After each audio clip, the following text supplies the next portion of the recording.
Council will go ahead and call this meeting to order. For the record, it is December 13th, 2022 at 4:37 PM. We'll begin this afternoon's work session with roll call attendance. Thank you, Mr. Mayor. Councilwoman Strader.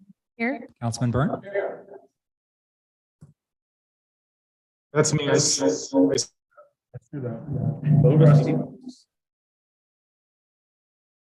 Councilwoman Perot. Councilman Cavanagh. Here. Councilman Borton. Here. Councilman Hoagland. Here. Mayor Simpson. Next item up is adoption of the agenda. Mr. Mayor, Councilman Hoagland. I move that we adopt the agenda as published. Second. Motion and second to adopt the agenda as published. Is there any discussion? If not, all in favor signify by saying aye. Aye. Oppose? Nay? The ayes have it, and the agenda is adopted. Next up is the consent agenda. Mr. Mayor, Councilman Hoagland. I move approval of this consent agenda and for the mayor to sign and clerk to attest. Second. I have a motion and a second to approve the consent agenda. Is there any discussion? If not, all in favor signify by saying aye. Aye. Those opposed, nay. The ayes have it, and the consent agenda is agreed to. There were no items moved from the consent agenda, so we'll move on to department commission reports. Item 10 is the Community Development Block Grant Consolidation Annual Performance Evaluation Report from Crystal Campbell. Thank you, Mr. Mayor, members of the council. So this is for our most recently completed program year 21, which it started October 21 and ended September. So our end of year report is called our CAPER, the Consolidated Annual Performance and Evaluation Report. And the purpose of this presentation is to give you guys an overview of our annual accomplishments, our evaluation of our progress towards our 5-year goals, and also to open the public comment period.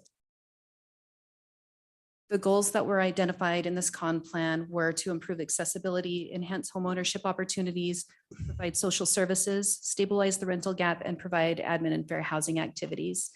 This was the final year of our con plan. So all of the 5-year goals, that was the final that we did on those. So our first goal of improving accessibility, at the beginning of the con plan, we have to project how many will serve throughout the 5 years. So when they did this con plan, they anticipated serving 220 individuals under this goal. And we ended up serving more closer to 75,000. And this is benefits that were related mainly to public facilities and infrastructure improvements. This year, we worked with Public Works to install or modernize 25 streetlights on walking routes to Meridian schools.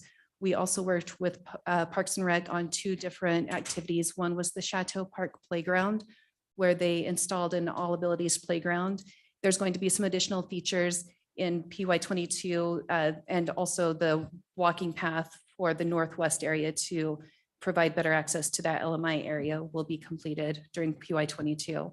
We also completed the Fairview Avenue connection, which was the multi-use path that had an accessible ramp and handrail.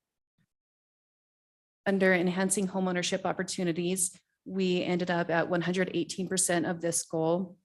During PY21, we were able to work with NeighborWorks Boise, and they provided emergency accessibility and weatherization repairs to 7 households. We also identified social services, and we ended up at 206% of our 5-year plan on that one. The Boys and Girls Club provided extended care scholarships to 39 youth, and Jesse Tree was able to provide rental assistance to 28 individuals. We also provided social services with our CARES Act funds, and under this one, the Boys and Girls Club, they started a counseling program for youth, but they had a hard time identifying eligible participants. And so they ended up only serving 3 and then returning the funds to us so that we could better utilize those funds. We did provide funding for IDA EYC for childcare scholarships, and that does not expire until May. And so far, they have been able to provide 37 children with scholarships for childcare.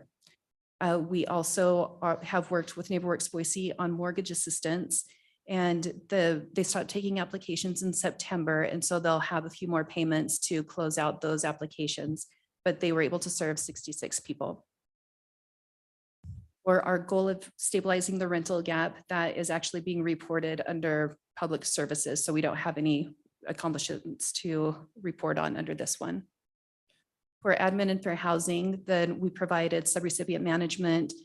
We administered the additional CARES Act funding.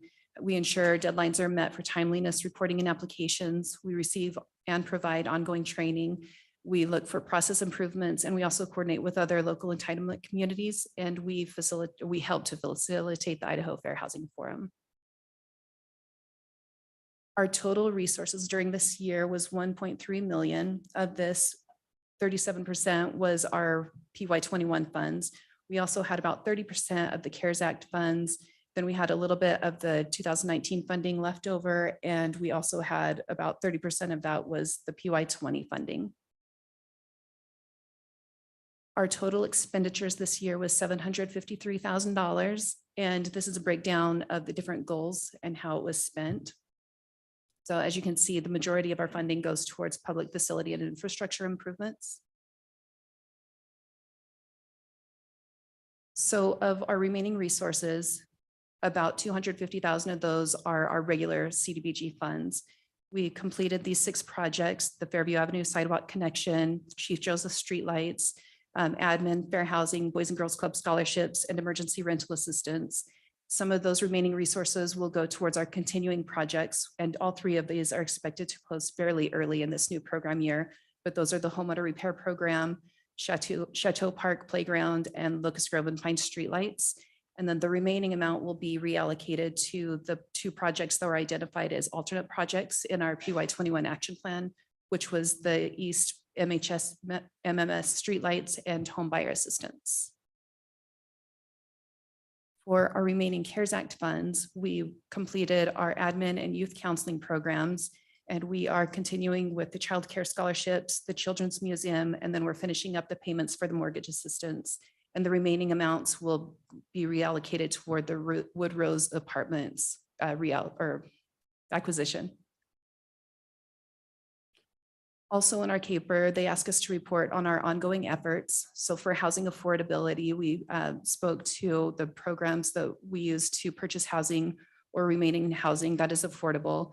We also talk a little bit about, we provide services to offset the basic living expenses. For public housing, we discussed our efforts to coordinate with the Ada County Housing Authority. For homelessness and other special needs, we collaborate with agencies who specialize in those areas. And other actions that we have taken deal with the Canada Collaborative, fair housing, and just how we address lead-based paint.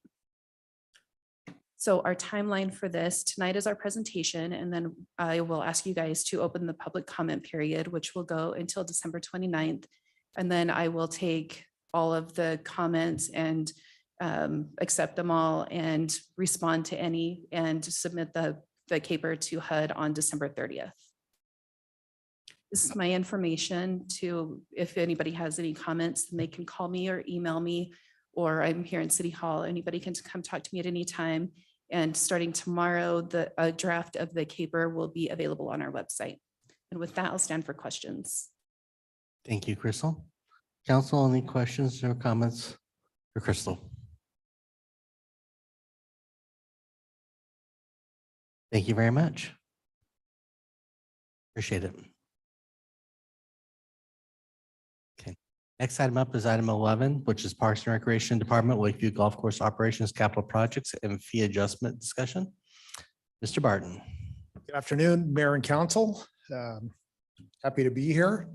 So it's been a while since we talked to you about the operations over at Lakeview Golf Course, and haven't talked to you in a while about the capital improvement project that we started late spring, early summer. So we're here to do that. We're also here to talk about an adjustment to several of the fees. So first off, operations, just the highlights. On August 1st, the city entered into an agreement with Roosters Catering and Eatery to operate the food and beverage component of the golf course. That was the outcome of an RFP that was advertised. From what I've heard, Roosters is doing a phenomenal job. The hours are up. The food's been good, and we have periodic check-ins, and so from that standpoint, hearing nothing but positives from that. Probably the big one is on October 1st, the city took over full operations of the golf course, and that includes we assimilated all the employees, so the HR component, We're doing the IT, we're doing the financial reporting, so the whole thing is under the city's guidance, leadership.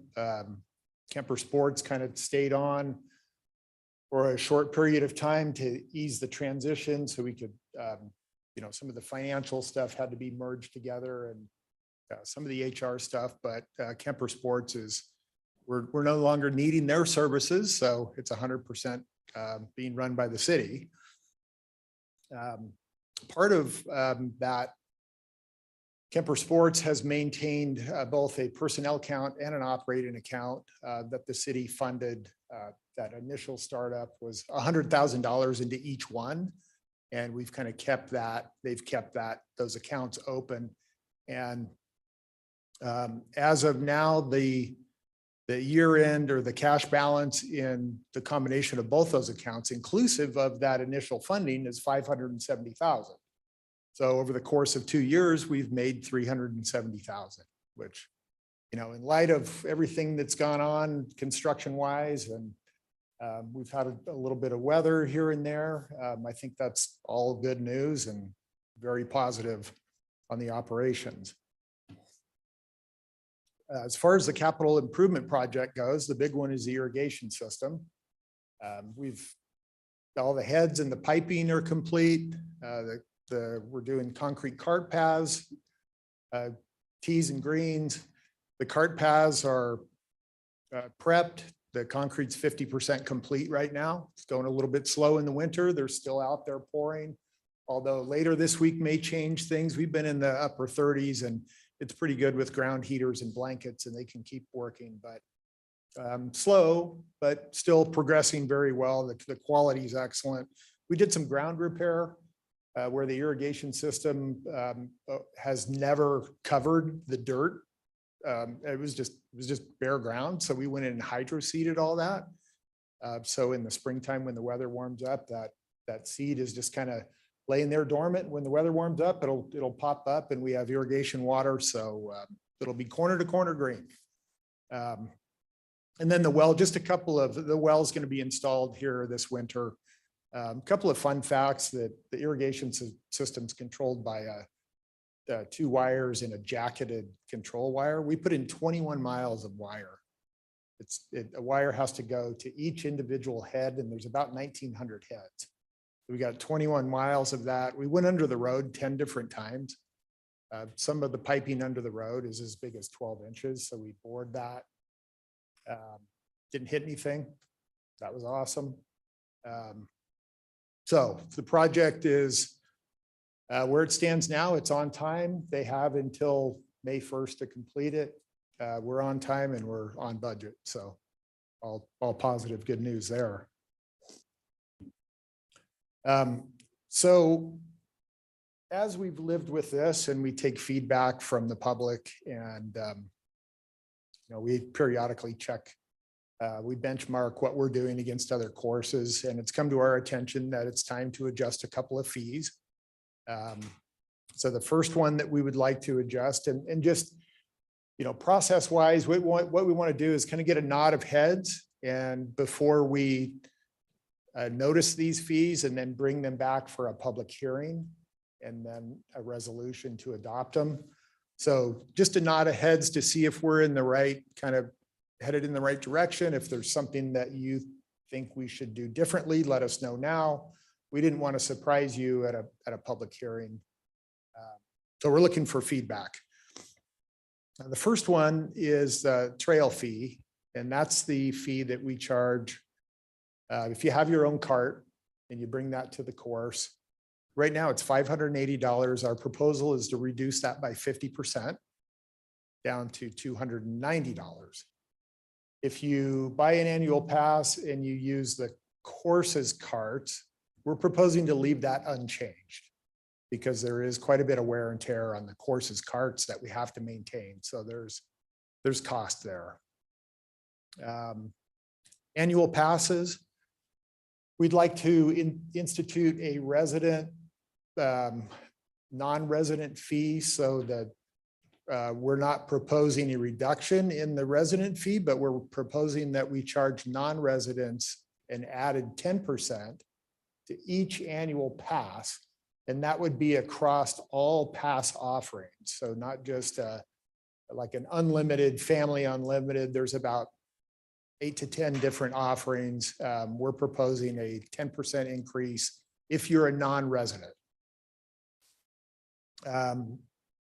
Also came to our attention that the winter rate, we've always had winter rates and they've been reduced, but it wasn't reduced across all categories. Just for example, the winter rate was $29 and the senior rate was $28. So the seniors weren't getting a discount to play in the winter.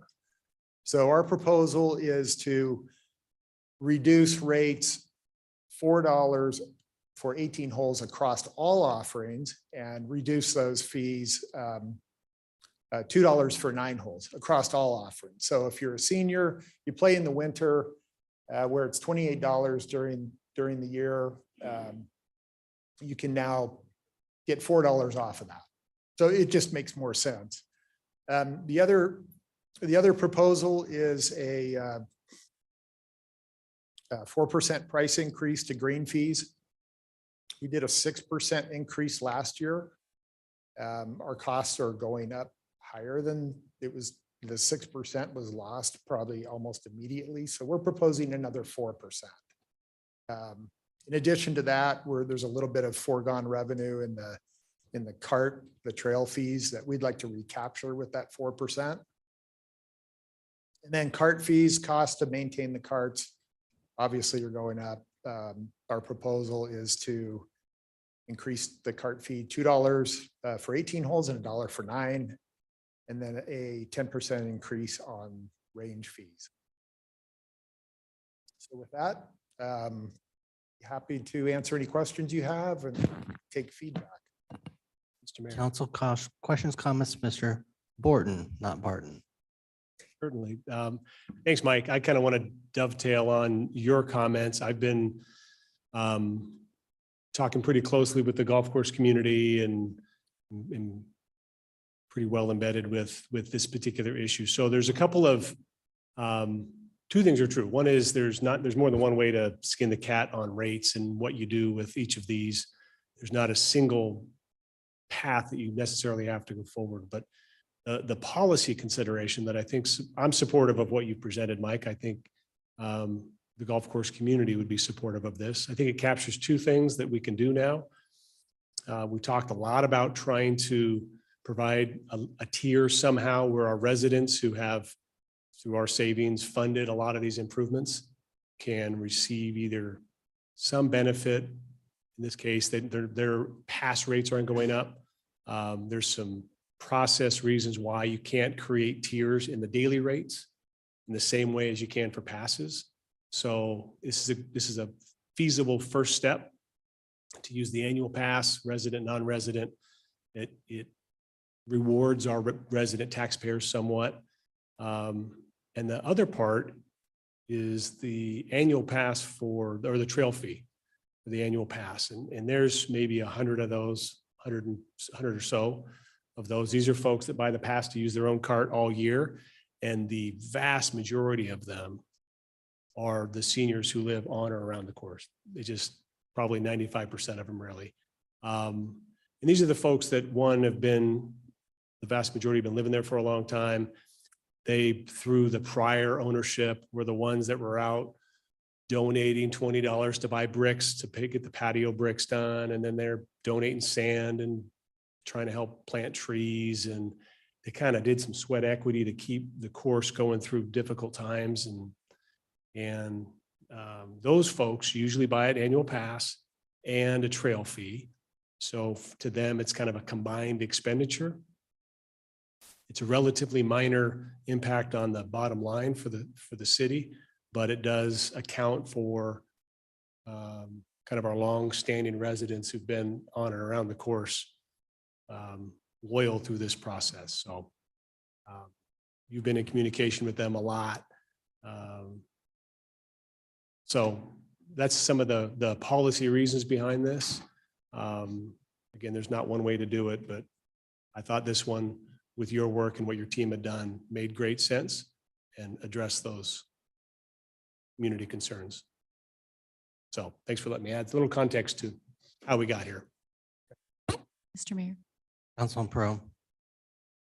Well, I'm really happy to hear that the irrigation project is on budget and on time. Many conversations we've had. It's been my biggest concern for our course and just really, really great news. Just two questions regarding the fees. To Councilman Borton's point, and I appreciate him giving context. I just wanted to understand if the reduction in trail fees is because of concerns or comments that the residents have made, or if it is for the benefit of those that have made those contributions, or just kind of help me understand how that originated. And then the second question I have is, are these all cumulatively being done with a particular financial goal in mind? Or were these recommendations made by Greenplay just to keep up with the amount of use we've had?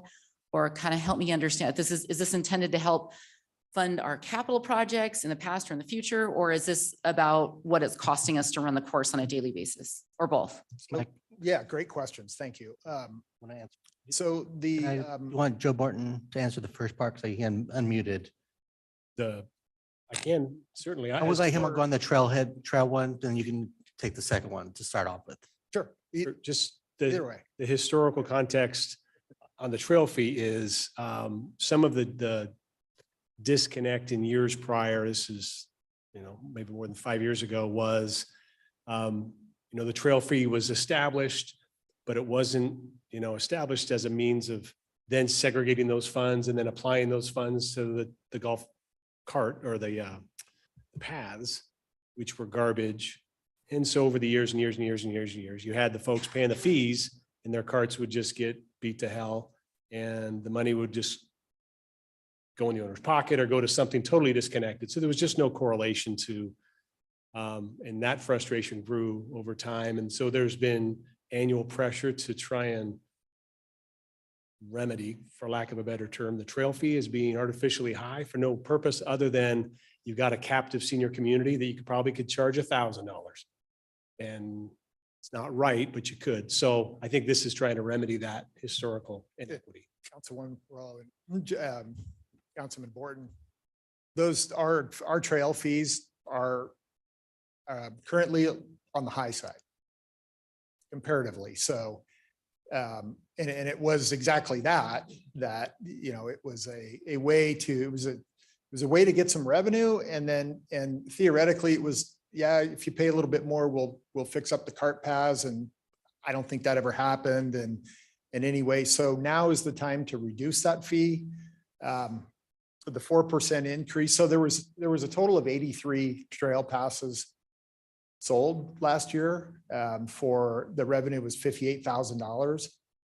So if we cut that in half, the 4% increase on the greens fees makes up for that lost revenue. So, and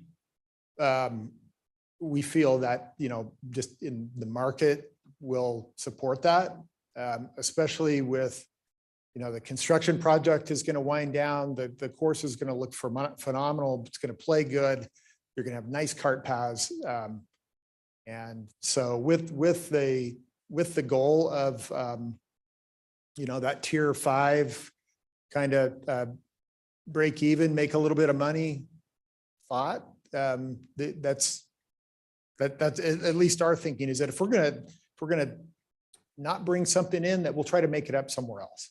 And this is a good one because it really didn't make a lot of sense. It was artificially high. And if I could add to that a little bit, we still have more that we're doing out there. We got to do the employee wage evaluation, which could have a cost to the operations.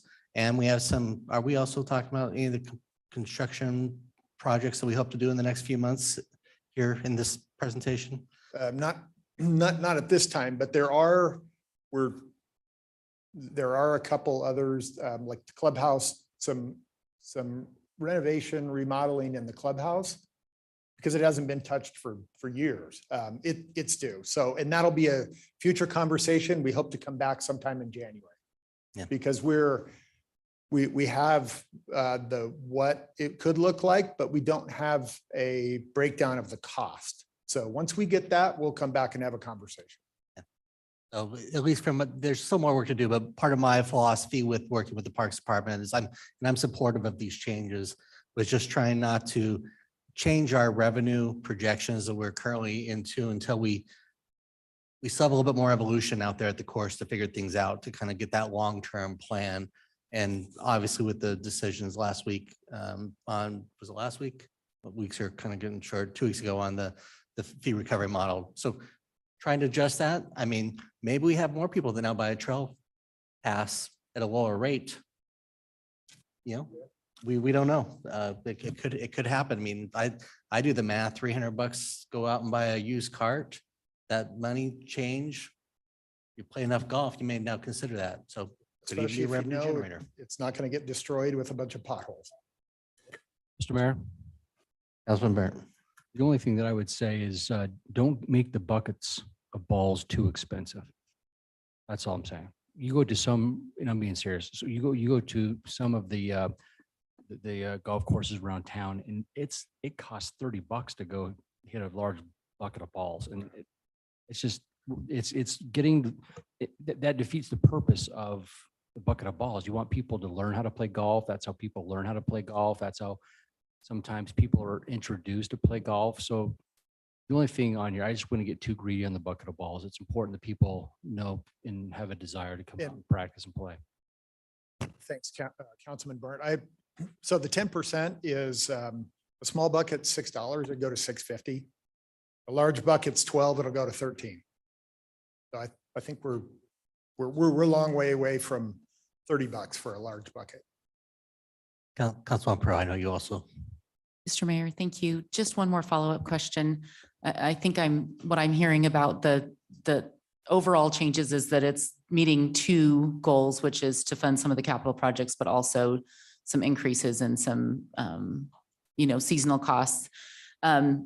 Is it common for golf courses to change pricing in this many categories every year? We've done this for the second year in a row. Is there anticipation that we'll keep making these adjustments for the next few years as we get through and get this all up to where we want it to be? Or is it normal for courses to change their pricing every year in this many categories?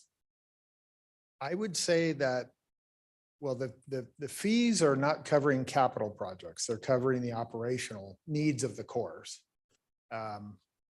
And in this environment that we're in, where costs are rapidly changing and wages are inflating, I would say that it's more common or even unusual. I haven't been doing golf that long. So I was hoping Ryan could be here. He knows more about the intricacies of the business than I do, but I would say that when costs stabilize, we can stabilize any kind of price increases.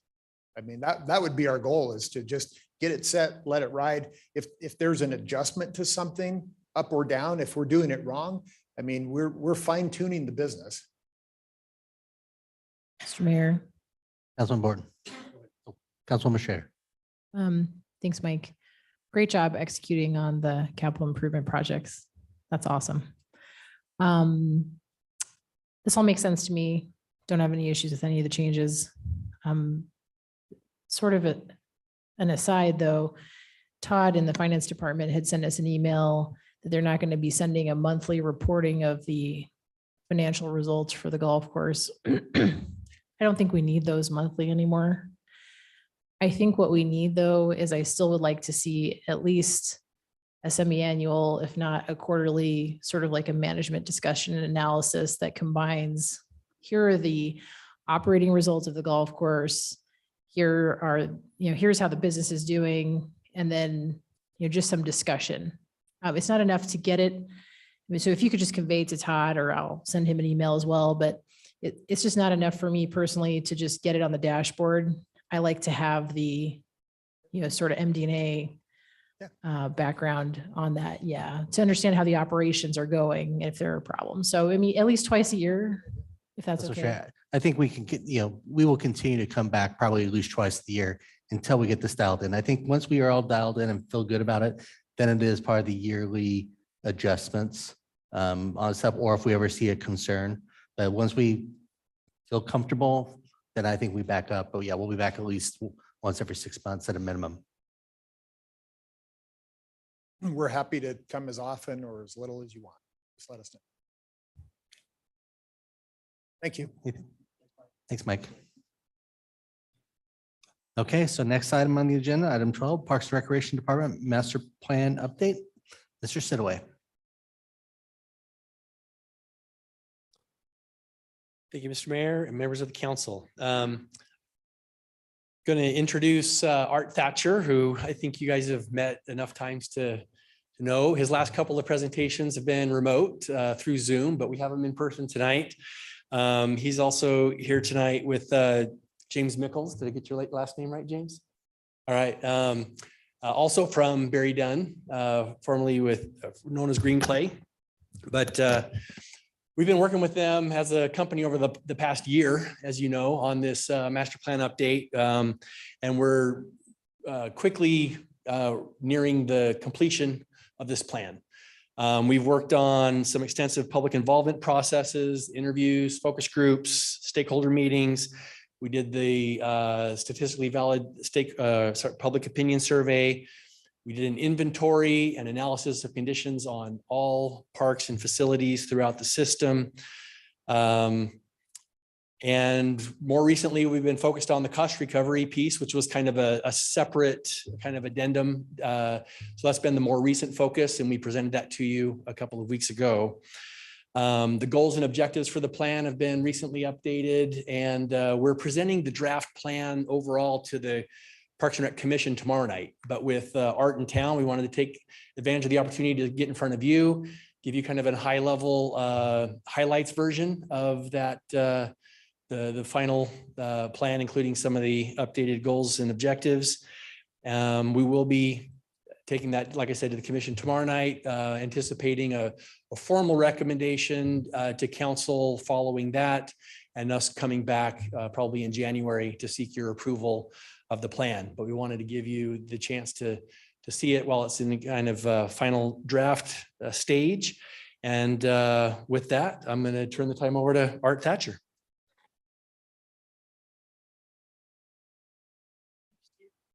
Mayor, members of council, very nice to see you again.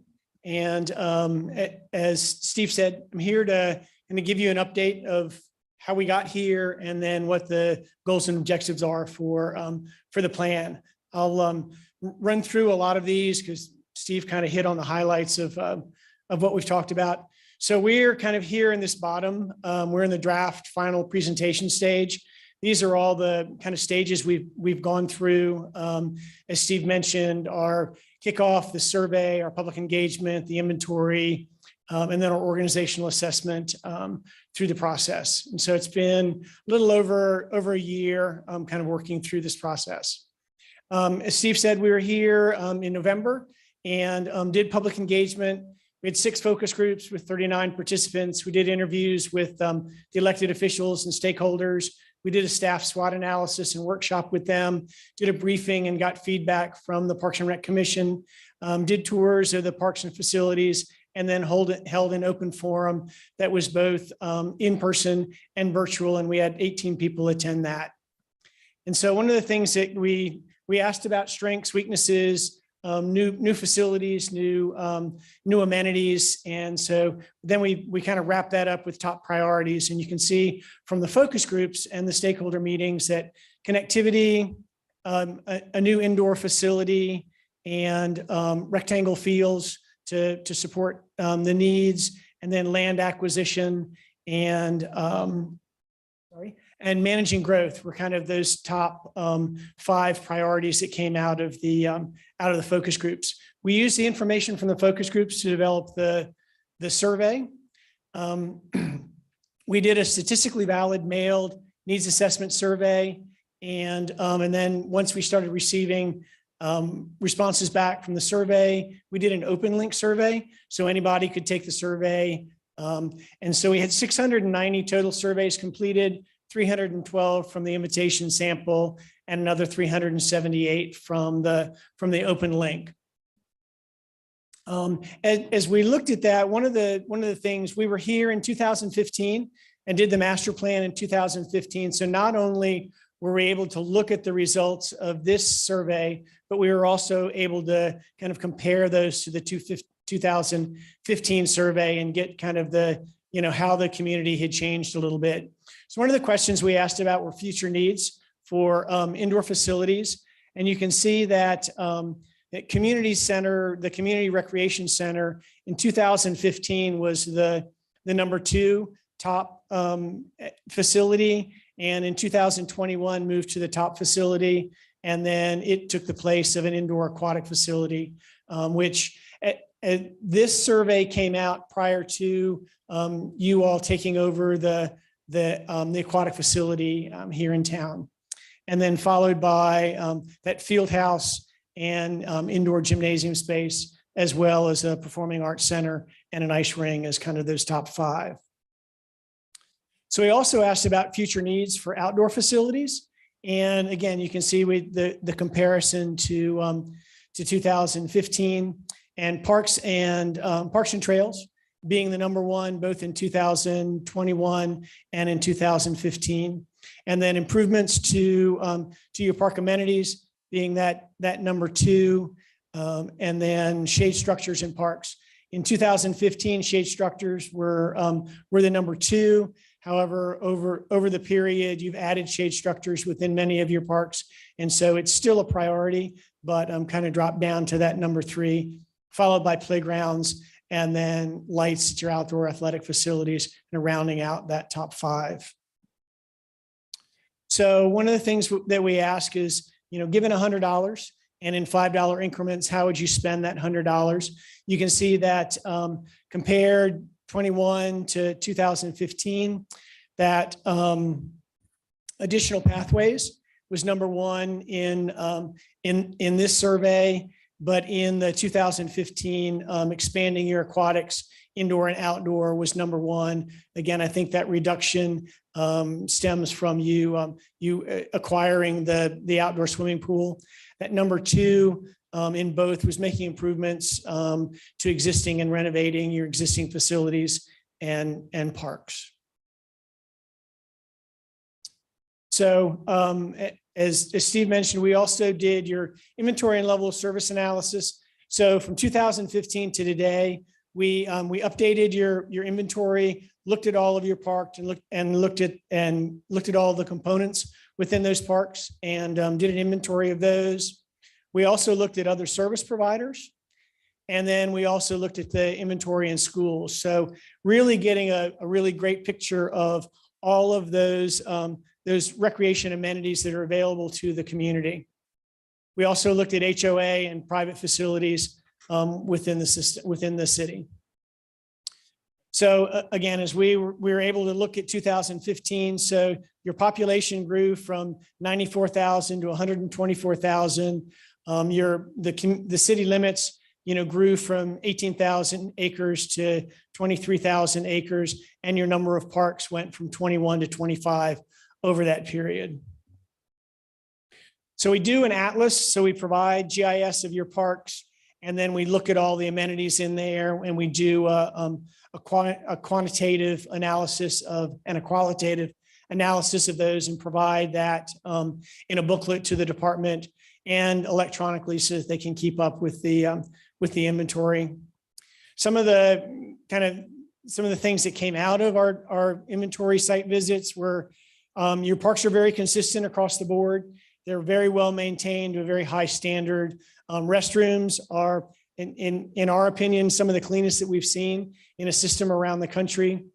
We've noted that most of your parks have public art, and then that you've added additional bike repair stations to many of your parks.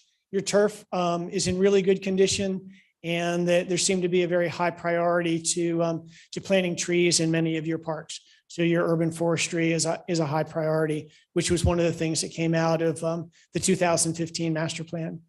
So this is just we GIS all of your parks and all of the amenities within that. We also added in the schools and the HOA parks within the system.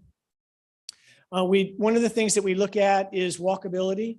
So that 10-minute walk to a recreation facility, the yellow meets a 5-component park. And then the yellow is that you still have walkable access, but it's below that 5 components within the park. So the great thing and what should be really celebrated is that really 100% of your community has walkable access to some recreation component from their homes. So we again kind of look at that neighborhood access and begin to kind of look at the Meridian parks alone and then adding in the schools and the HOAs. And again, you kind of see that still that 100%, but really 91% are within that 10-minute walk to an outdoor recreation component within their neighborhood. So we take all the data and everything that we've collected, we develop recurring themes. And so those recurring themes are continuing to create a connected community through your pathways development, maintaining the quality of maintenance level of service and funding for your parks and facilities, finding future locations for parks to stay ahead of your future development, which you're doing through your work with your developers, keeping up with future changing demographics as growth occurs, looking at a new community center, recreation center within the community. That was one of the greatest needs identified for an indoor facility. Then your pathways and trails was identified as the greatest need and desire for outdoor facilities. Again, shade structures and communication were the top 2 areas that, if addressed, would increase participation in parks. Communication piece being knowing where the parks are, knowing what activities and facilities are going on there. And then we asked about how people would like to receive their information on parks and programs and services, and email and social media were those top two. So kind of looking at that communication piece. So we take those, we begin to, working with staff, develop goals and objectives. And so we have 4 goals like we did in 2015. And so continuing to improve your organizational efficiency is the first goal. And we have 6 objectives. And then there are a number of action steps that fall under each one of these objectives that you'll see when you get the draft of the master plan. So maintaining your existing level of service goal of 4 acres per 1,000 residents, enhancing and improving internal and external communication, maintaining existing quality standards for your facilities and amenities, utilizing technology to improve customer service and efficiencies, increasing potential partnerships within the community, and then staffing appropriately to meet demand and maintain existing quality of service, both on the recreation side as well as on the park side.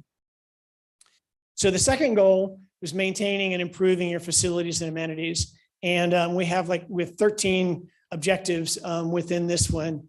And it's really kind of it is the largest of all of those. So maintaining and improving your existing facilities, expanding your pathways and your connectivity, adding indoor recreation space, developing new amenities at new and existing parks, acquiring new land for parks, and then evaluating your parking at parks, events, and scheduled activities.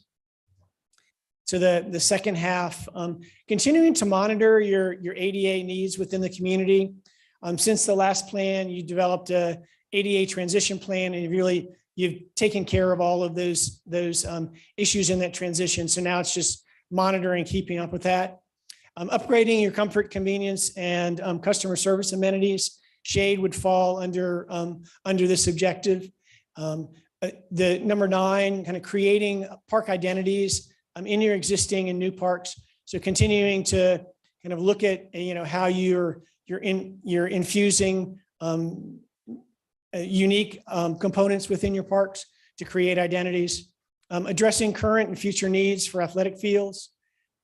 Consider programming needs when adding new components to existing parks and developing new parks. Maintaining the component-based inventory and level of service analysis. That's the inventory that I showed you earlier. And then continuing to maintain your life cycle replacement plan to make sure you're continuing to keep that up. And then the third goal is around continuing to improve programs and service delivery. And that's really to continue to address recreation programming, activity needs in the community. The department does a really good job of reaching out to the community, getting satisfaction surveys back and working on those. So there are several actions that are underneath that. And the final is to help increase your financial opportunities. And so looking at those opportunities to increase your special events and activity sponsorships, evaluating your impact fee ordinance, pursuing grants and philanthropic opportunities, and then implementing the cost recovery and pricing policy that we did for you as part of this. And so those are the goals and objectives and kind of how we got there.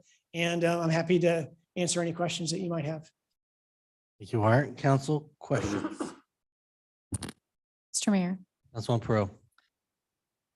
thank you very much for the update and hope you're enjoying our wonderful weather. Absolutely. Yeah. So what are there any specific updates? Let me rephrase that. Are there any specific goals and objectives and or action tasks that are new to the plan that didn't exist before, or any that significantly changed? No. I think that the first plan was pretty broad. I think there are some actions that have changed some, or maybe new actions, but the goals and objectives are pretty common and pretty broad enough that they encompass a lot of those actions. Some have taken greater priority, like maintaining what you currently have because your system has grown. So making sure that you're continuing to maintain those have taken a greater priority than they did at first. When we were here in 2015, a lot of the system was new. And so, there wasn't a lot of need to upgrade those facilities. So now making sure you're keeping up with new trends, adding new components to parks and those things to keep them interesting and attracting users. Mr. Mayor, one more question. Councilman Pro. What are the top 2 or 3 things that you think we should take from this update and do differently or implement sooner, or that we should shift our priorities on from the original plan? Well, I think the number one is maintaining what you currently have, because you do have your system is now starting to kind of get in that aging process. And so make sure that you're keeping things current, keeping them well maintained. That's what keeps people going. That's what also continues to attract new residents into the community, is those new parks. Continuing to increase your park acreage and your amenities within those parks as the community grows. Doesn't necessarily mean that you need to buy new land, but as you work with your developers, having them provide recreation components within their HOAs, within their developments, so that those residents are getting that same use. I think those are kind of 2 of the top, and then continuing to connect the community through your pathways.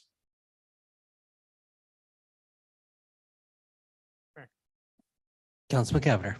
Art, it's great having you in person. Appreciate you being here. I love your guys' surveys because they're statistically valid, and it gives me real confidence about where we should be allocating our resources. And so this question is not an arrow at the data, because I really validate it and I appreciate it.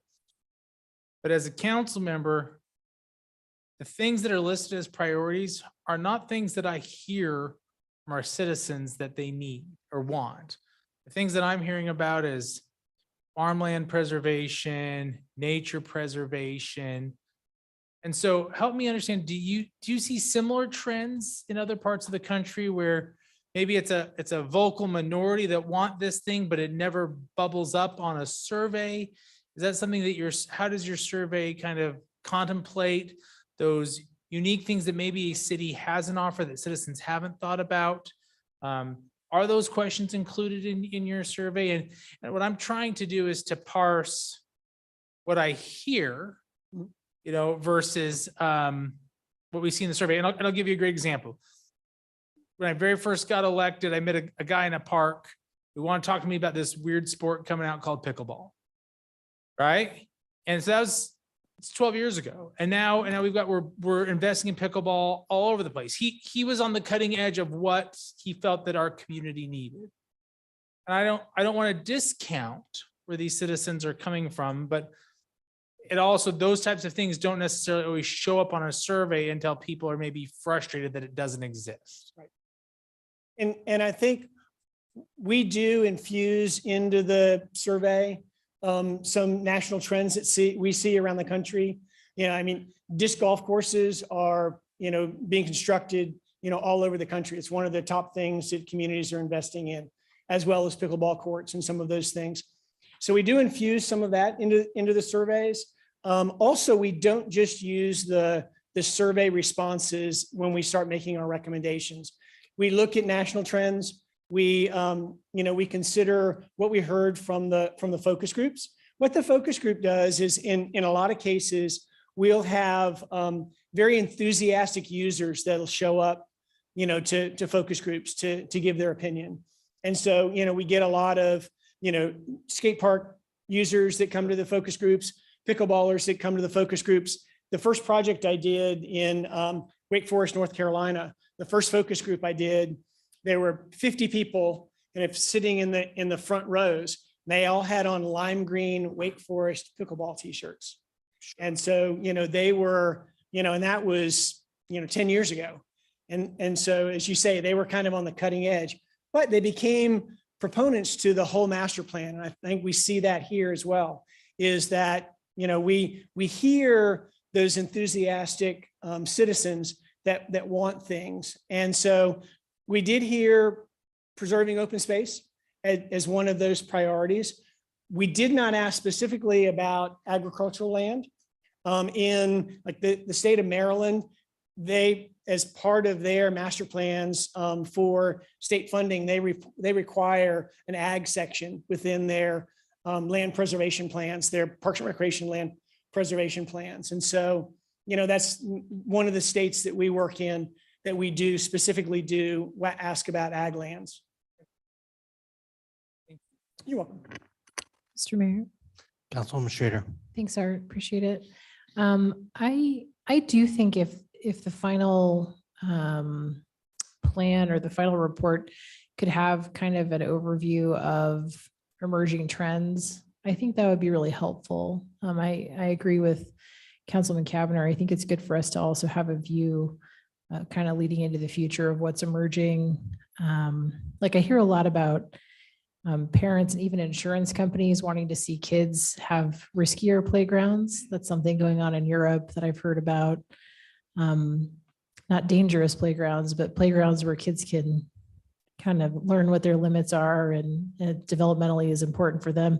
Just things like that. If there are new trends that we should be aware of, I'd like to hear about those. And so as you read through the final plan, you'll see that as we do recommendations, there's also a plan and there's also parts in there about emerging trends within the industry. That's a part of that. So you will see those throughout. Council, additional questions or comments at this time? All right. Well, thank you very much, Art. Thank Steve, you all very anything- much. It's good to see you again.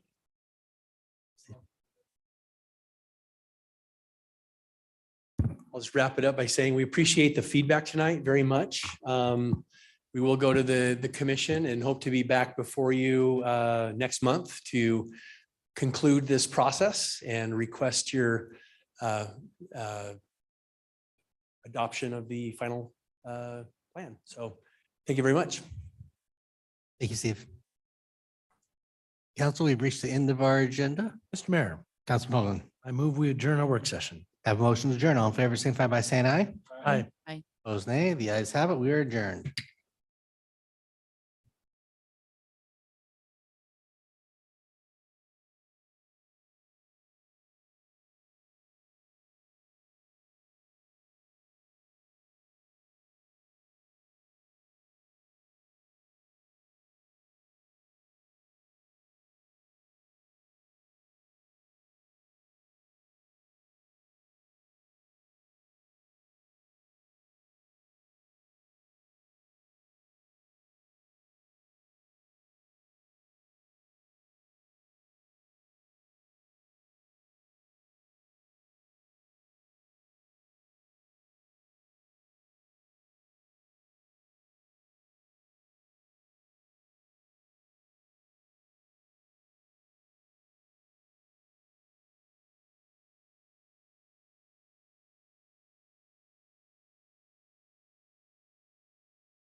Council will call the meeting to order. For the record, it's Tuesday, December 13th, 2022 at 6:01 PM.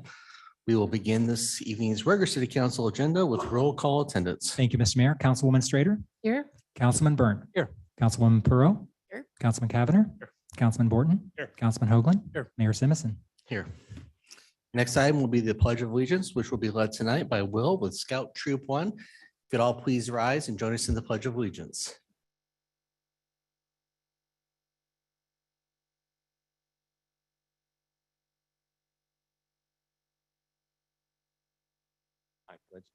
I pledge allegiance to the flag of the United States of America and to the republic for which it stands, one nation, under God, indivisible, with liberty and justice for all.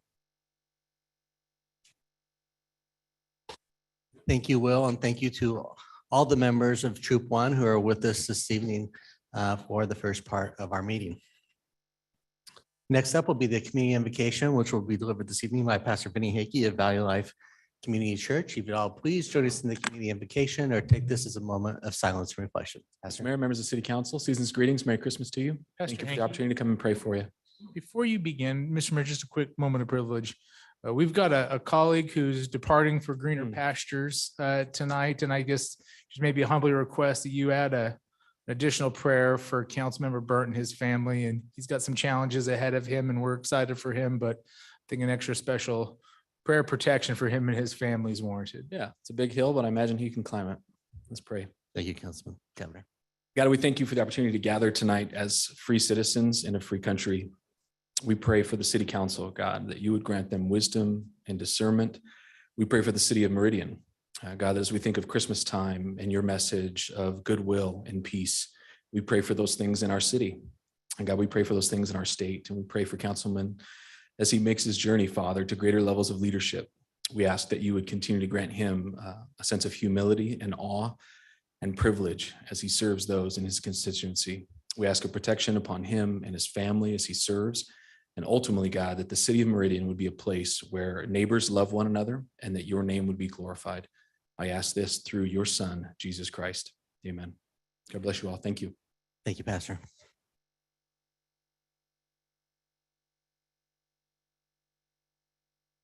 All right, next up is adoption of the agenda. Mr. Mayor, Councilman Hoagland. on our agenda tonight, item 7, a public hearing for Sessions Parkway. The applicant's going to request a continuance to January 3rd. So I would like to move that to number 1 so we can dispense with that. And that way, if anybody's here for that hearing for Sessions Parkway, we'll know that we've taken action and when the date will be that it's continued to. So with that, Mr. Mayor, I move adoption of the agenda with the modification of item 7 being heard first in the public hearing action items tonight. Have a motion, a second. Is there any discussion? If not, all in favor, signify by saying aye. Aye. Opposed, nay. The ayes have it, and the agenda is adopted. So first item up is under Department Commission Reports, the City Council recognition of Councilman Treg Burnt. Do I have any volunteers to go first?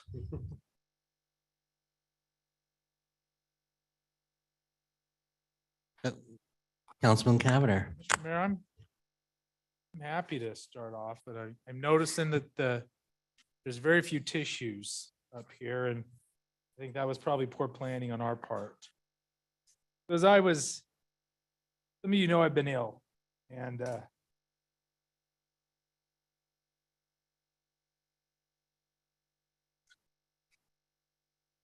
date that was been on my calendar. Because I wanted to wish my very good colleague well. When I think of Treg, I think of 3 words. Gregarious. He is so kind. Most importantly, he is passionate about everything. He is passionate about the little things. He is passionate about the big things. He is passionate about playgrounds and park spaces and pathways.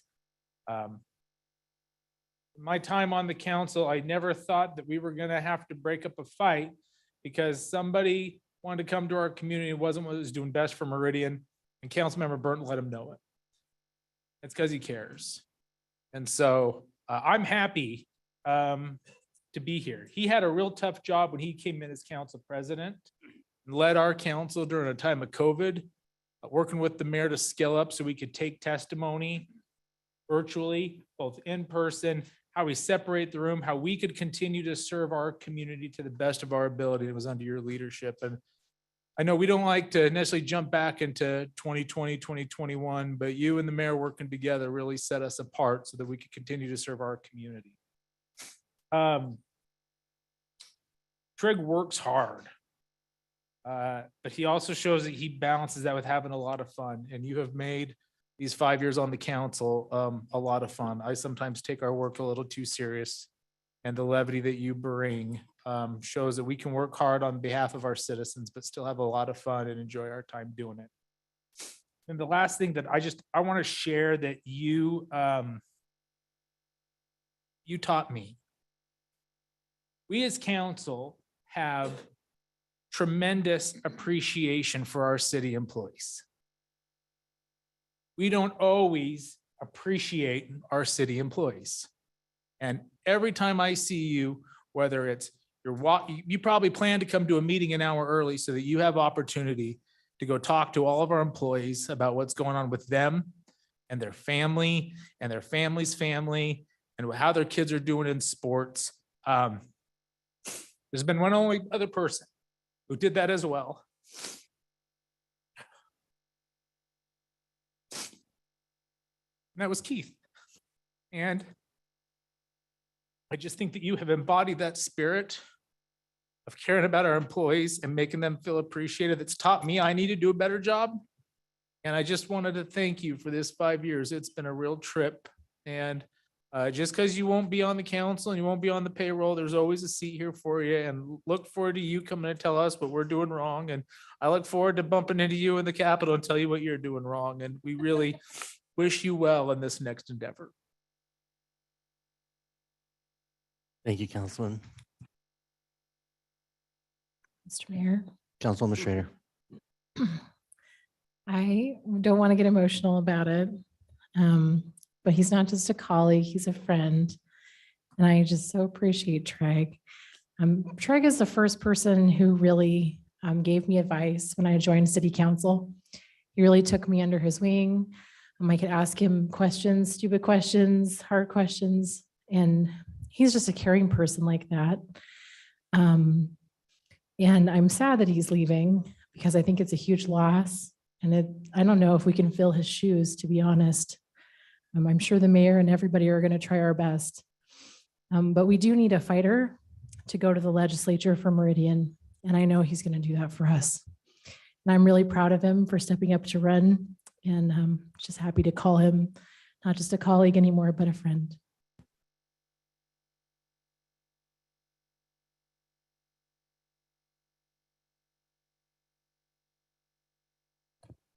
Okay, let's go home. Councilman Pro. Thank you. I was joking around with Treg one day that he's cried more on the dais than I have. And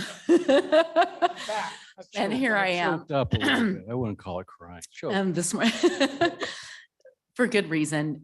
He's taught me a lot about having a sensitivity in what we do, and that it's okay to have all of these decisions be as personally important to us as they are important to us as decision makers. And this morning, I was thinking, it's going to be really different now having you sit over there. And how glad you must be that you sit far from me, because I'd probably be elbowing you the entire time. Treg and I served on planning and zoning together before he's elected. And he used to love to ham it up on planning and zoning. And it was a really serious commission.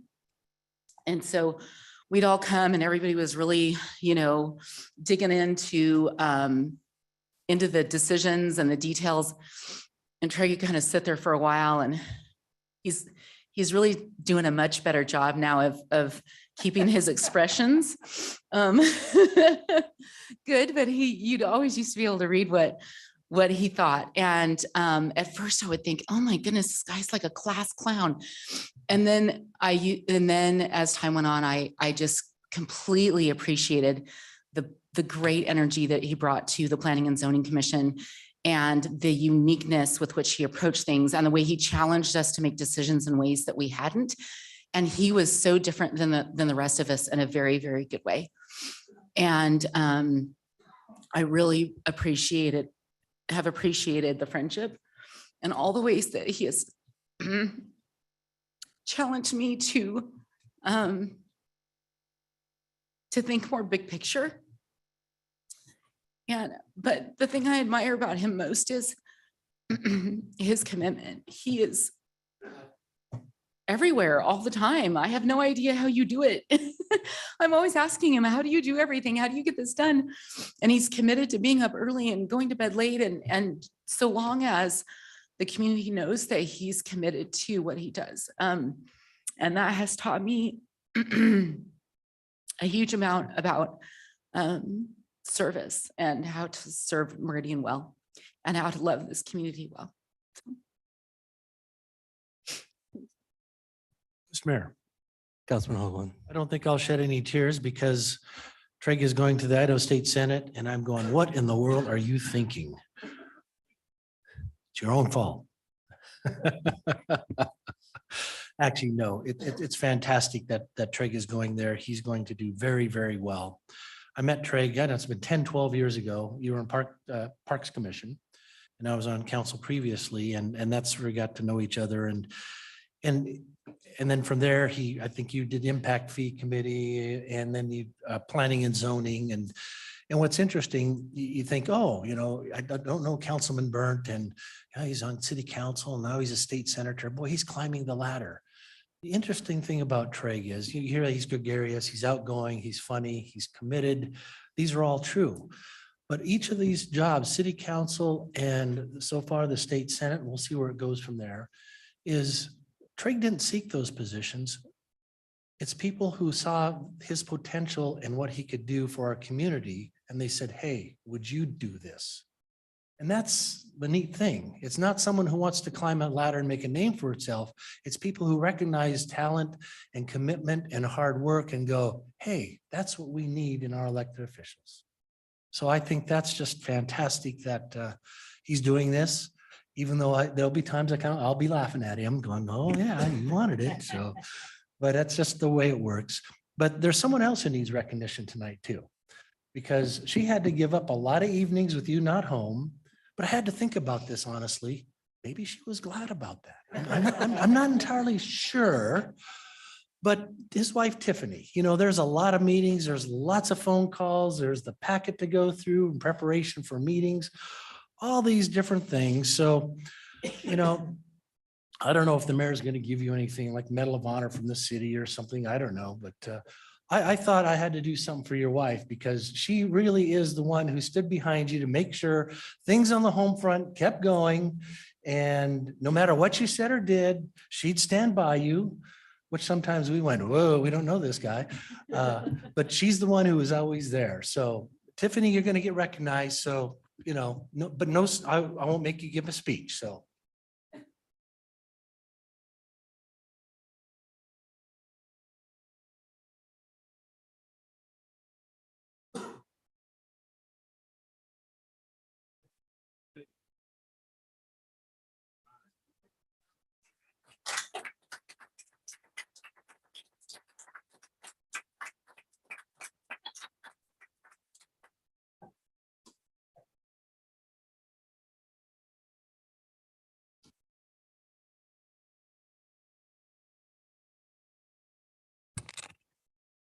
Fantastic. Mr. Mayor, Councilman Borton. let me just provide a few more comments. I'm not going to also get emotional. I'm a mean old man. But what's interesting, right, is you get a chance every so often.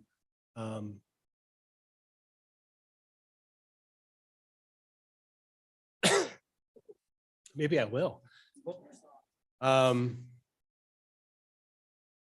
Just to recognize folks who have an impact and honesty and empathy. probably how I describe Treg and his service. And those in the community who've been involved and had a chance to meet him know that's true. It's not a complicated formula to be successful and to be a good man. And those are the traits that he brings to the city, to his family and to his friends. So I'm blessed to call him a friend, dear friend. And it's interesting, it's times like this when we take a moment and say,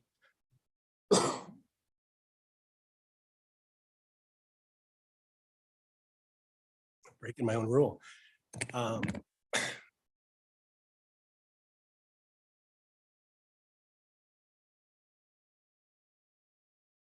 You take a moment to say what someone means. We don't do it enough.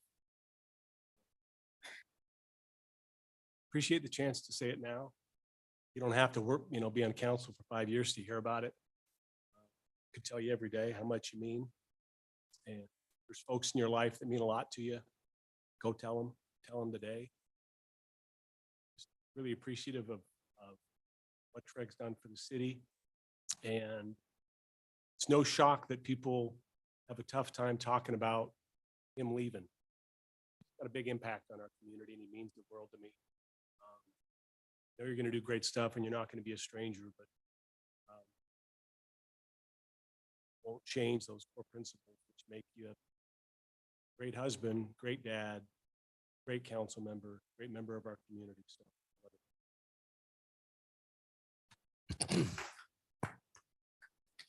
Mr. Mayor. Mr. Mayor. Mr. Neri. Yeah, Mr. Mayor, members of the council, Councilmember Burton, I guess on behalf of the staff, I'm not the staff spokesman, but I've been here a long time. I will echo what Councilmember Kavner said is there's not an employee that I've ever talked to in the city that didn't believe you were truly, genuinely cared about the people that work here and truly cared about them, not just their job or what they do or how they could do it better, but them. And that's a genuine character that is not evident in everyone. And it's clearly who you are. And I know my employee friends would all say the exact same thing. You and I got to know each other from watching Breaking Bad. And I so enjoyed our times over the years when you were on parks and on P&Z and on council and just talking about stuff that had nothing to do with the work, the government, or any of those things, but just about life and the city and trying to do the right things for the people here, both that worked in the city and that live in our city and that come to our city. And you always had your heart in the right place. And I guess the biggest thank you and praise I can give you is I have sat up here for a very long time in a lot of different seats in this city. And the last person who sat in seat 4, there's no better person that could have succeeded him except you. And I don't know anybody, I don't know that the next person could come close. I hope they do, but no one could have followed in Keith Burr's footsteps better than you. Thank you. Thank you, Mr. Neri. So people may not know it, but Treg's a poet. If you follow him on Facebook, every now and then he'll drop a little ditty on Facebook. His rhymes are sometimes off the hook. I had to go and watch an interview that Eminem gave early in his career to understand that not every word has to rhyme. Sometimes it's how you say it to get the rhyming effect. But your lyrics are always on point and succinct, and I don't know where you got that talent. That being said, I thought I'd take my own shot because I didn't know really how to encompass all what I would want to say in these, because you really were the my right hand helper when I came on, and I really appreciate and value that. And who would have thought that 2 kids from Pokey could be here helping a community grow and prosper from where we were. So here's my words, best I could come up with. So don't judge, but hopefully they tell a little story of the man named Treg. There once was a man from Pokey who bled red and blue. Flooring was his business, but his public service was true. He met with Mayor Tammy, who saw something in his heart. She put him on Parks and Rec. That's where Treg Burnt got his start. He gave his time and talents. Soon he climbed the ladder. Planning and zoning was a fit, and his vote started to matter. City Council was his next stop. Here he found a home. He served with distinction. That's where I got to know him. As mayor and council president, together we set a path. We may have had a few words, but sometimes brothers spat. He stayed focused on our services. He left politics at the door. He built relationships with others. Then it was time for more. Now he's in the Senate. Meridian's blue and gold run true. The future's bright for Treggy.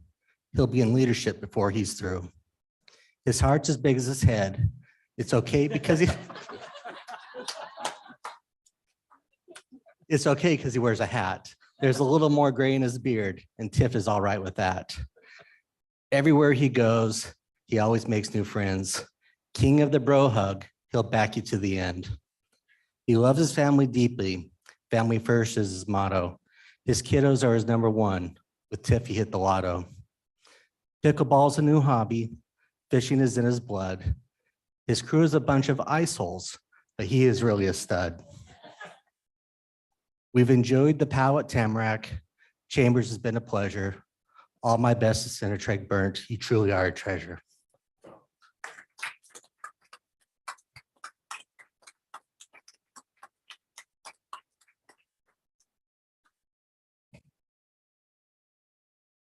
Senator, the floor is yours. Geez, what a poem, Mayor. That caught me off guard a little bit. You do have a little rhyme in your blood. What a ride. What a ride.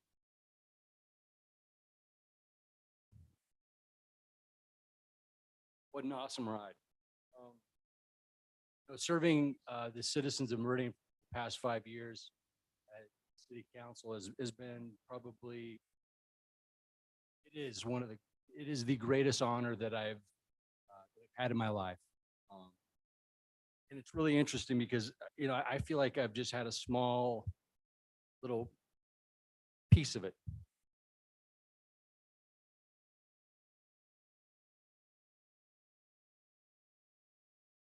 Because what we do is really important. And it's grand. I'm really grateful for the little piece that I had to do with it. It's not just, and it's just not us. There were folks that came before us, whether heard a lot tonight about Keith Bird,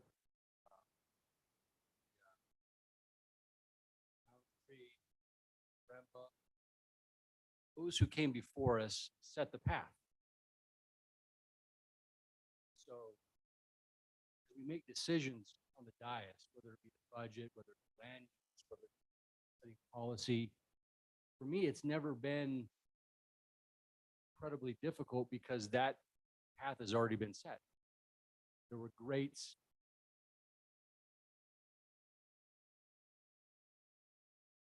who came before us, who put us in a position where these decisions were a little easier. So hats off to those who came before us. I'm really grateful for Meridian heritage and those who really, truly made a difference. Some thank yous.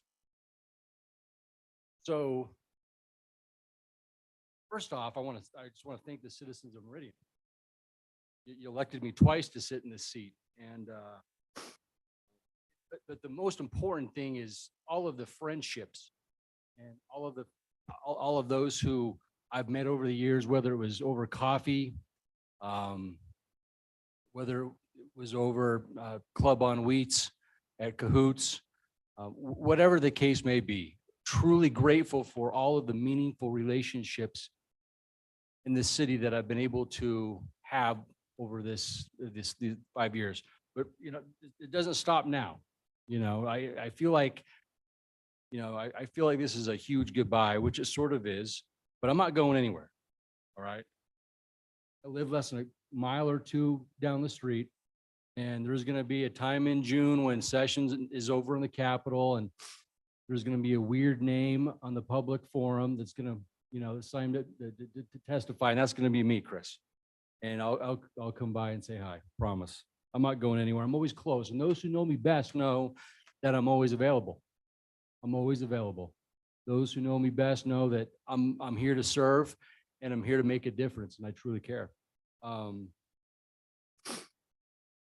We talk about this brotherhood or the sisterhood that we have up here on council, and we have a mantra. And again, Keith Bird's name comes up, but it's absolutely true. We call it the Keith Bird rule. Recently, I was talking to a gentleman. He was from a different part of the state during our Senate organizational session that happened a couple of weeks ago. And he's like, why is it that the city of Meridian's never in the news? I mean, you're like the second biggest city and no one ever hears anything about you. And I'm like, that's the biggest compliment I think I've ever heard in my entire life. And I think that the reason for it is because we get along. We rarely always agree, but the Keith Bird rule says that you leave it on the dais. You respect. You respect one another with civility. And I believe in public discourse, especially in politics, this is something that's lacking. And it's something that I promise each and every one of you and those who are listening that I'm going to take this Keith Bird rule to the Senate, and you will continue to see civility. You will continue to see respectful discourse, and we will get stuff done. I want to thank Liz Strader.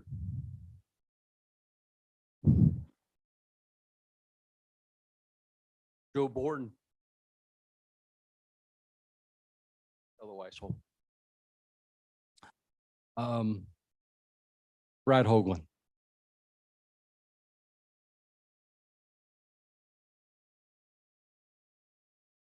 Luke Kavanagh.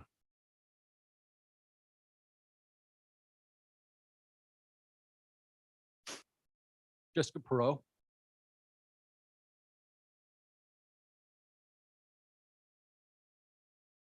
Genesis Milone. Ty Palmer. Dan Little Roberts. I also want to thank former Mayor Tammy DeVeerd and Mayor Robert Simison. Knowing you and working with you shoulder to shoulder has again been a huge honor, and it's been a pleasure, and you've taught me so much. Last but not least, Tiff, my family. I didn't know that you were going to get a little present tonight. Thanks, Brad. That was so sweet. That's true. You shouldn't have, Brad. Geez, you're such a nice guy. But Tiff, if you know Tiff, she's the best wingman that I could ever have, not only in public service, but in life. And when you're in public service, when you get into politics, it's a lot of time, and I'm not complaining. It just is what it is. And we do it with a smile on our faces, and we're absolutely, it's a huge blessing.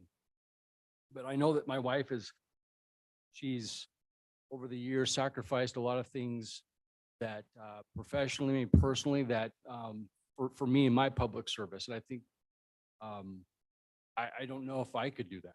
I don't know if there's a lot of people that would be able to do that. So thank you, Tiff. I love you so much.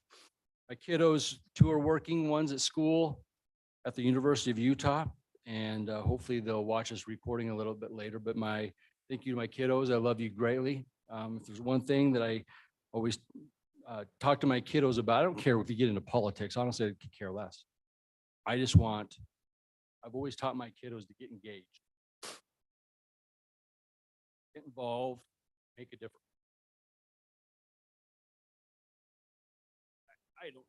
You all know that I love this city, and I love this state. I'm so grateful and honored to serve you as your Meridian City Councilman for the last 5 years, but I'm super excited to get to the State House and to serve you as your Idaho State Senator in District 21.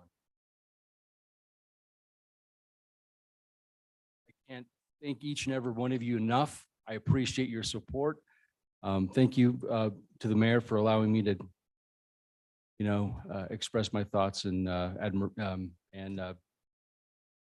thank Tiff, my family, Meridian City staff, and all those who have truly made a difference. Thank you so much. God bless.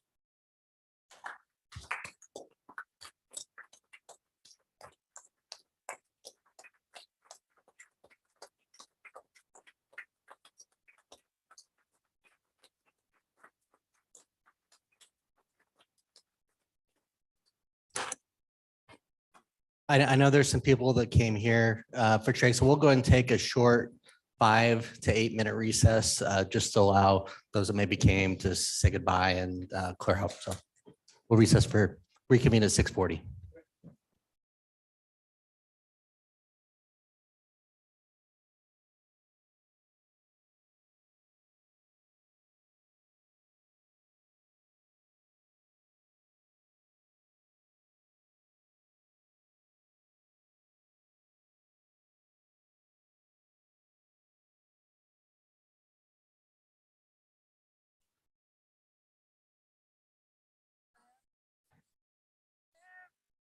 There you go.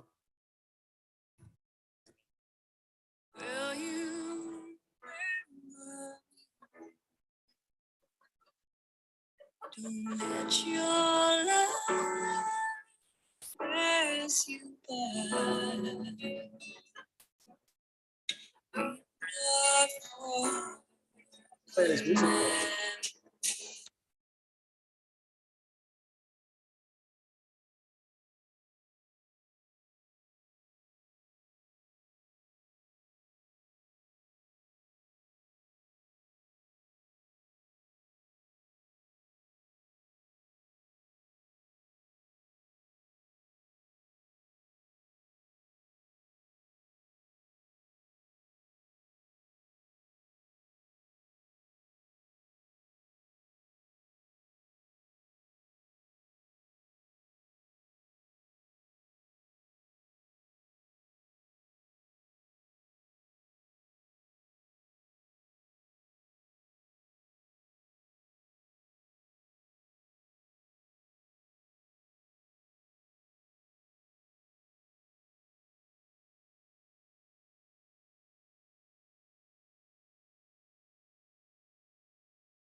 All right, we will go ahead and come back from recess. Next time up is public forum. Mr. Clerk, may everyone sign up? Mr. Mayor, there's no signups. Okay, then we will go into action items, and our first action item is former item number 7, which is a public hearing for Sessions Parkway H 2022-0046 by KM Engineering LLP. Do we want to open the public hearing? I think it was noticed properly. I think they're requesting a continuance. So yeah, we. Okay, so I will go ahead and open the public hearing for this item. As we noted, we do not have the applicant here. Would staff like to make any further comments at this time as it relates to that? Okay, do we have anyone that was here for the purpose of testifying on this item this evening? Okay, I see nobody. Then do I have a motion? Mr. Mayor, Councilman Hoagland. I move that we continue H 2022-0046 to January 3rd, 2023. I have a motion and a second to continue this item. Is there any discussion? If not, all in favor signify by saying aye. Aye. Opposed, nay. The ayes have it, and the public hearing is continued. So we'll go back to item 2 on our agenda, which is request for reconsideration of Bridge Tower Multifamily CUP 2022-0047 by Paul Elam. Missionary. Yes, thank you, Mr. Mayor, members of the council. So before you is a request for reconsideration. It has been filed properly by Paul Elam and requesting a review of your decision from a prior hearing of November 15th, when you basically overturned the Planning and Zoning Commission's denial of the conditional use permit for the Bridge Tower multifamily apartments. It has been filed. Again, you have it in front of you. As you know, there is no testimony here. Your decision point, unless you have questions of staff, your decision point is either to uphold your decision, reverse your decision, or modify your decision. If the decision is to reverse your prior decision and a new public hearing will have to be held, we'd have to renotice that at a future date, and then we would take public testimony. But otherwise, there's no additional testimony or evidence tonight unless you need clarification on any questions. Thank you, Missionary. Council, questions, comments, actions? Mayor, Councilman Schrader. just a piece for discussion. I read Mr. Elam's letter. And I think it's important to clarify a little bit, at least to clarify my own vote. I thought it might help him kind of understand where I was coming from. It's not a fear of the city going to court over a decision. It's that the legal basis that we cannot provide adequate services did not exist sufficiently for me to oppose that application. It's one of the yes votes that I have the most mixed feelings about. I did not want to vote for this one, but I did. And the reason is that this is entitled property. They were following the original concept plan. And ultimately, ACHD proved that there was an adequate level of service off McMillan, and they are the road authority, as flawed as their analysis may be. And in addition, while the West Ada School District is overcrowded in some respects, we took a pause even on some development applications to work with them and ask them what we could do further to assist them, and whether they needed us to pause development or do something differently as a city to support them. And they were emphatic in saying that they were ready to support additional students. So considering that the main providers of the services that were in question had both affirmed that they could provide those services, and because it wasn't an annexation, this was entitled property already annexed into the city. That is to say that there was not a sufficient legal basis to deny the application. It's not fear of a lawsuit. I'm never afraid of us going to court over something if we feel we have an adequate legal basis, but I didn't feel that we did. And that's why I had to vote for that application. Just wanted to clarify for Mr. Elam. Thanks, Mayor. Thank you. Mr. Mayor, Councilwoman Pearl. I appreciate Councilwoman Strader explaining that so well. When we receive letters like this, my heart really goes out to the public, because these decisions, we feel what your concerns are. We understand the concerns. We understand the impacts of this development. And like Councilwoman Strader said, I was also incredibly conflicted and not entirely in favor of voting for that. But there are limitations that are upon us in that particular situation, because the decision to allow this type of development and density was established in 2005. It was annexed and zoned, and a development agreement, which is a contract with the city that the city will provide services to that landowner, was signed and agreed to in 2005. And we don't have the ability to just turn that over and start making independent changes of that contract without a request from the landowner and without sufficient basis. So the only thing we were considering in that hearing, it was very narrow and very specific, was that was really just a change to some designs of the buildings and the concept plan. As Councilwoman Strader explained, the transportation and schooling piece was not a topic of our conversation. There was a delay in, the delay in them building the original concept plan from 2005. It doesn't, again, allow us to change any of what they were originally permitted to do. So our choice was to either continue with what they had agreed to, what the prior council from 2005 had voted on, or to agree to the changes that they recommended. That was the extent of our decision that evening. There wasn't anything else that we could change. So I just, I wanted to clarify that even further, because it certainly didn't have anything to do with not taking the concerns and the impacts into account. We absolutely would, if we could. If this was an annexation that was before us, we could have done so. Planning and Zoning Commission, they're volunteers. They do an amazing job. They made a bit of an error in not looking at this application in the context in which we did. And that is not the developer's fault. So I personally don't see any cause to reconsider or any legal basis to reconsider the decision.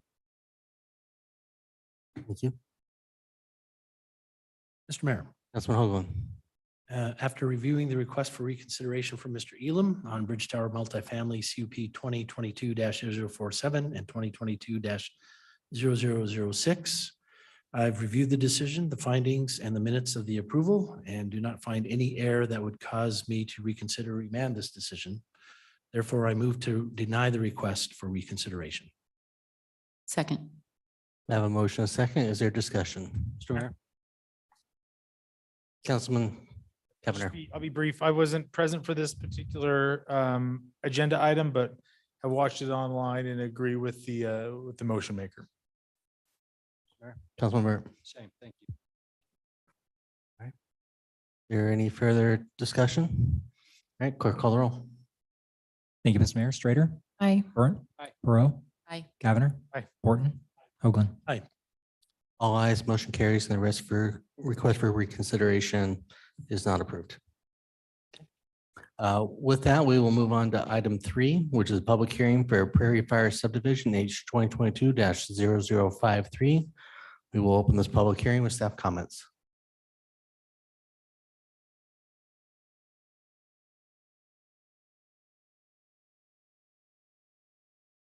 Good evening, Mayor and City Council.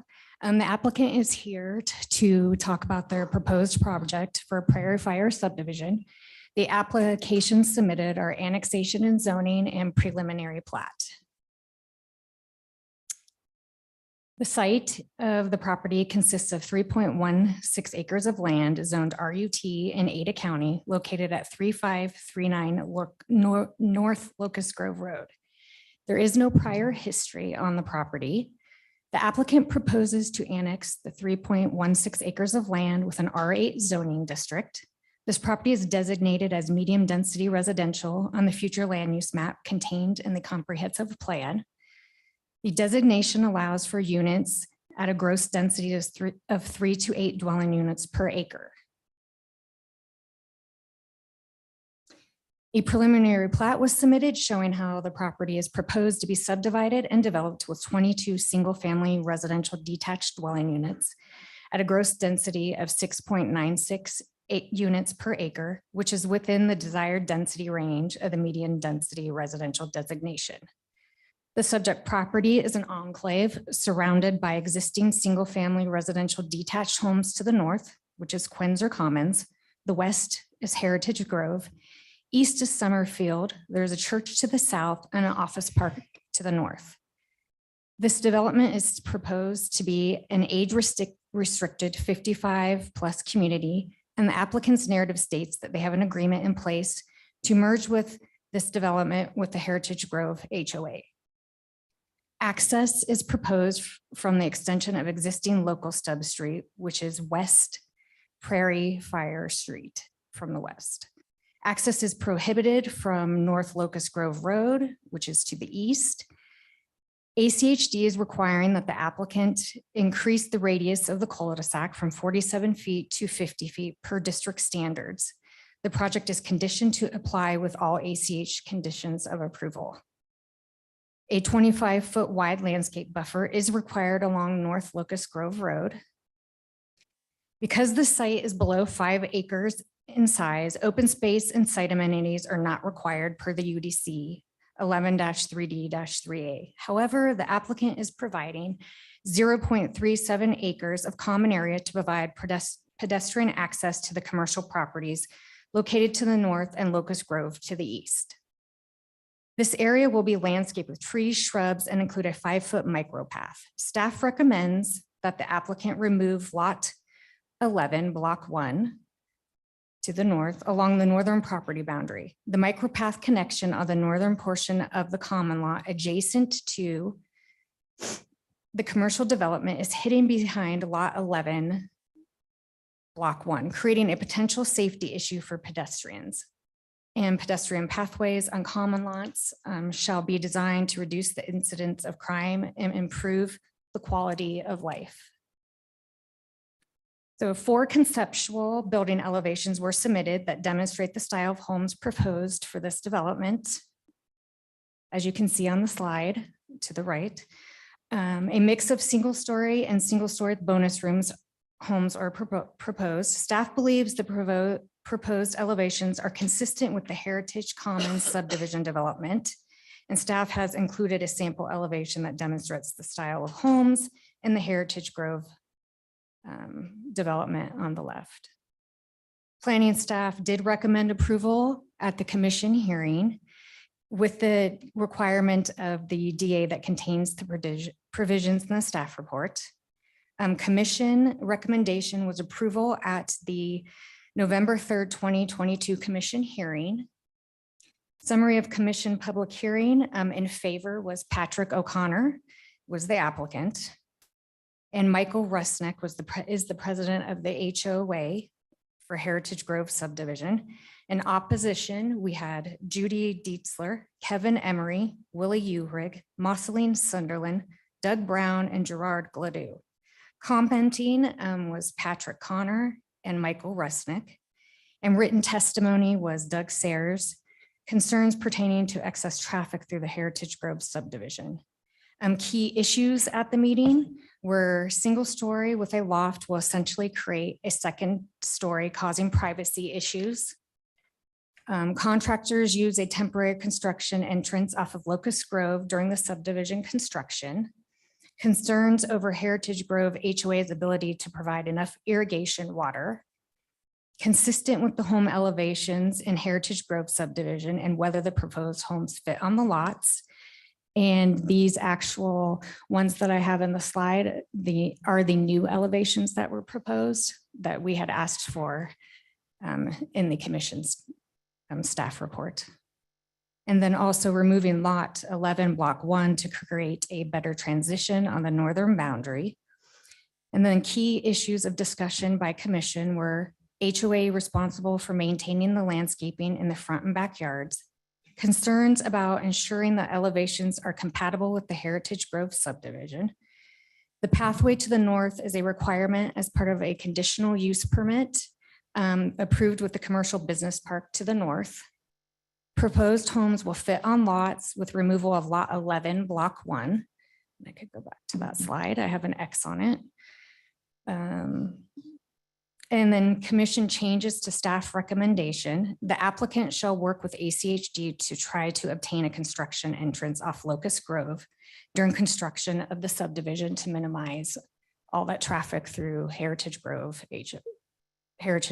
subdivision. And outstanding issues for city council, the applicant shall provide revised plans that are more consistent in style with the Heritage Grove subdivision homes prior to the city council hearing, in which they have done so. And written testimony since the commission hearing, we have not had any. Thank you. And that concludes the presentation. Thank you, Stacy. You're welcome. Council, any questions for staff? Mr. Mayor. Councilman Pro. Thank you, Stacy. In regard to a construction entrance off Locust Grove, where can you bring the plat back up and show where that would be? I assume it would be through what we're seeing as the landscaped area. Does that mean the applicant would not be landscaping that area until after all the homes are constructed? Mayor, Councilwoman Perot, yes, that would be correct. So on the east side is Locust Grove. So that would be the last part. They would get approval from ACHD to enter to build the subdivision from the east off of Locust Grove. And then that would be the last part completed. Council, any additional questions for staff? Okay, then would the applicant like to come forward? And if you state your name and address, be recognized for 15 minutes. Thank you very much, Mr. Mayor. My name is Patrick Connor. My address is 701 South Allen Street, Meridian, Idaho.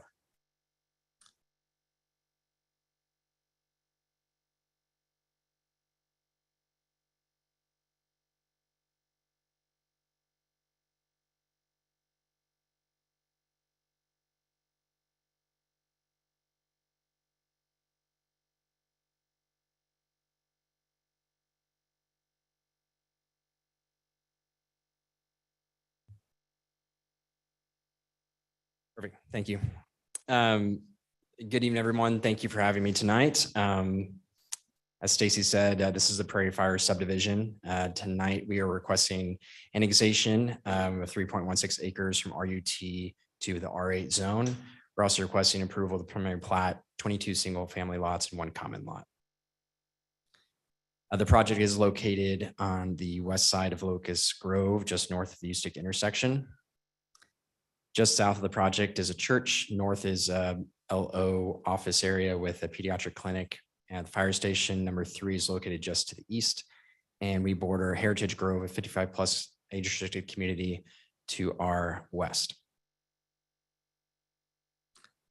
The project is surrounded by medium density residential, and the zoning directly adjacent to the property is R15 to our west, R8 to our north, and then office to the north and south. So what we're proposing tonight is the R8 zone. Initially, when we first started looking at this project and this infill project, and it's pretty rare in my job that I get to present an infill project. Usually I'm doing kind of the larger stuff on the fringes of town. So I'm really happy to present this to you all. We're looking at a number of possibilities for this, whether we're looking at attached townhomes or potentially a mixture of townhomes, a single family. We had a very large showing at our neighborhood meeting where it was overwhelmingly in favor of single family. So that is the route that we went with our application. So we are proposing 22 single family lots with 1 common lot. And we do have some open space. There is a micro pathway to the commercial property to our north, and then an access to Locust Grove to the east. During the neighborhood meeting, we had a large showing, like I said, and we started conversations with the HOA board of the Heritage Grove community that we would take access from. And from the very start, and working with Michael and his team, they're trying to find win-win solutions to a number of problems that in different areas that we found conflict. The first thing is we didn't want to create an island community within this kind of 55+ community. Michael and his team came forward with the idea to potentially we could annex and be part of their HOA and age restrict our community and effectively become the last phase of their community.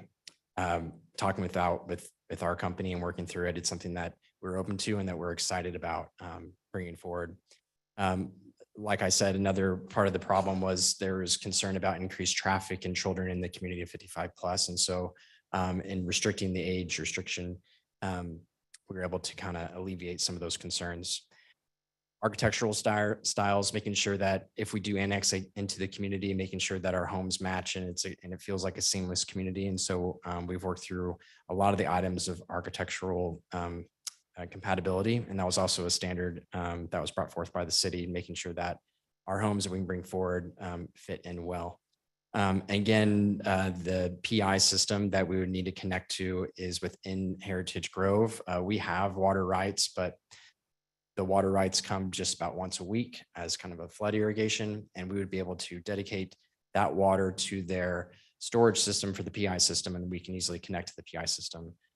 So we're committed to upgrading the pump and anything that needs to be done to ensure the PI system works for our 22 homes. The two conditions, that what's shown before you on the left is what we proposed, and what's for you on the right is the project with that lot 11 taken out. So as you can see, the green space gets a little bit bigger, and those lots on the north side also get wider. So it's a better transition from the lots in the north. So we're okay with, and we're in compliance, and we're willing to comply with that first condition. The second condition is to have the house renderings.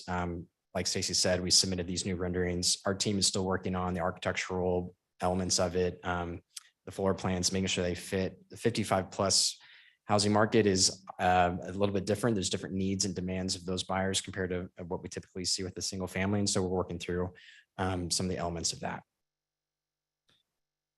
So again, thank you for having me tonight. And this is an infill project surrounded by R15 R8 zone. What our project is trying to accomplish here and what we've tried to show with working with the HOA board is moving forward together with finding an agreement. And hopefully after tonight, if we have a positive outcome, we continue work with them and annex into their community. The item about connecting to the Locust Grove with the construction traffic, I'm really glad that you brought that point up, because a lot of times all that landscaping needs to get done before we have a recorded plat. And if we're going to be running construction traffic along there, it won't happen. So that's something that we would need to work with ACHD on and with staff on to make sure it happens. I think it would alleviate a lot of the distractions of home construction for our neighbors. So it's something that we're committed to do, but there needs to be some sort of working with staff as well to alleviate that landscaping until all the construction is done.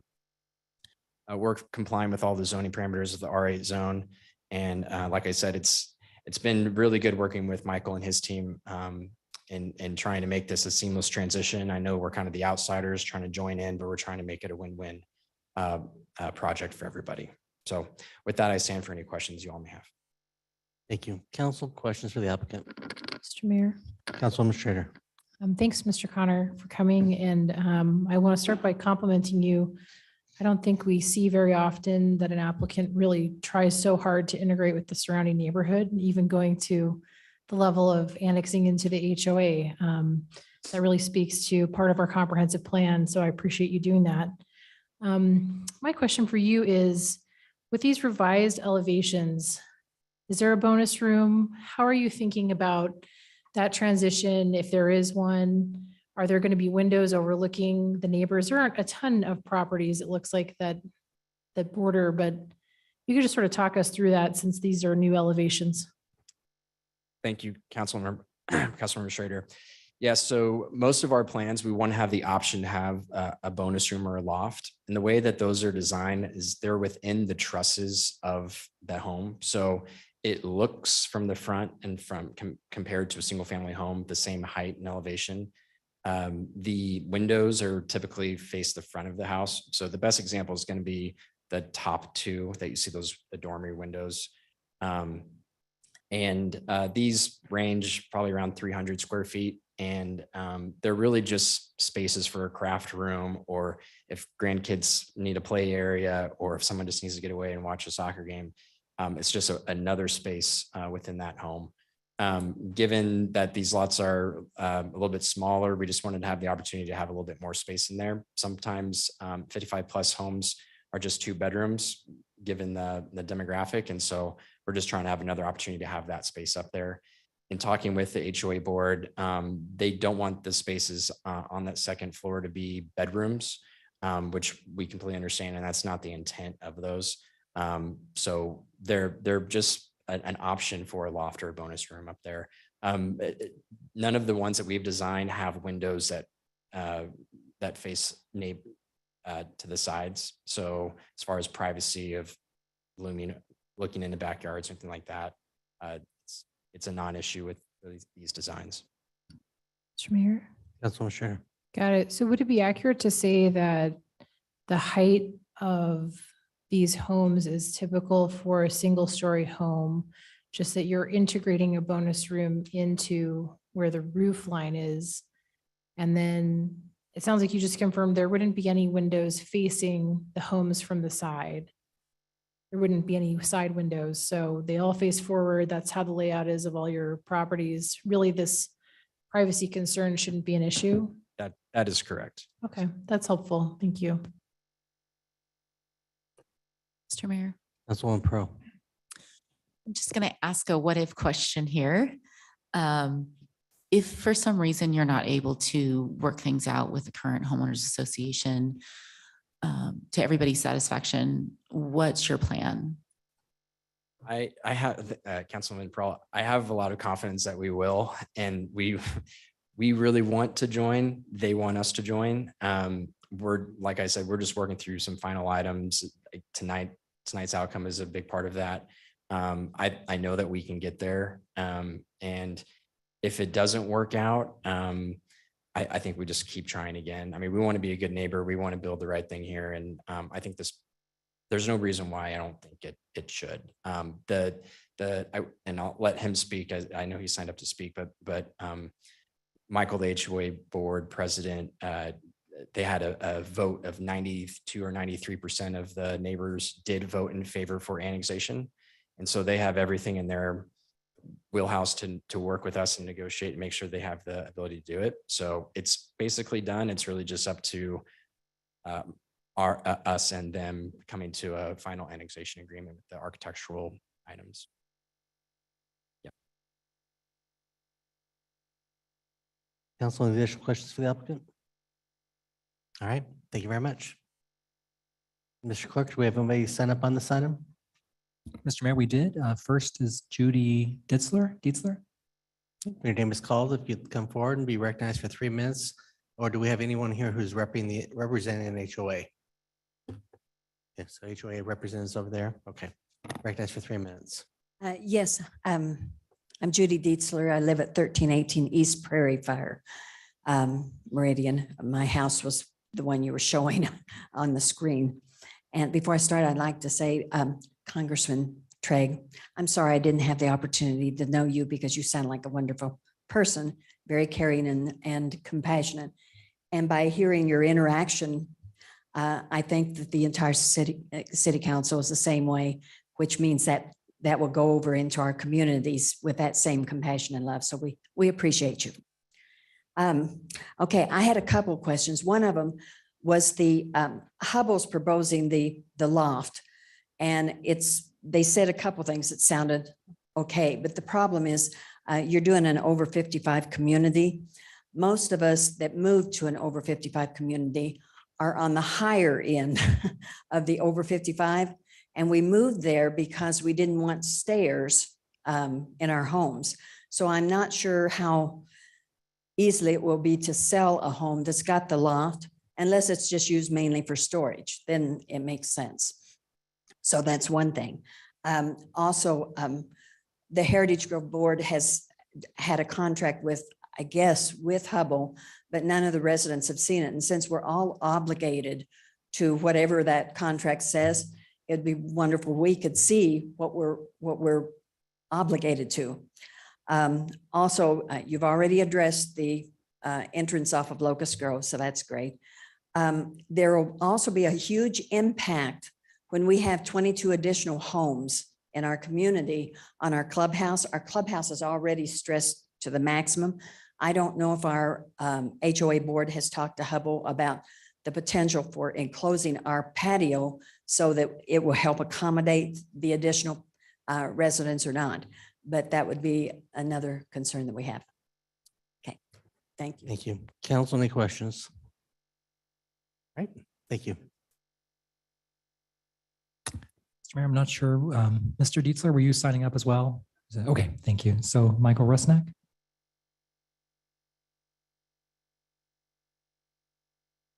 Thank you, Michael, and you'll be recognized for up to 10 minutes. Good evening, and Council, Mr. Mayor. As a community, when we became aware of the plans for Hubble taking over that area, our board immediately crafted the thought of an annexation. As stated by Patrick, we put together terms and conditions for this, that how it would integrate into our community for the best means for both parties. And indeed, we put it before the community. The community has given us the authority to negotiate on behalf of the community. 92% of the community within, and in fact, it was a majority of the community who voted, 92%, giving us, the board, the opportunity to negotiate and work with Hubble in this case. We do have 2 homes in our community that have lofts. And in fact, I was not aware of the second one until after the first meeting when I was informed that we do have 2. It's not something new in our community. With respect to the use of the clubhouse, indeed, it is not at capacity. We monitor the use. The clubhouse is it's an extension of a living room, and that's what its intent was. We do have a Friday fun night that occasionally spills out into the patio. But again, it's something for general use. It's not something that we'd consider expanding at this time or into the future, as we have discussed it in the past. Questions about the water usage and the capacity of our system and providing that pressurized irrigation. Our landscape contractor, Permagreen, has noted that, and indeed, we do have the ability to provide that water. It's all fully automated. It is done in a manner that is for conservation. And we feel very comfortable in the agreement of allowing us to be the reservoir for the water that comes off of the land from the adjacent property, the prairie fire. We would indeed provide the irrigation process as we do now. So again, the community has given us as a board the opportunity to negotiate. And indeed, we're very, very comfortable working with Patrick. To answer the question, what if? We don't want a what if. We want to make it work. And that is our honest approach. We feel it's the best win-win. We don't want a multi-level apartment complex in there. We don't want a lot more traffic than we would have. And with respect to the stairs, I think that's up to the buyer, and we'll leave it at that. Thank you. Council questions? Mr. Mayor, Councilman Pro. thank you for being here. It's really refreshing to see the neighbors working together with the applicant and having really reasonable conversations. We don't see that as much as we'd like to. So thank you on behalf of yourself and the board for just having such a good attitude about this change that's going to come to your neighborhood. Do your CCNRs currently have a limitation on how many folks can live or visit and for how long in that are under the age of 55? Like some 55 communities permit family to stay for so much time, but the concern is that they will have grandchildren that will come and live there on a permanent basis or something along those lines. I know that's been expressed to us by other 55 plus communities where there might be a loft or whatnot. Is that a conversation that your board has had? And is that a concern with having the second story? In fact, our initial CCNRs as written were a bit loose in that area. And in fact, we amended them with the community vote, an overwhelming community vote that we amended the CCNRs. Will only permit someone to be there on a temporary basis 90 days in a calendar year. That 90 days includes any family member under the age of 55 at that point. And indeed, we enforce that. That is indeed in the CCNRs. And the very, very first thing we provided Hubble team was a copy of the ACC documents and the CCNRs. Council, any additional questions? All right. Thank you very much. Thank you. Mr. Mayor, next is Willie Urick.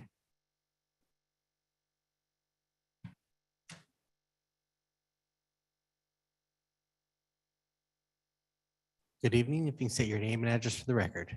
My name's Willie Urig and I live at 1421 East Summer Place in Heritage Grove. I had several questions, but most of them have been answered in the presentations, but I still have one thing that I'm concerned about, and that is, okay, with the elimination of lot 11, that does give Hubble more room on the, I guess it's the north side of the subdivision. And they may be able to get the type of houses they're showing up here to fit on their lots with that. I don't think they'll fit on the other side. They don't have the footprint to build those kind of houses on that side of the street. They don't have the width to build them. And I don't think anyone's looking at that. They're showing something that they can't do. But when they showed the original design that they were planning to build, they were planning to build very narrow, and you see them around, very narrow apartments because they had to fit them on the lot. And they're still going to have that issue with the footprint on the houses on the other side of the street. They may be okay on the north side once you get rid of the lot 11. The other thing I would like to say is I'd like to stand up here and say I wholeheartedly support this, but I don't know what this is. We were given a list of bullet points to vote on, which we voted on. They were very broad bullet points. Residents in Heritage Grove have asked to see the agreement between Hubble and our board, just so we know what the agreement is. Because as you know, the devil usually is in the detail. It's not in the broad point. So we don't know what we're agreeing to. And those are my points. Thank you. Thank you, Willie. Council, any questions? Thank you. Mr. Mayor, Gerard Gladue. Good evening, everyone. Good evening. Excuse me, sorry. My name is Gerard Gladue. I live at 1461 East Legacy View Drive, and it's in the Quinzer Commons subdivision. It's on the north side of their proposal. A lot of actually, I want to thank Patrick also for his concessions that he's done with his proposals and stuff like that really helped. But my concern with the lots, I'm going to have 4 of them along my property line. And so with what he said, as long as the houses that are proposed with the lofts and the windows, face the front, don't face the back. Also, another concern that I have is the traffic, and nobody's brought this up, but the traffic going through the Quinzer Commons subdivision as well. So that's just another concern as well. My fence, I don't know, I've never had to deal with anything like this before, so I don't know what to expect, but like my fence line, I'd like to keep my fence as opposed to having a vinyl fence put up and mine taken down because of the way my backyard is. It just wouldn't look right. So I don't know how that works as far as that goes. So that's also a concern of mine. And those will be great questions for Patrick that we'll have him address in his comments. Council, any questions? Sure. All right, thank you. Thank you, guys. Have a good evening. Mr. Mayor, there are several other names, but no one else marked that they wanted to speak. Councilman Borton. Just to those last 2 questions.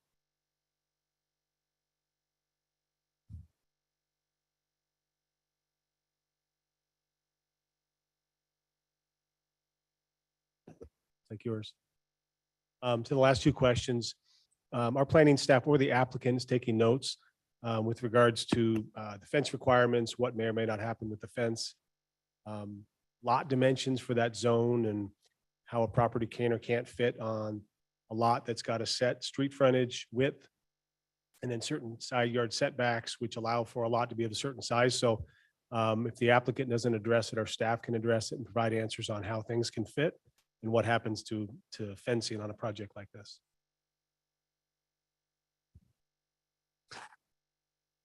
All right. Is there anybody else who would like to provide testimony on this item, either in the room or online? If you're online, use the raise your hand feature. If you're in the room, if you want to come forward.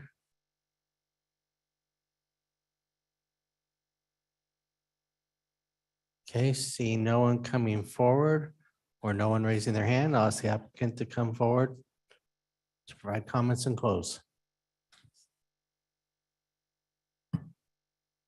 Thank you, Mr. Mayor. Again, Patrick Connor. Just to address, I thought Michael did a good job answering some of the questions about the question about the loft. Again, it is an option. It's kind of left up to the buyer if they want it. Anecdotally, my parents live in a age-restricted townhouse community, and they have a second-story loft that they actually do use mainly for storage. So it is kind of just an option, like we said, to have there. And we're trying to satisfy some of the concerns about privacy and just having that the windows face the front. Mr. Young brought up this concern about houses not fitting on those lots. So the lots as they are drawn are 40 feet to 50 feet wide, and our product as we are designing it is a 30-foot wide product. In this zone, the side setback is 5 feet, the front is 20 feet, and the rear is 12. And so the homes that we are designing will fit on the lots within the city code of the setbacks. Some of the lots are a little bit wider, so we could put a wider home on there if needed. Councilman Borton. Just real quick to close the loop on that point. The dimensions or the examples that you've shown are examples of lots that are of the dimensions that you're describing. Repeat. That's correct. Yeah. The homes that were shown that we submitted to city council are 30-foot wide homes. There's one home on there that's a 40-foot wide home that would fit on a 50-foot lot. Yep. And to answer Mr. Gerard's question about the fence, definitely with an infill project like this, we like to look on a case-by-case basis. We would like to keep the fence in place. There's no need to replace a fence or tear a fence out. That doesn't need to do that.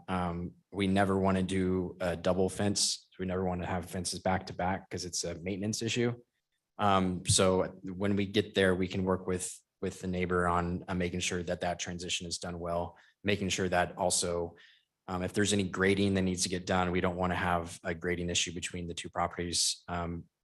During site visits, I think actually the adjoining properties are a couple feet higher than this property. It's a bit in a hole, so there will be some grading that we'll have to do. And again, I know it was brought up about potential upgrades to the clubhouse. We're a part of our negotiations and with this annexation agreement is find stuff like the developer contribution that we need to give as we join the HOA. So we have identified an amount that they would receive once the final plat is done. Is recorded. And so what they choose to do with that money is an HOA decision. I don't know if it's enough to rebuild a clubhouse or do any sort of additions like that, but that's going to be an HOA decision. And again, the homeowners that will live in this community will be paying fees and dues to go into the general fund. I think that I covered any questions that were posed tonight. If there's anything else that I did not, please let me know. Mr. Mayor. Councilwoman Schrader. Thank you. Would you be willing to have a DA condition that would tie you to what you just promised, which is that the windows on the second story will face the front of the home? Yeah, I don't see a problem with that. That's fantastic. I think that would give a lot of the neighbors comfort around that. Thanks. Mr. Mayor. Councilwoman Pro.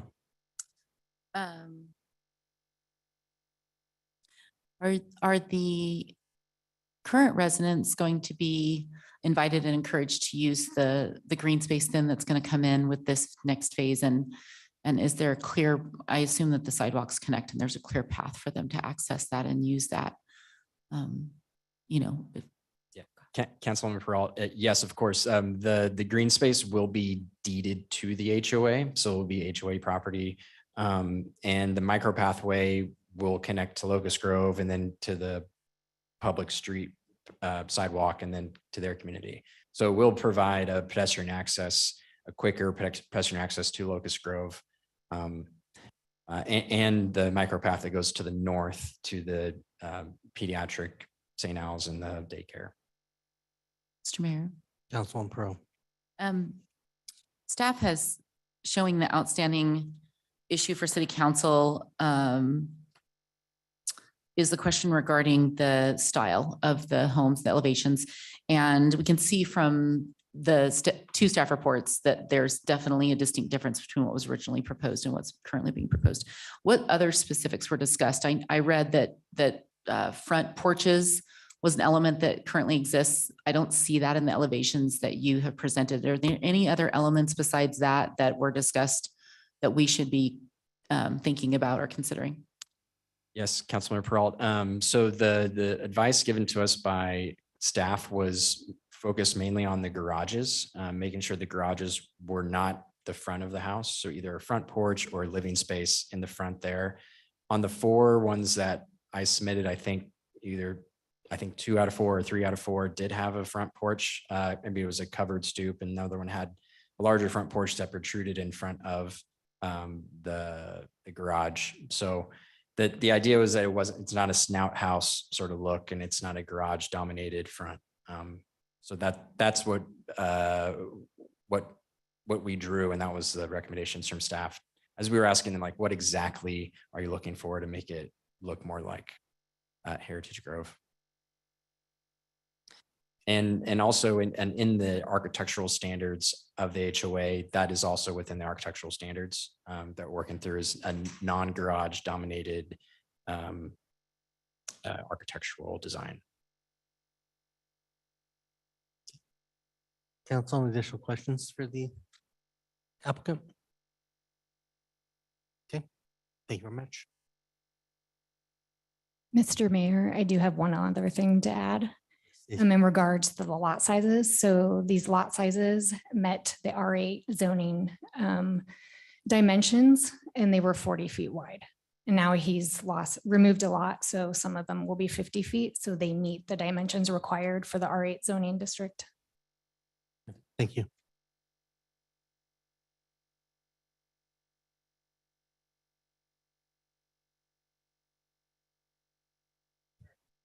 Councilman Caver.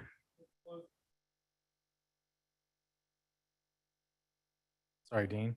I move that we close the public hearing on what now? You're good. Okay. Yep. I'm good. All right. Move that we close the public hearing on item number 3, Prairie Fire Subdivision H-2022-0053. Second. I have a motion and a second to close the public hearing. Is there any discussion? If not, all in favor signify by saying aye. Aye. Opposed, nay. Guys have it. The public hearing is closed. Mr. Mayor. Councilman Caver. This is, I think, a really good use of an infill project. Some of the other council members' points, appreciate the applicant being proactive with the neighbors and kind of matriculate, kind of build one kind of global concept. The only outstanding issue for me is not one for us to contemplate, and that's between the current HOA and the board. And I've been on HOAs and worked with HOAs and know I don't think there's more of a thankless job in government than serving on a homeowners association. If there's one thing an HOA board can agree on, is that nobody wants to do the job. And so I appreciate your work to the board, and perhaps maybe just some further communication with your residents about what's included will probably resolve that. So, Mr. Mayor, after considering all staff, applicant, and public testimony, I move to approve file number H-2022-0053 as presented in the staff report for the date of December 13th, 2022, to include all staff, applicant, and public testimony. Second. I have a motion and a second. Is there discussion on the motion? Mr. Mayor, sorry. Councilman Caver. To clarify on that, I know Councilmember Strader brought up a DA for the way the windows are facing. That's inclusive of my motion as well. Second agree? Second agrees. Okay. Is there further discussion on the motion? Clerk call the roll then. Thank you, Mr. Mayor. Strater. Aye. Burnt. Perot. Aye. Cavanagh. Aye. Borton. Hoagland. All ayes, motion carries. The item is agreed to. Best of luck getting your final agreements in order and working these things out. So thank you very much for being here. Next item up is items 4 and 5, public hearing for Turin Plaza H 2022-0063 and public hearing for Turin Plaza SHP 2022-0013. We will open both of these public hearings together and begin with staff comments.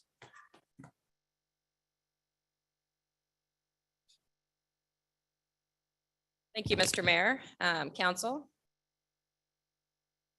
The next application before you is a request for a rezone and a short plat. This site consists of 1.62 acres of land. It's zoned R4 and is located at 3169 West Bell Tower Drive on the east side of North 10 Mile Road, just south of Bell Tower Drive. This property was annexed back in 2001 and platted as a lot in Bridge Tower Crossing subdivision. A development agreement was required as a provision of annexation. The comprehensive plan future land use map designation is office.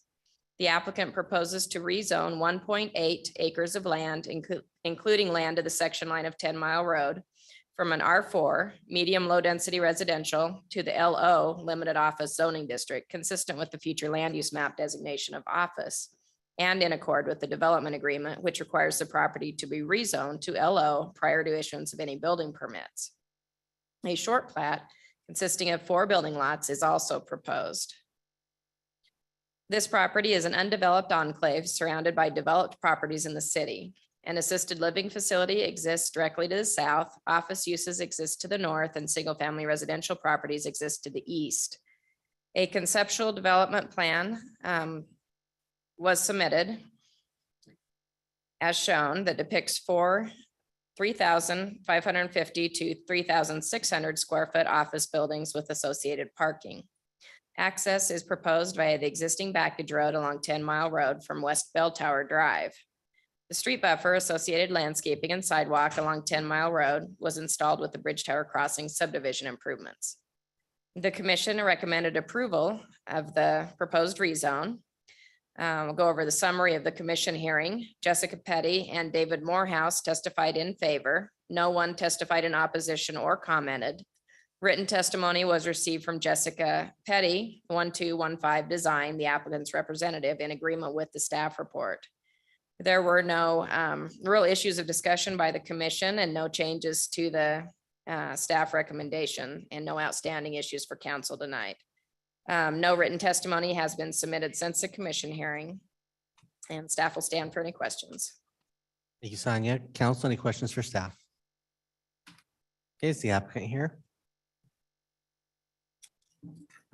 Like to come forward and say your name and address for the record, be recognized for 15 minutes. And Mr. Mayor, looks like Jessica Petty is online as well. I think she's speaking for the applicant. Okay. Hi, this is Jessica Petty with 1215 Design. We can hear you. My address is 1897 South Satellite Way, Boise, Idaho. And yes, I'm the architect on the project and speaking on behalf of the owner. And we're just requesting a rezone from R4 to the LO zone. We feel that the LO zone district is fitting for the neighborhood and consistent with the properties to the north. The LO zone would allow us to provide new services to the surrounding neighbors and community, and we're excited to bring some new businesses into the Meridian area. We'd appreciate your support on the rezone request, and I'm here for any questions you have. Thank you, Jessica. Council, any questions for the applicant? Mr. Mayor. Councilman Schrader. You don't have to disclose, but I was just curious for folks that are living in the area, if you have any indication on the kind of users that you expect to come into the development? We don't know for sure yet, but we'd anticipate just small businesses, you know, a dental office, a CPA office, something along those lines. Perfect. Thank you. Council, any additional questions for the applicant? Okay. Do we have anyone sign up to provide testimony on this item? Mr. Mayor, only somebody with the applicant team marked they wanted to speak.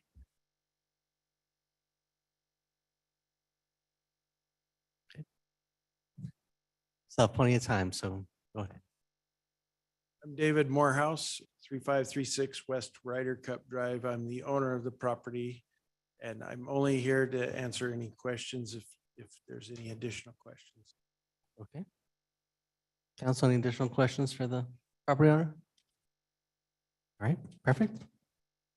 Is there anybody present who would like to provide testimony on this item at this time, or anybody online that'd like to provide testimony? Please use the raise your hand feature.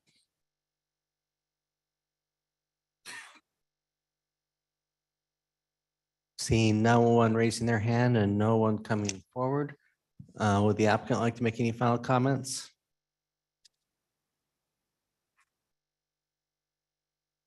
Jessica? No, I don't have anything else to add. Thank you. Okay. Then council, what's your pleasure? Mr. Mayor, Councilwoman Schrader. I move that we close the public hearing. I have a motion, a second, to close the public hearing on both items. Yes. Is there any discussion? If not, all in favor signify by saying aye. Aye. Opposed, nay. Ayes have it, and the public hearings are closed. Mr. Mayor, Councilwoman Schrader. looks like a great, kind of neighborhood office serving type of use. I think these types of scale of businesses work really well in this type of location. So considering that, after considering all staff, applicants, and public testimony, I move to approve files number H 2022-0063 and SHP 2022-0013 as presented in the staff report for today's hearing date. Second. I have a motion, a second, and a request from council, and we want to separate those, Mr. Neary. Okay, look, if we can have the withdrawal of that motion, Happy to withdraw the motion. second agree, Second agrees. and we'll let you go again. Will do. Mr. Mayor, Councilwoman Schrader. after considering all staff, applicant, and public testimony, I move to approve file number H 2022-0063 as presented in the staff report for today's hearing date. Second. A motion, a second, and just for clarification, 0053, just for the record. Oh, I should have 53 on my, I must have an old one. Oh, we're doing that one. I apologize. I am incorrect. I have a motion, a second. Is there any discussion? If not, clerk, call the roll. Thank you, Mr. Mayor. Strainer. Aye. Byrne. Perot. Aye. Cavanagh. Aye. Borton. Aye. Hoagland. All ayes, motion carries, and the item is agreed to. Mr. Mayor, Councilwoman Schrader. after considering all staff, applicant, and public testimony, I move to approve file number SHP 2022-0013 as presented in the staff report for today's hearing date. Second. I have a motion, a second, to approve item SHP 2022-0013. Is there any discussion? Mr. Mayor, Councilwoman Pro. I'd like to just say, I think this is a great rezone moving from residential to office in this specific area. I think this is a really wise move considering how much residential has come out to this area. We really need those services nearby and the opportunities for residents in this area to have their businesses near their home. Any further questions or comments on the motion? If not, clerk, call the roll. Thank you, Mr. Mayor. Strader. Aye. Perot. Aye. Cavanagh. Aye. Borton. Hoagland. Aye. All ayes, motion carries, and the item is agreed to. Thank you very much. Okay, next item up is item 6, public hearing for West Valley Emergency Center, H 2022-0065. We will open this public hearing with staff comments. Thank you, Mr. Mayor, members of the council. The next applications before you are a request for development agreement modification and a conditional use permit. This site consists of 16.46 acres of land. It's zoned CG and located at the southwest corner of North Levi Lane and North, AKA North Rustic Oak Way. This property was annexed in 2021 with Prescott Ridge subdivision with the requirement of a development agreement. The comprehensive plan future land use map designation is mixed use regional and medium density residential.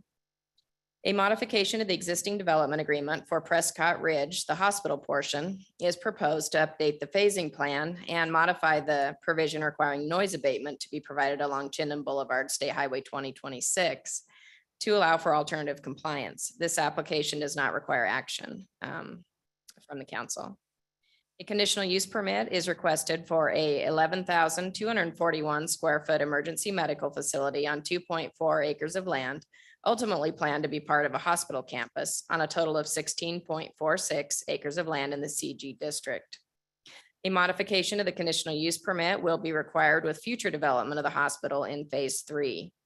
The city council previously deemed the access for the emergency room via Rustic Oak at Collector Street meets the intent of the specific use standards that requires hospitals that provide emergency care to have direct access on an arterial street, as noted in the development agreement.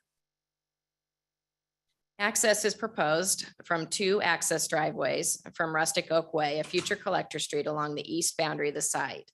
An emergency-only access driveway is proposed from the west via Serenity Lane, a private street. Direct access via Chinden Boulevard and State Highway 2026 is prohibited. An access easement is required to be obtained for the emergency access via Serenity Lane. If not attained, emergency access shall be provided from the south from the cul-de-sac, North Backcountry Place between lots 5 and 7, block 12 in Prescott Ridge number 3, and a barrier prohibiting access shall be erected at the west end of the frontage road.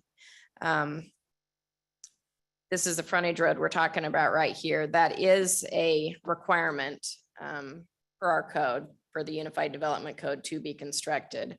I just wanted to clarify that and say that if they don't have an access easement from Serenity, this private street right here, that they will have to barricade this off until they do have access sometime down the road in the future.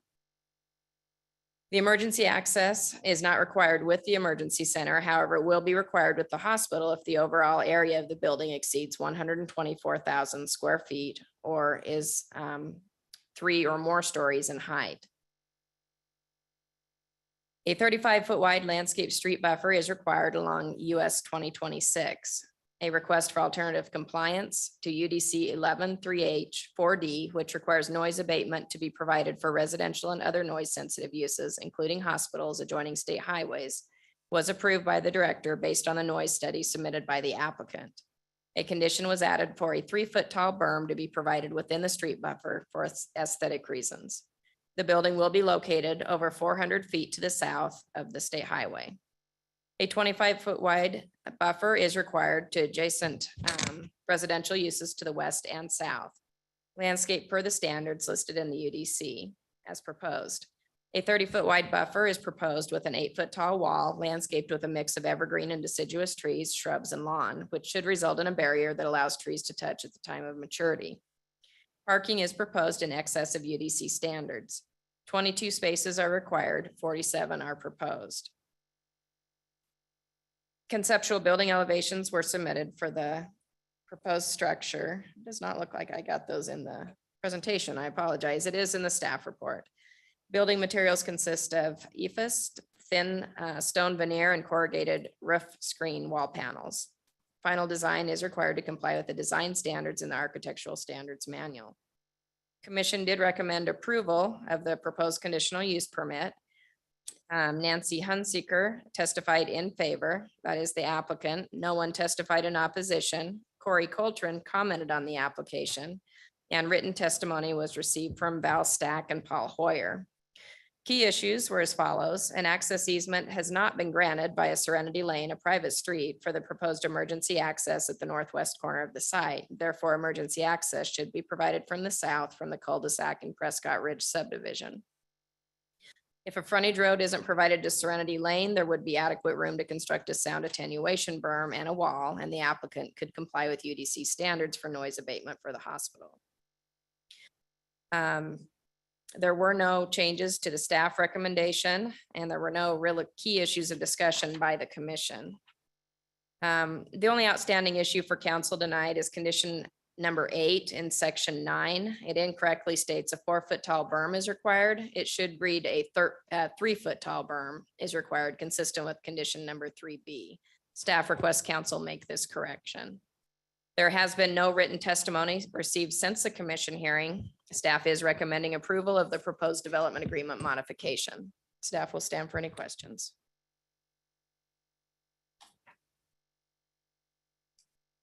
Thank you, Sonia. Council, any questions for staff?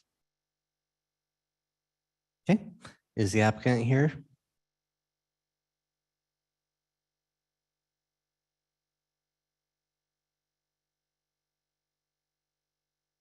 Good evening.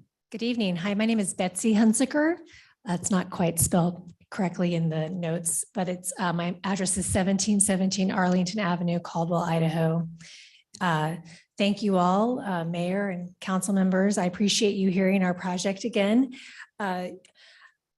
We have the architect and the civil engineer, some others available online if you have technical questions. So I'll be phoning a friend if you all have some, if you go too deep on me. But you all are aware this project was previously approved as part of the master development. So we're just back, as Sonia said, for some, I think, fairly some changes to the development agreement, but nothing material in my opinion. We are really excited to bring this project to this part of the city of Meridian. You all know better than anyone, this is probably one of the most rapidly growing areas in the country, and with minimal healthcare services. And we're excited to partner with the city of Meridian to be able to support growth and health of the community. As HCA West Valley is a tax-paying organization, so we want to remind you all that this property will generate property taxes and income taxes for the city, thereby supporting growth and infrastructure really well beyond what our own use will be.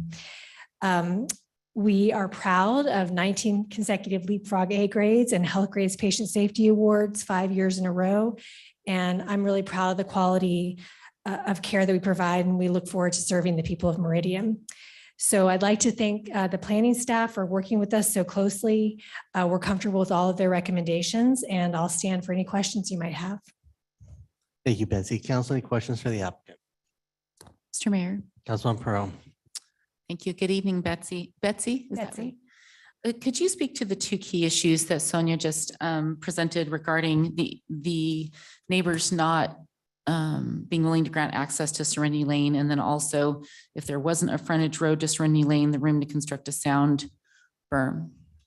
The frontage road is required by the city, so they'll have to answer any questions. So really not doing the frontage road, we'd be happy to not have to construct a frontage road, but that's a requirement by the city. And because of so I'll just leave that, we can't not build it.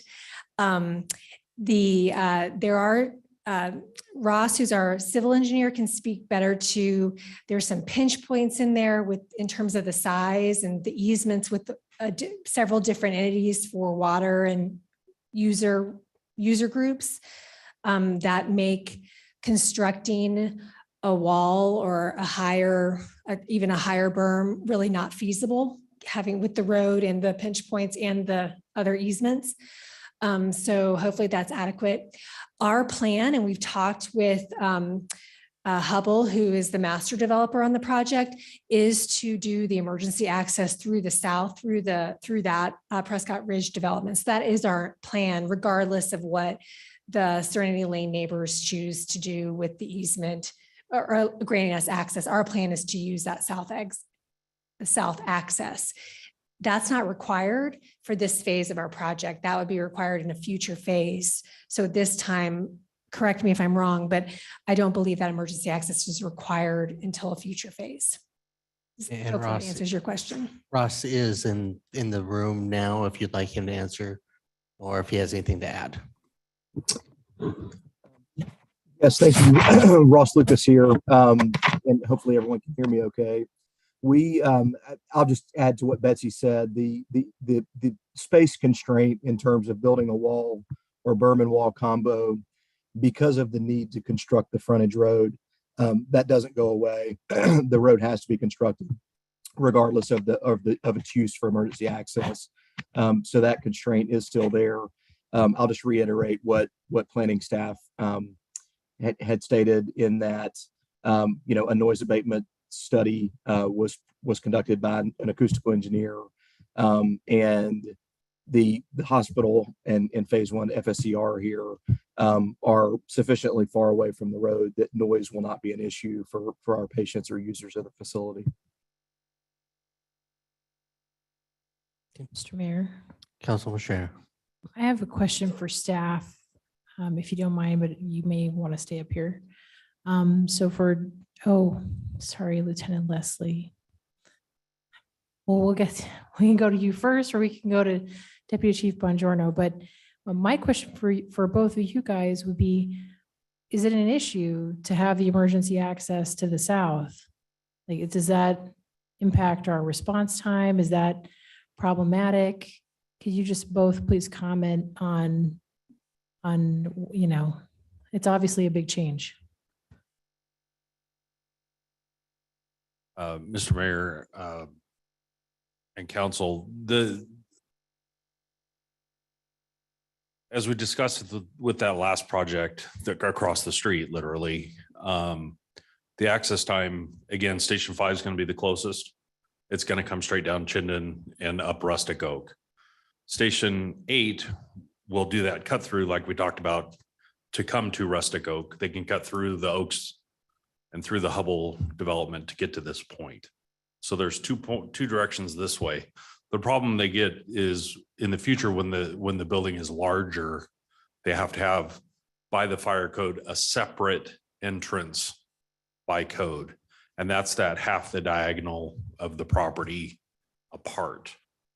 The access out to Serenity Lane at this point is the easiest way to do it. And that gives us two distinct access points to the property. I did look at the cul-de-sac and I said that is acceptable as well, because it will also meet that half the diagonal rule. So either one is fine for the fire department. Perfect, thank you. Mr. Mayor, Councilman Schrader. if the police department wouldn't mind if they have the similar take on it or anything different to add. And Mr. Mayor, Councilman Strader, we don't have a concern over the entrances wherever they're at. Our response is obviously a little bit different than the fire and the apparatus, so we're good with either of them. It's perfect, thanks. Thank you. Council, any additional questions for the applicant? All right, thank you very much. Thank you. Mr. Clerk, do we have anybody sign up to provide testimony? Mr. Mayor, we did not. Okay, is there anybody in the audience that'd like to provide testimony on this item? Or online, if you'd like to provide testimony, use the raise your hand. Seeing no one coming forward or no one raising their hand, would the applicant like to make any final comments? Now that she sat down?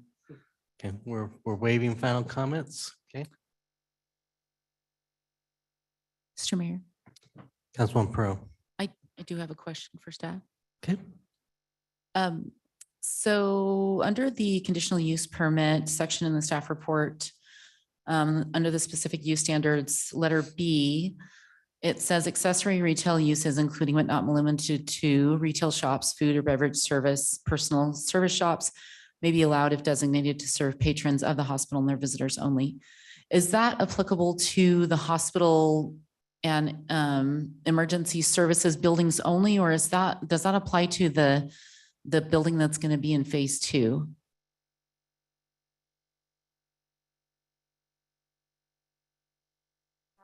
Just one moment here.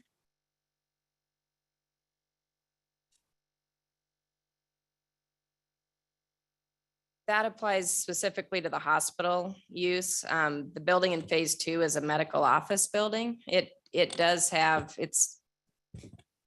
I won't speak to that. It's not part of this application, but to answer your question, it just applies to the hospital. Mr. Mayor, Councilman Pro. just one more question about phase 2, if I may. That is a lot of parking, and I don't know if that's something that is handled at a later time because we don't know who the user is going to be, but how will that work? I mean, this is just a concept plan at this point, right? But it seems like that's a significant amount of parking, whether it's a restaurant, whether it's a medical office use. I don't know how large that building is in comparison because it's not to scale.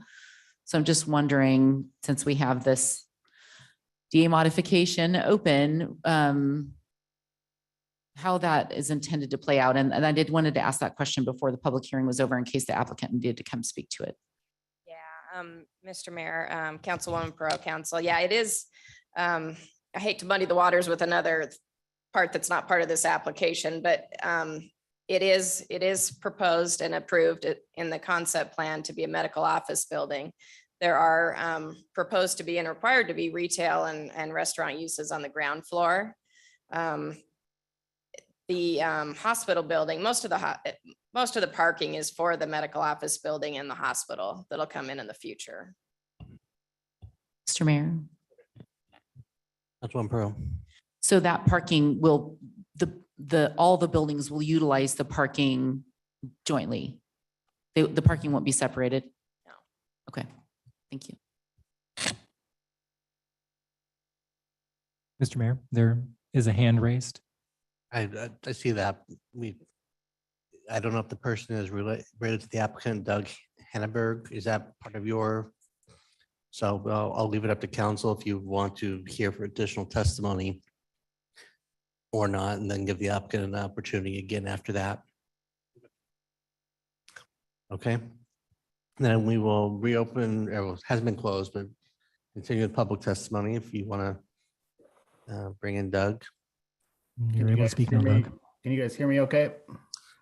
Yeah, speak up a little bit. Okay. Yeah, this is Doug Hanneborg. I'm at 6002 North Serenity Lane. I'm the HOA president of Peregrine Heights, which is the owner of Serenity Lane there. So I don't really have a lot to say. I think I heard one of the council members ask like what some of the concerns were. So with that lane connecting to Serenity Lane, the emergency lane. So I don't know if you guys wanted me to answer that or not. If you have something to add, I would go ahead and do it.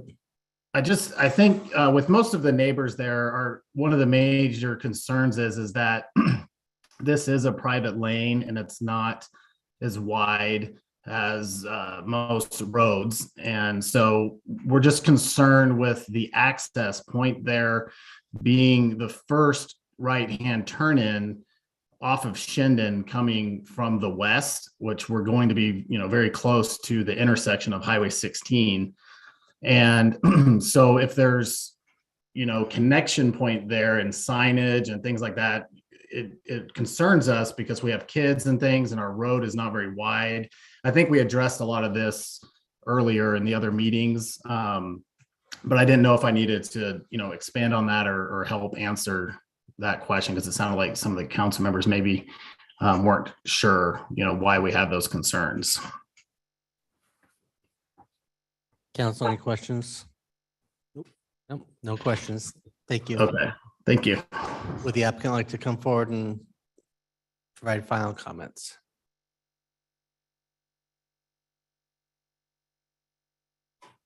Thank you, Mr. Mayor and Council.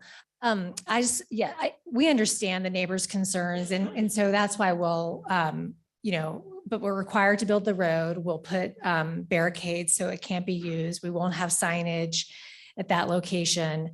So, we'll do our best to deter any usage of that road since it's not, there's also going to be a barrier on the building end of the road. So you can't have a person drive all the way up there and get stuck kind of at the end. So we'll have it barricaded basically on each side, which seems a little silly, but that's what we're going to do.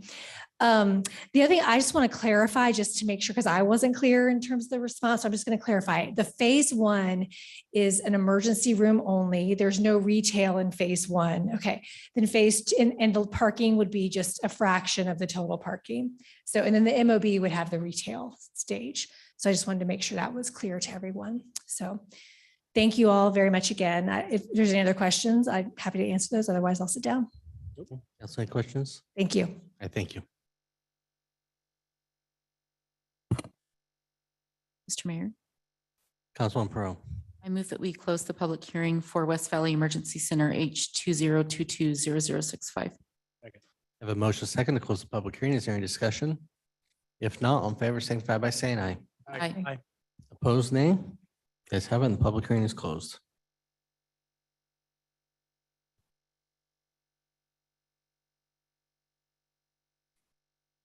Mr. Mayor, Councilwoman Pearl. I'd like to make a motion, but I do have a quick question for staff first. Okay.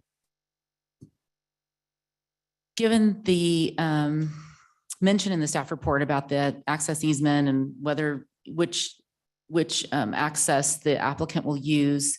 Do we need to modify the staff report in the motion to specifically state that the city is asking the applicant to use the access to the south? Mr. Mayor, Councilwoman Pro, Council, no, the staff report accounts for that. Okay, thank you.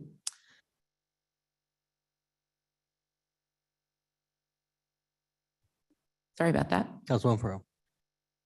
I move that, excuse me, after considering all staff applicant and public testimony, I move to approve file number H 2022-0065 as presented in the staff report for the hearing date of December 13th, 2002, with one correction to condition 8 in section 9.A, which incorrectly states a 4-foot tall berm is required.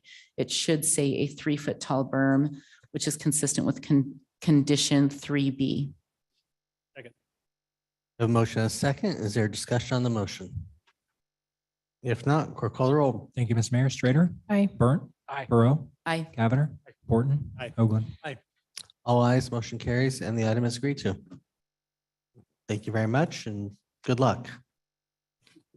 With that, we're going to go ahead and take a 5 to 10 minute break.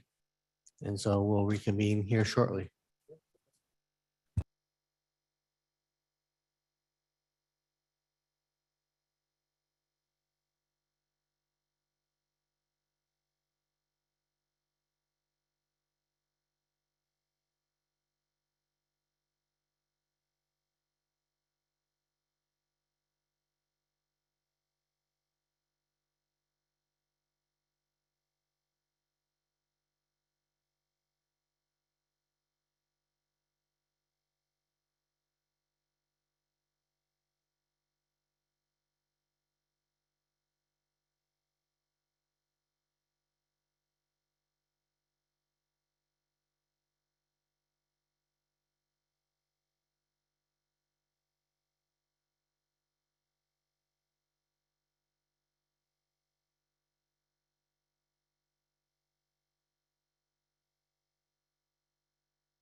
All right, well, we'll go ahead and come back from recess.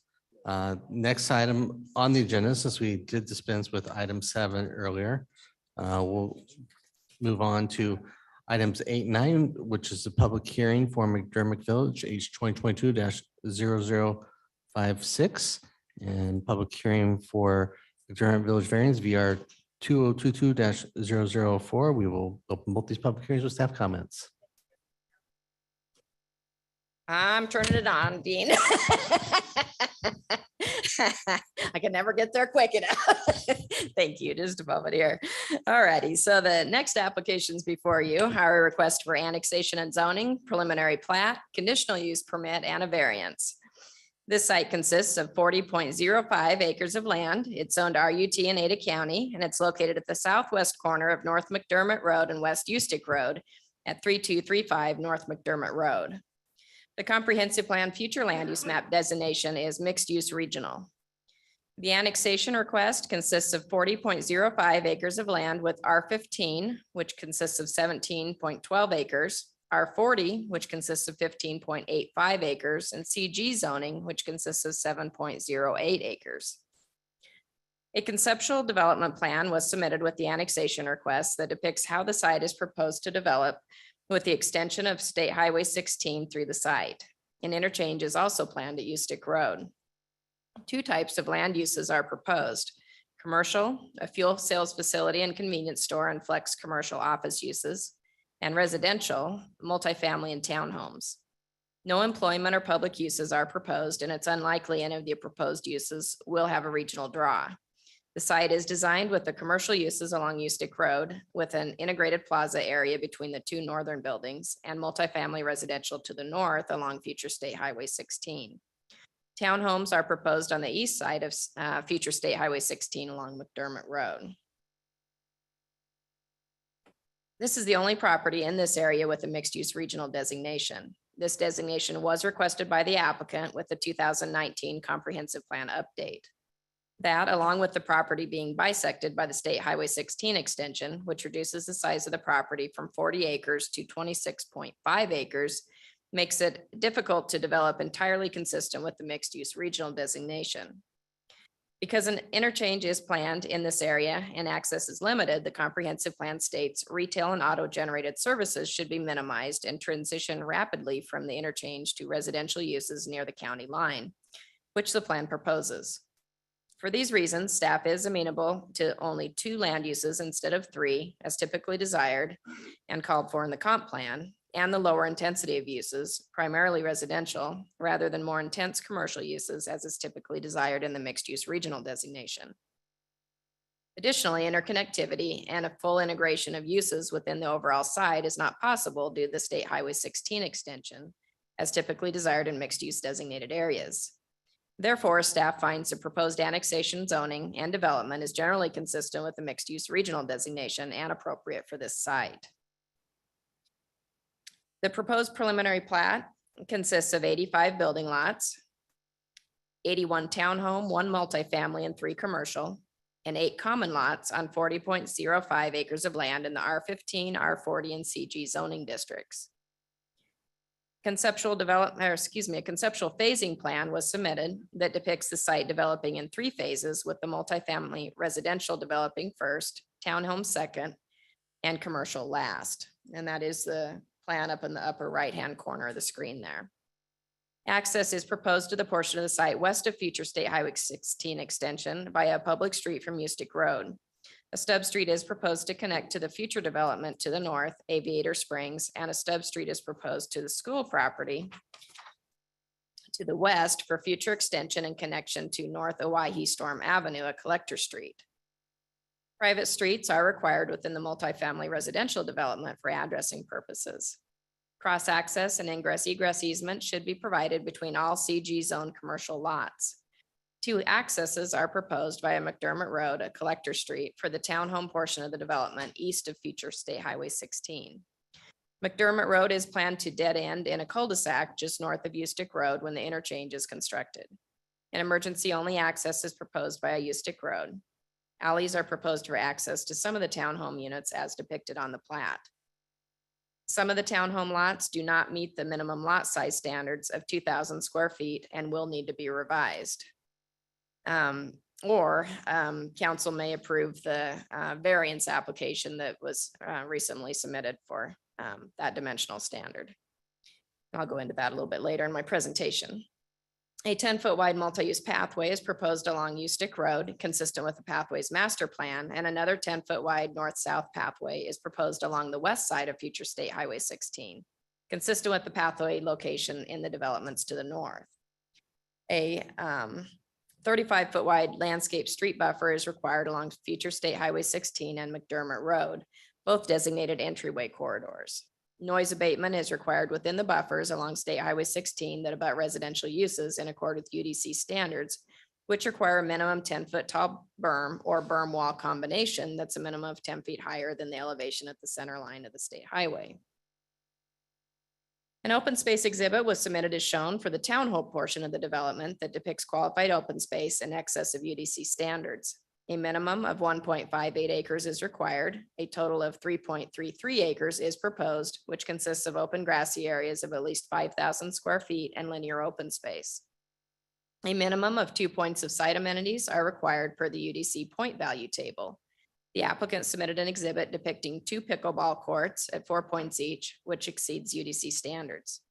The Sky Pilot drain crosses the southern portion of the site within a 100-foot wide easement.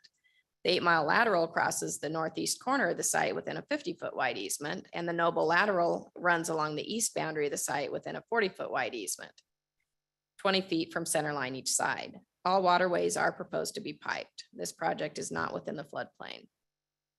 A conditional use permit is requested for a multifamily development consisting of 250 dwelling units on 12.19 acres of land in the R40 zoning district. The proposed development will have 12 three-story multifamily structures and a 9,055 square foot amenity building centrally located within the complex. 6 different floor plans are proposed with a mix of units consisting of 1, 2, and 3 bedroom units ranging from 712 to 1,278 square feet in size. Private open space is proposed in accord with UDC standards. Qualified open space is proposed in accord with UDC standards. A minimum of 2.74 acres is required. A total of 3.35 acres is proposed, which consists of central common and amenity areas and a pedestrian corridor where a multi-use pathway is planned in excess of UDC standards. Proposed amenities include a clubhouse with a fitness facility, a swimming pool, and a spa with cabanas and an outdoor lounge area, 10-foot wide multi-use pathways and internal walking trails, a plaza, a pickleball sports court, and a bike repair station. A barbecue area is depicted on the site plan. Staff recommends this area is constructed as a commercial outdoor kitchen. An outdoor seating area is also depicted on the plan. Staff recommends this area is constructed as a picnic area with tables, benches, landscaping, and a shade structure.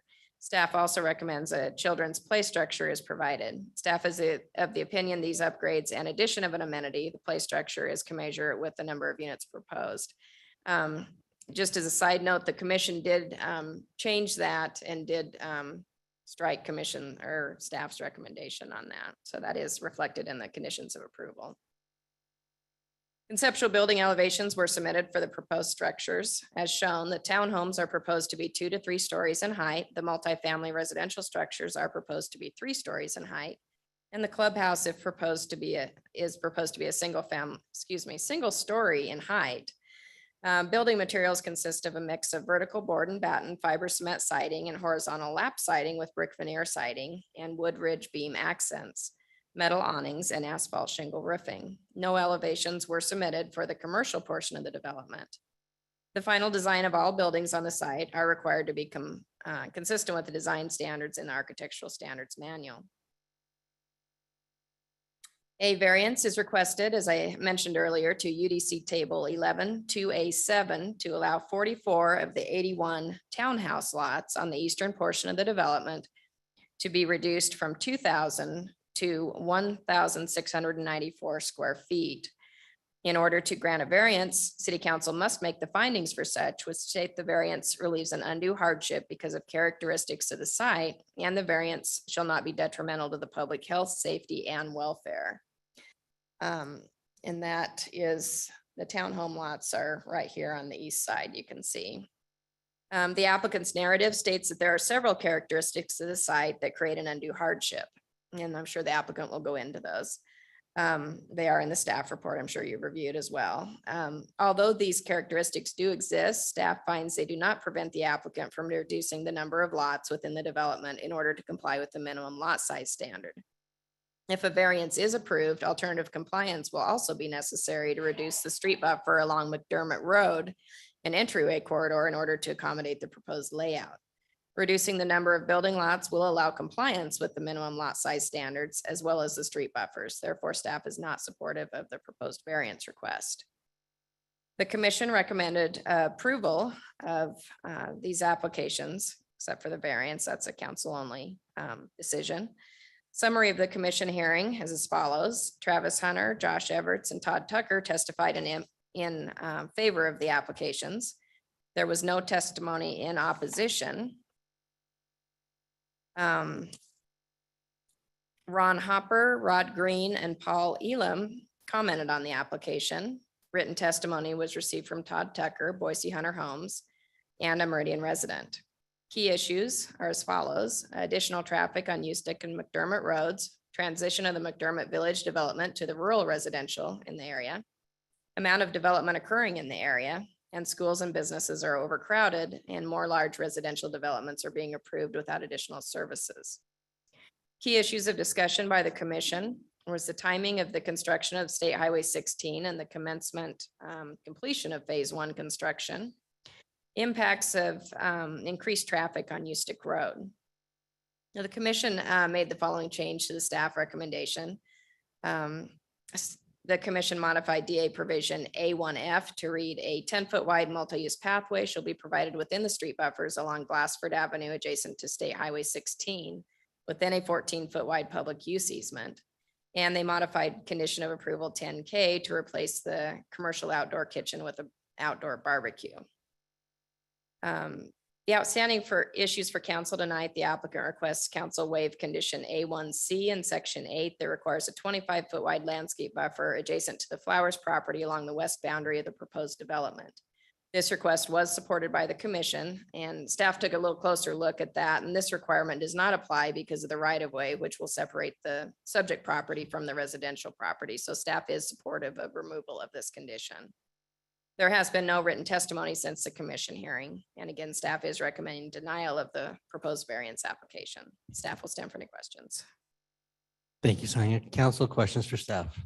Mr. Mayor? Councilman Hogan.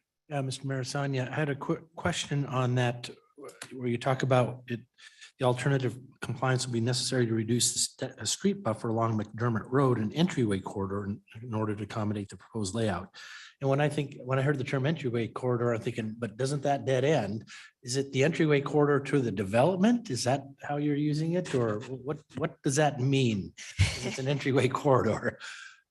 Mr. Mayor, Councilman Hoagland, Council, I'm afraid it's probably a little outdated, but it is on our plan as an entryway corridor. And that was prior to the current design and plan for it to dead end.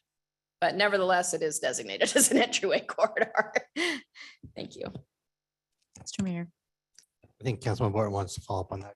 Yeah, just to close the loop on that. So that reference, either it's incorrect or it's not helpful to us in making the decision on the variance.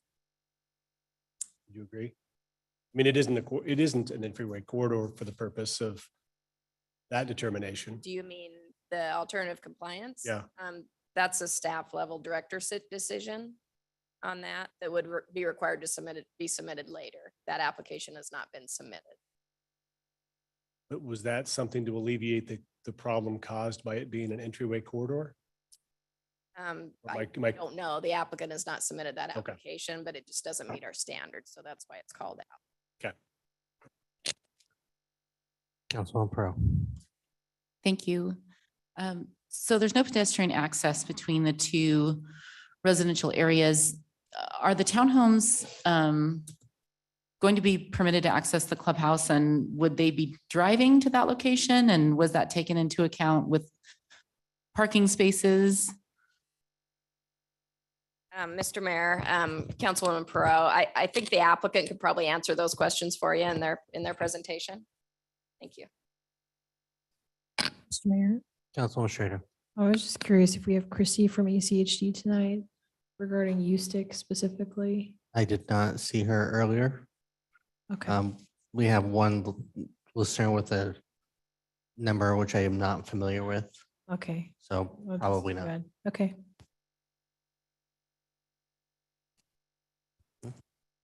Council, any additional questions? All right, then ask the applicant to please come forward.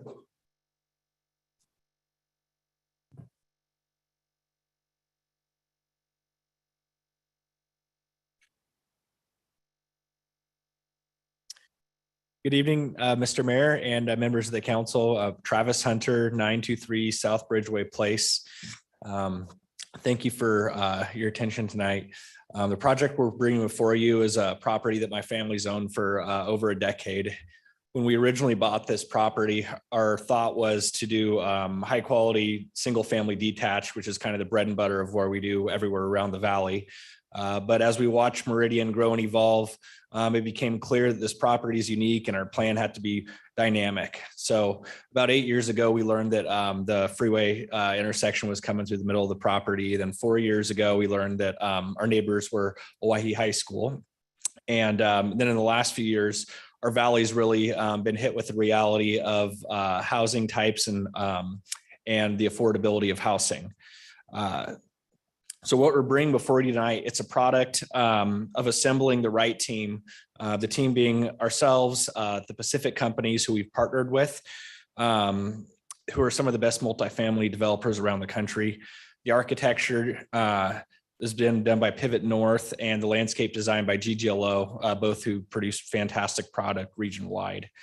We've worked with staff for a while, for about 2 years now on the plan, and we thank them for all their effort they put into this. With that, I'll turn the presentation over to Josh with the Pacific Companies. Good evening, Josh Everts, 303 East State Avenue, Old Town Meridian, 83642. So I am the development manager on this for the Pacific Companies. Do we have the presentation up here? Thank you, Sonia. So I'm going to walk through. I get the distinct pleasure of representing sort of the whole team here and being able to kind of share the 2-year journey that we've been on that led us to a staff recommendation and a P&Z approval, or at least a P&Z approval for you guys to consider tonight. So a lot of hard work went into this. So let's get into it. So this is the McDermott Village project. The team is great. It really is. When Caleb asked me last summer to get involved with this, I said, who are the people that are working on this? He's like, well, do you know Jim and Jan Hunter? I'm like, they're good friends. And that's the kind of people that we should be doing projects with. So great team. We're gonna tell some stories tonight. We're gonna make an ask of you. We're gonna look at the impact of Highway 16. And I hope that by the end of the night, we're gonna come to a conclusion of doing a great development here that's aligned with the Meridian Comp Plan. So the property, 40 acres, acquired in 2006. Again, like Travis said, with the goal of single family housing development. Strategic corner, path of growth. 2017, ITD redefined the final 5 miles of Highway 16, which forced us to look at how we tackle a site like this. Development justification, the product that we're looking to bring is already identified as mixed use regional, as asked for in 2019 on the future land use map. Our proposed development aligns with the proximity. We really did look at this entire site and treated Owyhee High School as that regional draw element. And then our development wanting to come alongside and provide a great transition to the adjacent land uses.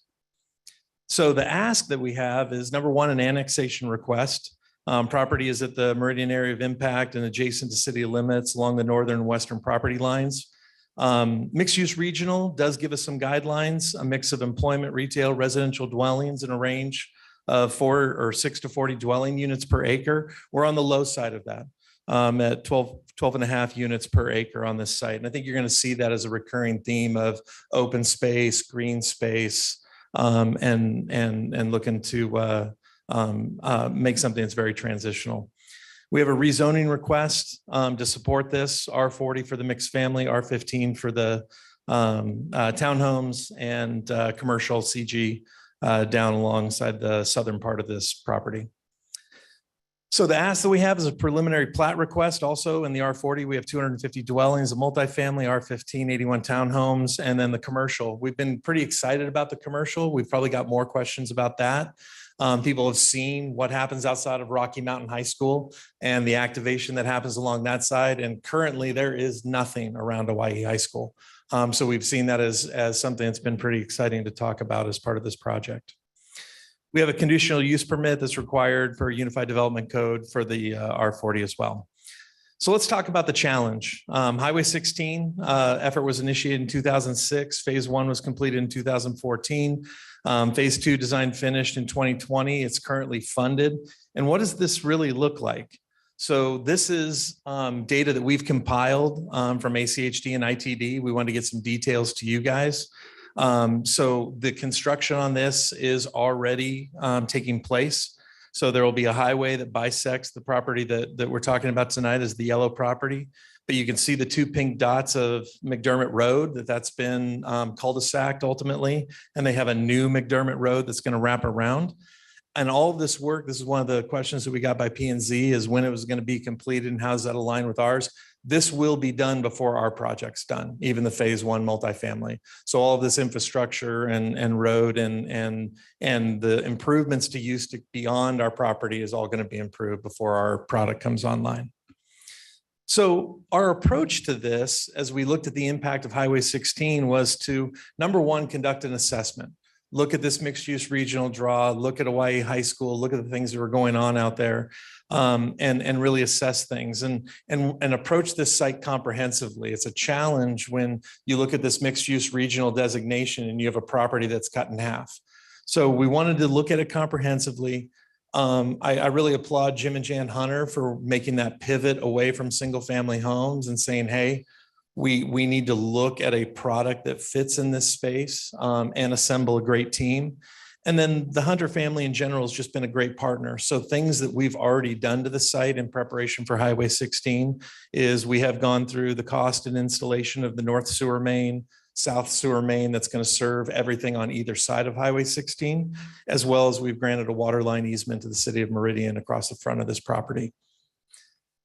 So our solution then to this problem is McDermott Village, a mixed-use regional development, mixed-use regional programming that's in line with the comp plan, leveraging the regional draw of Hawaii High School, a multifamily lifestyle community, single-family townhomes, retail office and amenities for the region, and a lot of integrated green space. And the common goal, really, as we met as a team to shape this, was meeting a really, really big Meridian housing need.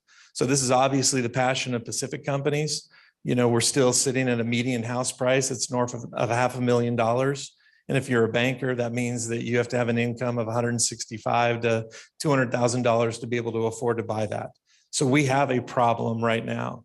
And so as we looked at this project, we said, look, not only can we provide a multifamily apartment option, but we can also provide some townhomes that allow those first-time home buyers to get into something that they maybe can afford. Because frankly, the people that work for me, bartenders, tobacconists, things like that at the vault, teachers that are going to be working literally across the parking lot from this project, they're not making $165,000 to $200,000 a year. So it's not an option for them to be a homeowner. So we have to have some products like this that we can bring online. So the comp plan, this is the mixed use regional sample that's provided in the comp plan. We did our own kind of colored derivative of this for this project. So if we look at the actual data overlay here, the brown, which is the townhomes over on the east side of the project, we've got 81 townhomes in there. The yellow is the 250 apartments. We've got 15,000 square feet of proposed or planned for retail office space. 32% of this project is open space, including plazas, pickleball courts, walking paths that connect the multifamily to the commercial to Hawaii High School. We were given very specific instructions as we work with staff about providing easements directly into Hawaii High School and activating that. We provided that. And site amenities, 9,000 square foot clubhouse with an indoor kitchen, including all those great things, bicycle repair, like very, very cool stuff, outdoor barbecue, and pool and spa. So pretty exciting project that I think that even though it's divided, I think provides a great product for this mixed use designation. So as we look at some elevations, this is looking north at the multifamily, but we're taking into account some of the commercial elements. I think of interest is our goal with the commercial. This will be part of the things that I work on, is looking at things that, number one, are tied very, very closely with the regional draw, which is Hawaii High School. So we're looking at physical therapy offices, we're looking at dentists, we're looking at things, potential daycare, things that are very, very closely tied to the mixed use family or multifamily and the high school. We certainly think there's opportunities for food options here. There could be an opportunity to put fuel service on the site. Just exciting things that tie with that regional draw. As we look west at the multifamily, you're going to see just some of that green space that we're looking to provide. Look at the commercial public plaza. This is a lot of GGLO's work. We wanted this to be beautiful and places that people were really proud of and places where people wanted to live. Some of the townhome elevations are included in here. And so when we get to the staff comments, I'm going to kind of drill down on the two main issues that I think will be of discussion and concern for you guys. So we first of all have this 35-foot wide buffer along Highway 16. So I've got these two sections highlighted here. I'm going to talk about each of them independently. So on the west side of Highway 16, we have a 33-foot wide buffer. So we're not concerned about this side. Code allows for a 10% reduction, which can be supported with our current buffer. So we're not terribly concerned about that side of the highway. When we get over to the other side of the highway on the east side, at the very north part of the property, we have one little pinch area that gets down to 26 feet. So one of the things that we're going to be looking for is an alternative compliance on this. So the spirit of this code, this 35 foot, is that we are 35 foot off of this highway. The reality is when you take into account the buffer that's provided, and we're talking about a buffer to the on-ramp, and then we're talking about the sound walls and then the 26 feet that we provide, we actually have 76 feet between the edge of the on-ramp and this one little corner of the building at the top, this last lot. And the reason these individual lots actually, and kind of why we're asking for the variance and the considerations, is every lot that we lose, we're only talking about 81 lots, the cost of developing the site is going to be the same regardless of how many lots we get. And so we're trying to keep the cost down on these things because we're trying to make sure that the product is in fact meeting the affordability needs that we're trying to attack here. So that's our 35-foot alternative compliance that we're looking to address. The other challenge that we have where we're looking for a variance is the 2,000 square feet. So per code, as staff talked about, it must relieve an undue hardship because of the characteristics of the site, must not be detrimental to the public health, safety, welfare. We're certainly, I don't think we're suggesting something that's detrimental to health, safety, and welfare. But we do have an undue hardship. We've got a number of things happening on this site. And part of them have been, I think, in good faith with us working with staff over 2 years. So for example, if we look at we have the obvious of number one on that little bubble diagram, we have Highway 16, we've got the pinch of McDermott on the other side. We have the buffer that we have to do on the south. We have this 100-foot wide sky pilot drain that we can't do any development on, that we have to maintain, that we turned into green space. But we also made an additional consideration on the north part of the property based on staff's good recommendation to put pickleball courts and provide some more buffers. So we have everything in here is pinched. And so in order to make what we thought would be the right number of lots, we had to take 44 of the 81 lots, which are the ones that are in yellow on the far right of your screen. And those are the ones that we took from 2,000 square feet down to roughly 1,700 or 1,694. So that's our ask. Now, what I will tell you is this is not a hill we're going to die on.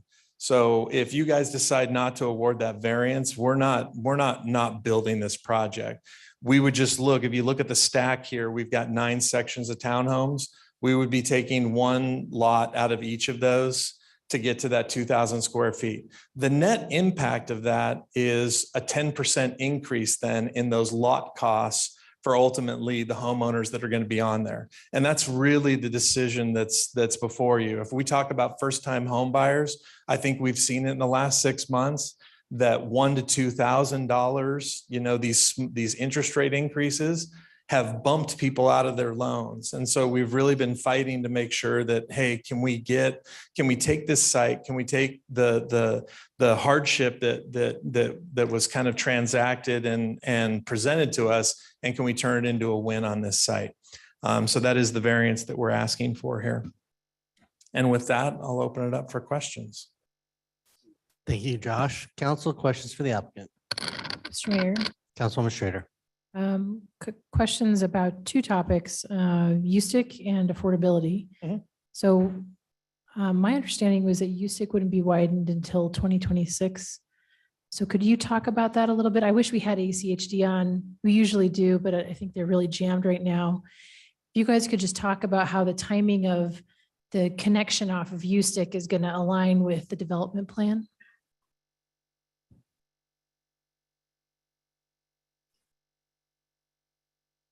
Mr. Mayor, Councilmember Strader, Todd Tucker, Boise Hunter Homes, 923 South Bridgeway Place in Eagle, Idaho. So you're correct. A portion of USTIC Road won't be improved till 2026. But as far as the stuff that you see highlighted in pink on the screen right now that is directly adjacent to our property, that everything that you see in pink is being constructed with the extension of Highway 16 that's going on right now. So if you go to ITD's website, that's where we pulled this general description from. So basically from the new McDermott Road, the bypass road that goes to the east, past our property and almost to a Waihe Storm, all of that section of USTIC Road, according to ITD's website, will be constructed with the extension of Highway 16 that's going on right now. So I believe the portion of USTIC Road that goes further to the east from this, that is in a later section to be widened in 2026. But this section immediately adjacent to our property is to be constructed with this extension. Got it. Mr. Mayor, if you don't mind, if I continue. That's one share. Thank you. No, that's helpful. I mean, so look, to the extent that an individual is commuting, you know, into Boise or something, hopefully they're taking Highway 16. That's good. To the extent that they're commuting more within Meridian, it's a little problematic where we're at right now today with USTIC. You guys brought up affordability. It's really interesting timing. We're having a discussion with our planning department right now about relaxing some of our standards for housing to encourage affordability. Can you either speak to the affordability you're providing, either like a range of price points or as a percentage of market? You guys are asking for a variance. It'll increase your available units by 10%. Would you be willing to set aside a portion of your housing at a certain percentage of the median income in exchange for that variance? How are you thinking about this? Just to have an open discussion, because we're talking a lot about relaxing our typical standards for affordable housing. Yeah. Mr. Mayor, Councilwoman Strader, I think it's a great question. I think it's a little bit premature. We've been throwing numbers around anywhere from 20 to 30%. We think we're going to be under comparable products as we looked at some of the pricing, some of the developments around it. Obviously, we're at the end of a cul-de-sac. We have 2,000 to 1,700 square foot lots. Even though there are some great green spaces and pickleball courts, and some people might like to, you know, be at the end of a cul-de-sac that's a little bit quieter. We know that it's you have to drive, you know, all the way around in a big circle to get. So we think the product is going to be, it's not going to be the typical home that Boise Hunter Homes builds, which are typically second, third homes that people buy. This will be a first home kind of purchase, but we haven't settled on any kind of numbers. And we're starting to see like construction costs flatten a little bit. You know, ultimately the desire would be, because this is phase 3 or phase 2, depending on how fast the commercial moves, Hopefully we see some settling of some of those costs that would drive it down further. But our goal with this product is that it is going to be housing that is going to be below market and below averages. I think it'd be inappropriate for us to, as part of an agreement, agree to some kind of percentage of something. But our whole goal with this project is to create things, especially on the townhome side, first-time home buyers, and being able to have a product that, and even though the square footage of these sites are between 2,000 and 1,700 square feet, that's not the size of the townhomes, right? If they're multiple stories and stuff, that's just the lot sizes. Mr. Mayor. Councilwoman Schrader. Yeah, I mean, that gives you something to chew on, I guess. Do you require that variance? By what phase do you require that variance decision?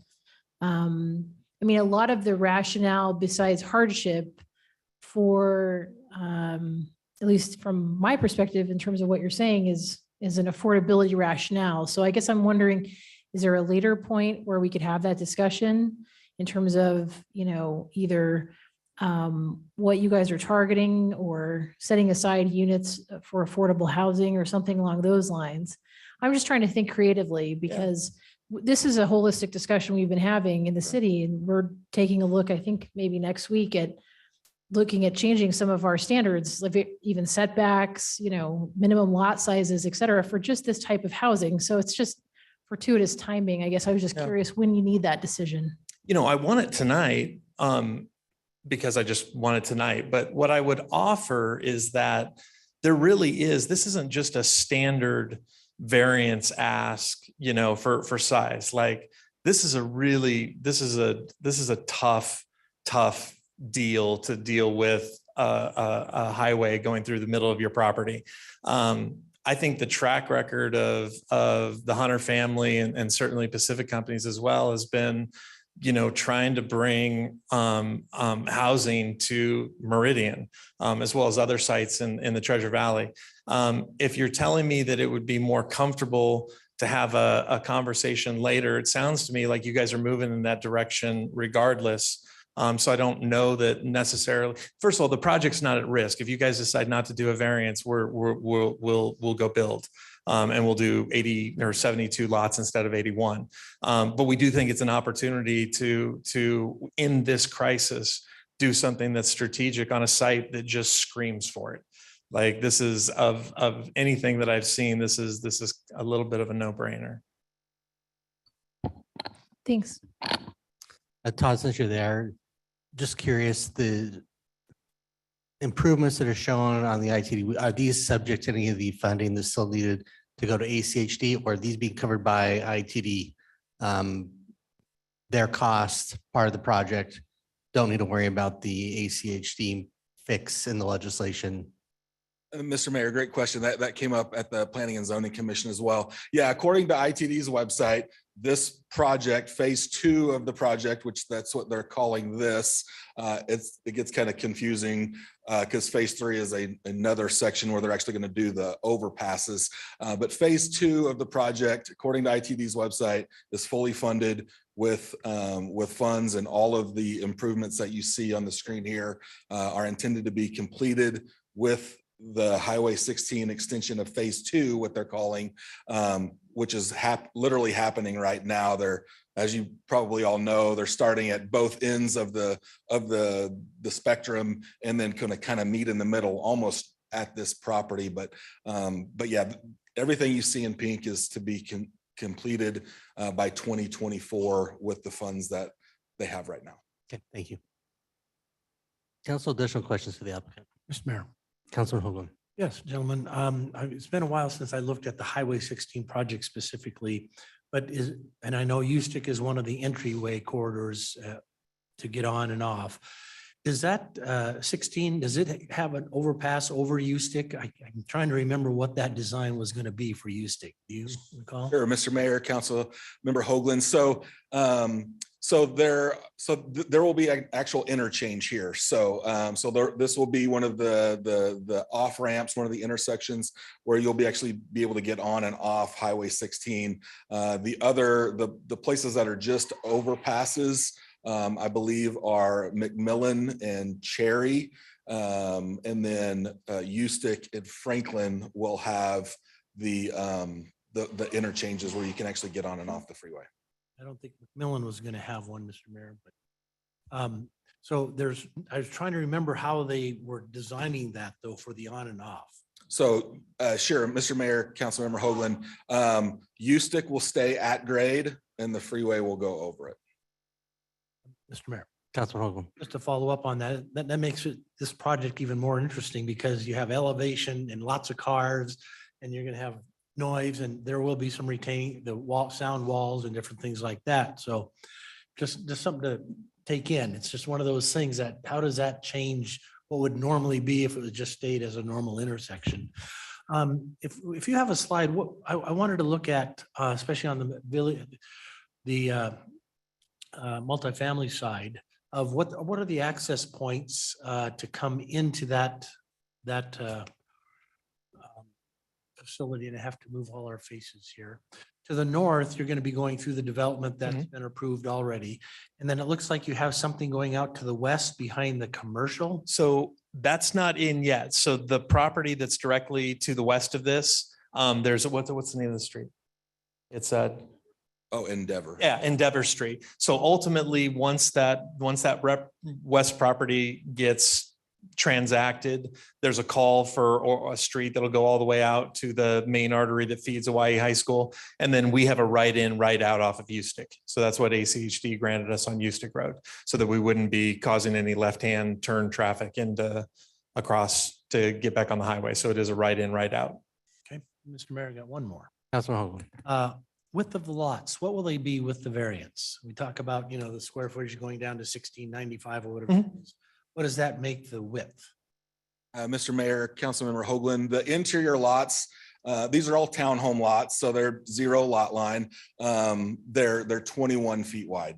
The exterior lots, the ones that are on the ends, let's say, of the grouping of townhomes, those are a little bit wider. So it's really just the interior lots that we need the variance for. That's why it's not all of the lots, because some of them do comply with it. It's the interior lots that are 21 feet wide. Thank you. Council, additional questions to the applicant? Mr. Mayor, Councilman Pearl. I have 4 or 5 questions. Would it be okay if I just interact with the applicant directly? Please. Thank you. Speaking of the townhomes, I kind of had in my mind before I saw the elevations that it would be more of the 2-story duplex style. You can't tell from the site plan that this is going to be buildings that have 4 or 5 townhomes in one structure. So it feels a little bit more like an apartment style, even though it's being called a townhome and certainly being sold off as individual units. So can you help me understand why that design element versus the feel of it more just being, two townhomes together, and it has a little bit more of a single family feel to it? This just help me understand the thought process behind that. Was it an economic decision? Was it that's what you truly believe the demand will be? Was it have to do with this lot width conversation? Sure, Mr. Mayor, Councilmember Strader. I think a lot of those things came into play. Oh, sorry, got it wrong. Well, you just asked me a bunch of questions. We're laughing because our own team does this to us all the time. Poor Council President Hoagland, bless his heart. But I'm very honored to be confused with her. Sorry, Mr. Mayor, Councilmember Perot. So I think a lot of those things came into play. We really just, we think it's a great design. Again, it is somewhat of a larger structure than you would think, maybe just 2 townhome buildings together. It does allow us to get a little bit more on there. So every time you separate buildings, then that takes up a little bit more space. With fire code and building codes, we're going to have to separate those by even more if we don't put them all together. So that kind of plays into it. We think it's a great design. We think it's a great product. We also like that it provides some diversity as far as entry into the structures. A lot of them are to be alley loaded, so there won't be any garages on the front. They'll be in the rear. Some of them, just the way that the property's configured, it didn't accommodate that. So some of them will be front loaded, but a good portion of them are rear loaded. And we, in discussion with staff, also just liking the idea that we can provide some rear loaded units through alleys, that it won't be garage dominated. We just really like the product and the design of it. And so that's kind of what we went with is just our own discussions internally of what we think would be good and marketable and what we could sell. So thank you for bringing up the access conversation. I assume we have 20-foot driveways because that is what we're now requiring. What are the street widths between those driveways? Mr. Mayor, Councilmember Perot, ACHD is requiring all of our streets to be 33 feet wide. Okay, so they're not trying to do private streets in that section. So we have lots of issues with people backing out, trash cans, furniture moving trucks, everything you can imagine we discuss when it comes to these alley loads. Josh answered the question about the entrance to the west with the commercial access, that it's right in, right out. And so it sounds like there will be another public road that will come in from the main entrance to the west. Is that correct? Correct, Mr. Mayor and Councilmember Perot. When Owyhee High School was approved, we actually came and testified at that hearing. We were trying to fight to require both ACHD and the city of Meridian to require Endeavor Street to be extended all the way to our property line. In the end, that didn't happen. It stubs at the end. There's a gentleman that owns a piece of property between us named Mr. Flowers. The Endeavor, which is a public street, dead ends right at the corner of his property. And so whenever that property redevelops, there will be an opportunity for Endeavor to continue on and then connect with our property. We've tried to design it in such a way that it aligns and that access could function and get you out to Owyhee Storm, which is where the light will be. Okay, so we don't know for sure that you'll have we don't know for sure the timing of when you will have access other than the right in, right out. Mr. Mayor, Councilmember Perot, the other option, it's a little bit of a longer route, but the development directly to the north of us, Aviator Springs, our street connects with them. That street then actually, I believe it's called Achievement, which runs north of Owyhee High School, goes out to Owyhee Storm. So there will be another access out to Owyhee Storm, which is the collector, until before Mr. Flowers' property develops or that Endeavor Street is connected. It's just a little bit of a longer route, but there is 2 points of access out of the development. How do you anticipate that affecting the commercial properties, especially if you want to put like a C-store or something in there? Yeah, Mr. Mayor, Councilwoman Perot, I think that's to be determined, right? So as we've talked about it on the commercial team at Pacific Companies, we feel that the things that we're looking for that go in there, I think the convenience store, like a C-store fueling, I think that's tougher without Endeavor being in play. And what we think are going to be the things that really work there are going to be things that are in walking distance to the high school.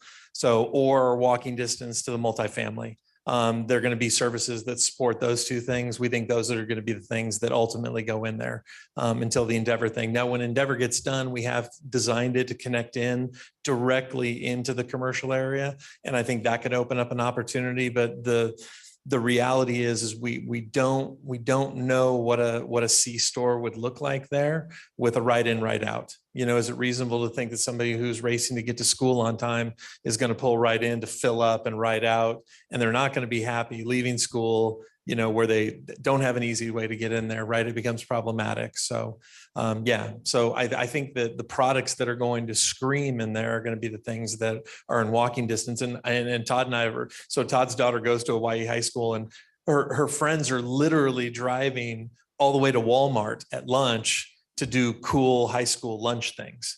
So we think that we think it's going to be fun to actually program some stuff in that commercial space. Thank you. I appreciate that. So speaking of the commercial and this design, mixed use regional. Yeah. Staff talked a lot about this not having the mixed use regional feel because of the limitations, the geographical limitations. Where do you anticipate the residents will be going to get their commercial services? Are they going to go do you anticipate they're going to go down to 10 Mile and McMillan? Do you anticipate they're going to go into Nampa?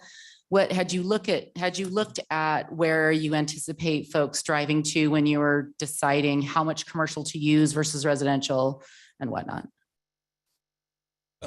Mr. Mayor, Councilmember Perot, just because we're so pro Meridian, we're going to actually put in the CCNRs. They cannot shop in Nampa. They have to come to Meridian to do all of their transactions. No, I wish sales tax works that way, but it doesn't.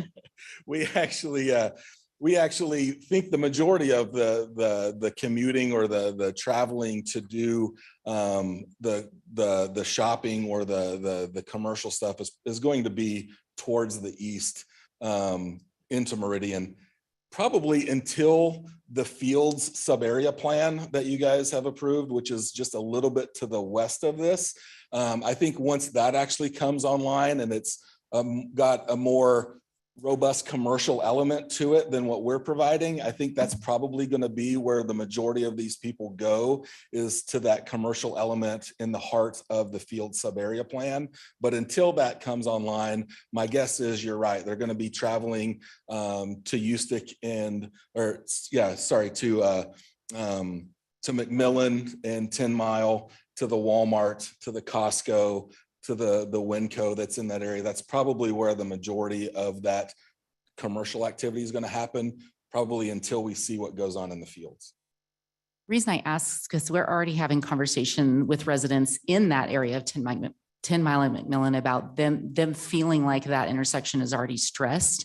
And now we're adding housing for four square mile. I mean, what, 3 miles? Are you 4 miles from that intersection? 3 miles. Yeah. And so, we're having a lot of those conversations with projects that are being discussed in that area. Now we bring people from 3 miles away from the west, and so many new housing units in this area already that were not anticipated. So this being the only mixed use regional parcel in this area, that's just a really significant factor for me, is your commercial to residential ratio, because of where it sits, because we don't know what the Fields plan is going to come about, because we don't know which way people are going to go with their commercial. And, I'm always trying to look at these in a long-term way. So Josh mentioned interest rates. They're going to be different by the time you guys have this built. Our housing need may be different by the time you guys have this built. We can't make those decisions about housing that's going to last decades over a current economic variable, because it may look entirely different. Hopefully it will look entirely different by the time yours is done. So I don't take that into account when we look at housing inventory, what's happening with our interest rates currently. I appreciate that that's the goal, because we want developers to have the goal of making Meridian fantastic for housing. We really do. But we have many, many applicants that have come before us with that same goal in the recent past. And we really appreciate it, but we're falling short on the commercial side in this area, in my opinion. And every applicant has come and said, hey, let's talk about greater density. And we are having those conversations, and I'm glad we are. I didn't think 2 years ago when I started on council where none of those conversations were having that would even happen this quickly. I'm very excited about that, not because I love density, but because I want places for our residents to own homes. Home ownership is at its lowest percentage in 35 years or so in our country. So it's hugely important to us that there's those opportunities. But for me, not at the risk of this constant traffic issue that's created by not having access to commercial services in the area. One thing I wanted to add on that, Mr. Mayor, Councilmember Perot, is we actually did think about initially putting a little bit more commercial and having it on the east side of Highway 16 at that intersection of McDermott and Eustic. However, with McDermott Road, when we found out that McDermott Road was going to be cul-de-saced in that area, that just kills commercial development. And so that's one of the reasons why we kind of pivoted and went with townhomes on that side, is because of that cul-de-sac and just not being a viable commercial element, with there not being really zero access where you have to drive, a mile to get to it. It just isn't feasible. And so trying to putting it on the west side where we did, and also we have the Sky Pilot drain that runs through the middle of our property, and it's a 100-foot wide easement that we can't put any structures in. And so that also makes it a little bit more difficult on the west side to make that commercial element larger than it is, just because we would have commercial development and then a large green space and then more commercial development, and it just really cuts it up. Okay. The way we designed it is in a way that the commercial really flows in. We tried to align the entryway to the apartments with that plaza and entryway into the commercial, so it felt like one big development. It had a cohesive feel to it, and so that Sky Pilot drain that runs through the middle of it also really is a hindrance to us doing more commercial there, just because we can't put any structures in that location. Thank you. I appreciate you all not shying away from the incredible amount of geographical challenges on this property. There's not very many groups that would want to take this on and have the appetite for it because it's really tough. So thank you for that. I just have one more quick question, and that is the question I had asked earlier, which is, are the residents of the townhomes going to have access to the clubhouse through the HOA, and what does that look like for them to drive around and park at that location? Yeah, Mr. Mayor, Councilwoman Perot, no. So the lifestyle multifamily community is a separate thing. So we provided, and actually I think I've got a picture of it here, kind of again, taking advantage of that, lemon and turning it into lemonade. But this is the side view and the amenities that we're providing on the townhome side, which will be, so the pickleball courts in the north, and then this open space parkway tables and everything that we're trying to leverage up and make that whole Sky Pilot drainage area, kind of an amenity on this side. So no, we're not expecting people, certainly you're not walking across the highway, and we're not trying to drive people over and park them. So no, separate things, just given the highway. All right, thank you very much. Council, any additional questions for the applicant? Thank you. Thank you. Thank you, staff. Mr. Clark, do we have people sign up for this item? Mr. Mayor, we have two people signed up. First is Rod Green.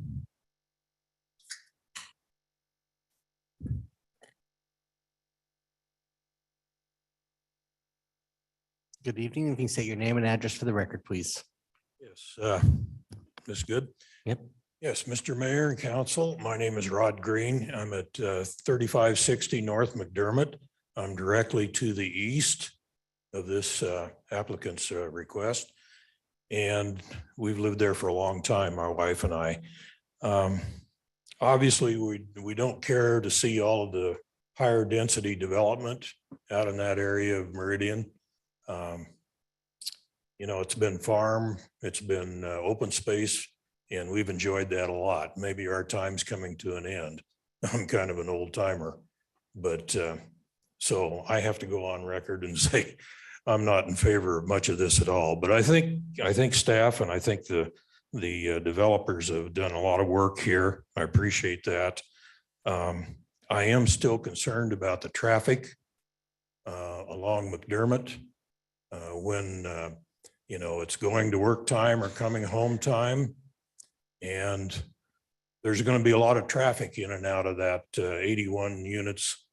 I don't know exactly now what the traffic study actually indicated. I know I read it. At the time, I didn't think I agreed with it, but that's just my own personal opinion, I guess.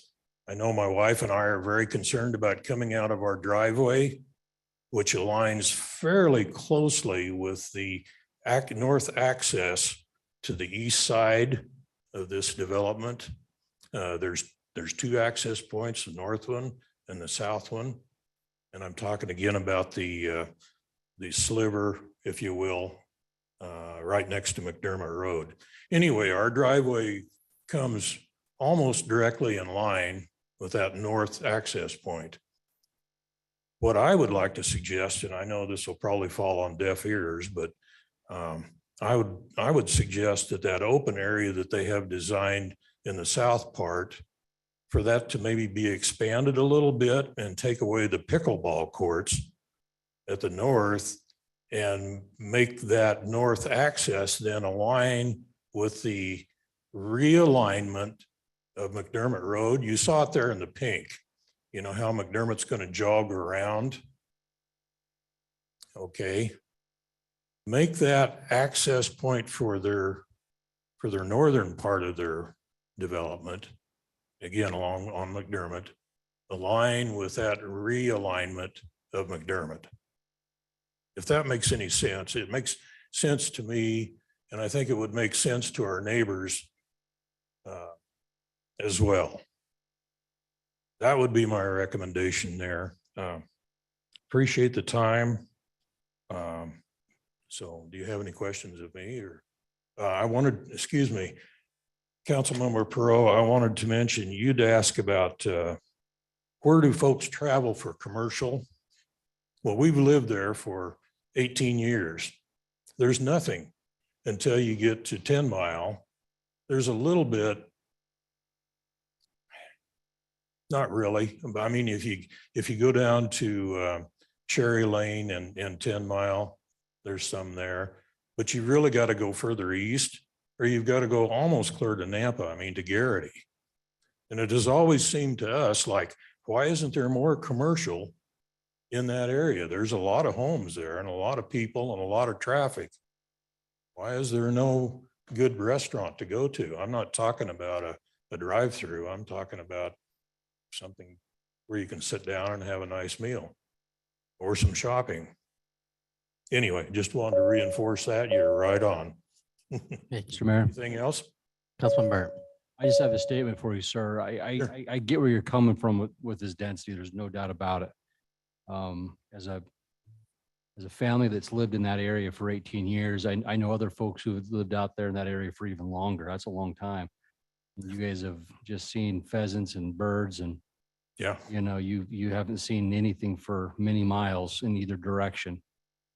I'm just gonna be honest with you. Highway 16 has completely changed that region. Oh, yeah. Completely changed. And whether it's our city, whether it's other cities, now you're gonna see density all down this corridor. Sure. And that's just how planning works, you know, along high density or along these type of highways, you find high density just because it provides an opportunity folks to get onto the freeway and into commute a lot easier. And it keeps that traffic out, you know, off of streets like 10 Mile. So I get what you're saying, man, but I know. I'm sorry. I'm just being real with you.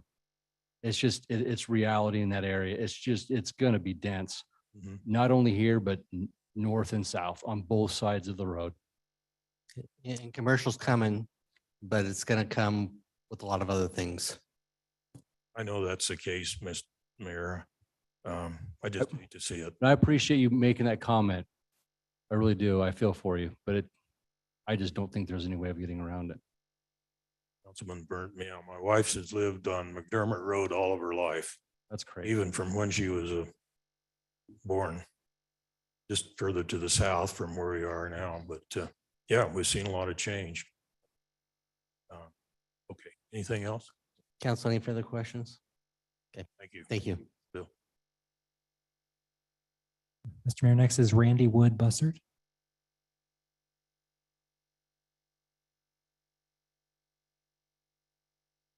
Good evening. My name is Randy Wood Bussard. I live at 6066 West Becky Drive. So, and I'm here with a couple of my neighbors that also we live in the Apple Valley subdivision. It's called a subdivision, but we all have acreage. So this is a huge concern for us. We're all in opposition of this. We're kind of feeling as though those of us who have lived in this area, and for me, it's in excess of 20 years, we've had a lot of soul crushing change. But our main concerns, as with everyone else, is the traffic. But also for us, being their exact demographic that they're after is going to really have an impact on our property value, for one. And then most of us are still agriculture in this area. And I can tell you this type of a development, my horses and cattle and our way of life, it's a huge crash. I just can't see it working well for any of us.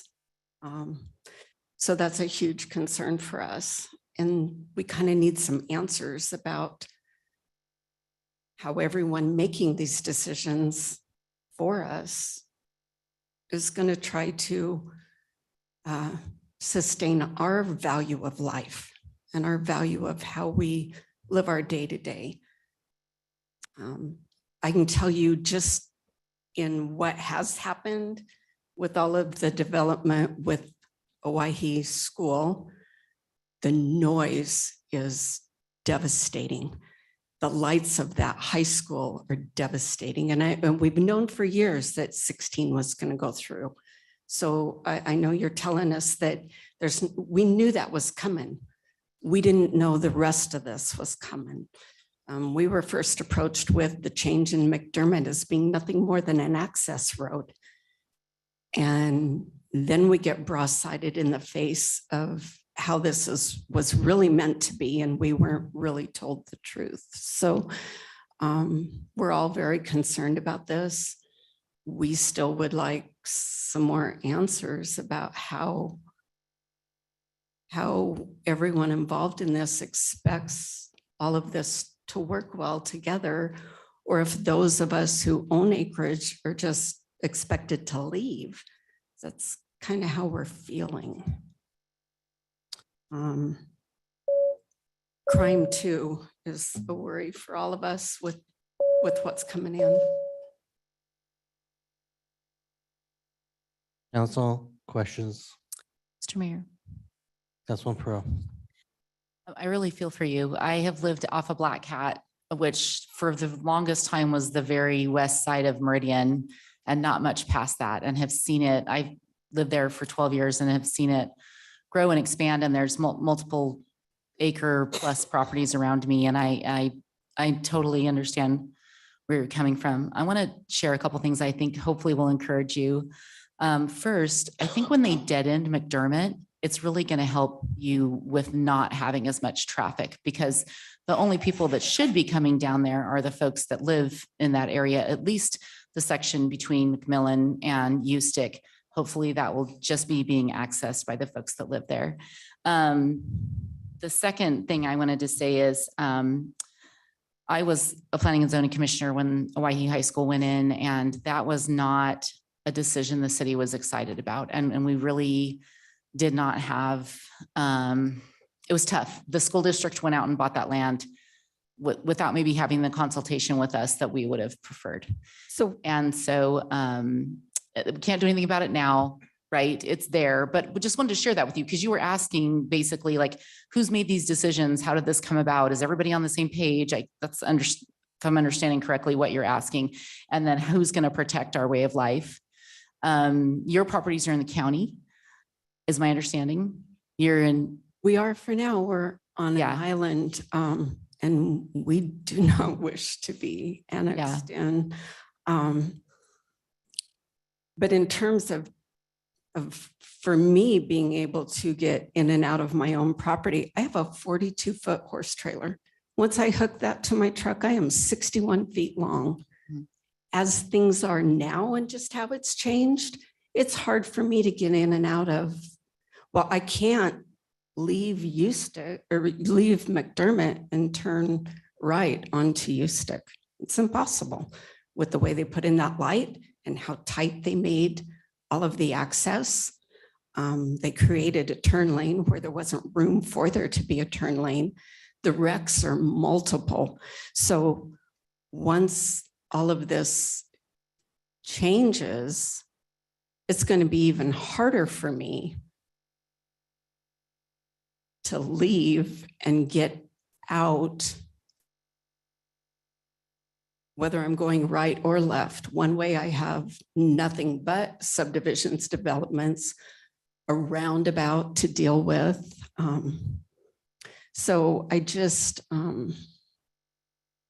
yeah, we're feeling pretty stifled here. Mr. Mayor? Councilman Schrader. Yeah, I feel for you. And I think the biggest issue is that when the legislature started pushing for Highway 16 and funded it, that sort of sealed the fate of this whole corridor, because it is going to be the quickest access, to the interstate. There will be dense housing along this corridor. Councilman Burnt is correct. Soon to be Senator Burnt.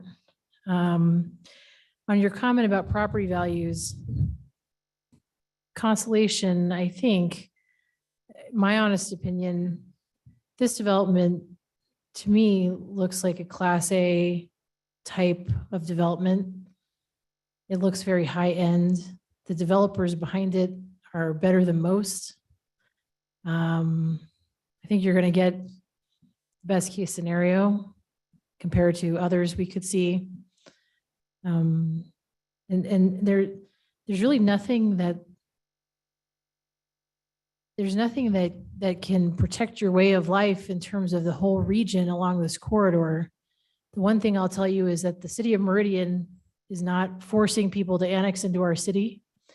If you live in Canyon County or near the city limits of Nampa, I don't know what their policies are, but we won't force you into the city of Meridian. You own your land, and Meridian's not doing that. I wish there was more I could tell you. There's kind of like these things take on a momentum of their own. And so as soon as this state highway was planned and paid for, and now these on-ramps and stuff are here, there's nothing that will undo that. And so that's tough. Yeah. The neighbor just to the east of me sold their property for just shy of $1 million. So this development really does, it really gives all of us where we're at huge pause for concern. Yeah. So it's hard because it threatens your way of life, and it threatens the lifestyle you've been used to and what you've enjoyed this whole time. It will also increase the value of the surrounding land, and it sort of creates a momentum of its own. And I don't want to sit here and tell you that like it's going to be okay, and because it's not. Like if I were you, I would not think that there's anything that's going to fix this. Like the highway being there, there's an unstoppable momentum behind that just being there. I think if you and your neighbors band together and are aligned on staying in the county, and I mean you can protect your area if that makes sense, but it's like really hard to stop everything that's going to be happening around this thing. It's just not possible. I mean, this is right against us. So yeah. Thank you for your time. Thank you. Mr. Mayor, Councilman Pearl. can I share one more thing? Mhm. Ma'am, I'm a real estate broker, and what I've seen about 1 acre properties and little pockets like this, because they are all over Meridian. We have 3 or 4 others I can think of off the top of my head. And then South Boise went through the same thing where there was this dense development around these pockets of 1-2 acre parcels. It really increased the values of those larger parcels. And instead of, you would think that it would decrease them because you have density surrounding you, but it increases them because the fewer large parcels that we have in our city, the more valuable they become. So I would be surprised if it would, yes, the highway is close, but there's 2 other similar neighborhoods to yours that have that Interstate 84 runs right by one. There's huge development going into that one, next door to that one, and another one I can think of. And from what I can tell, it's not hugely devaluing their properties. Now, I'm not saying that I'm not guaranteeing that. I'm just saying the other ones that I've seen, both in my role as a council member and my role in real estate, it's not devaluing it in the way that you would think it would off the top of your head. Thank you. Mr. Clerk, we have anyone else signed up to provide testimony? That was everyone that signed in. Okay, is there anybody else who would like to come forward and provide testimony at this time? Or anybody online that would like to provide testimony, you can use the raise your hand feature. Okay, we do have someone online raising their hand. Mr. Mayor, I'm not seeing that. What's the name? Sue Wagner. Okay. Ms. Wagner, you should be able to unmute yourself. Hi, can you hear me?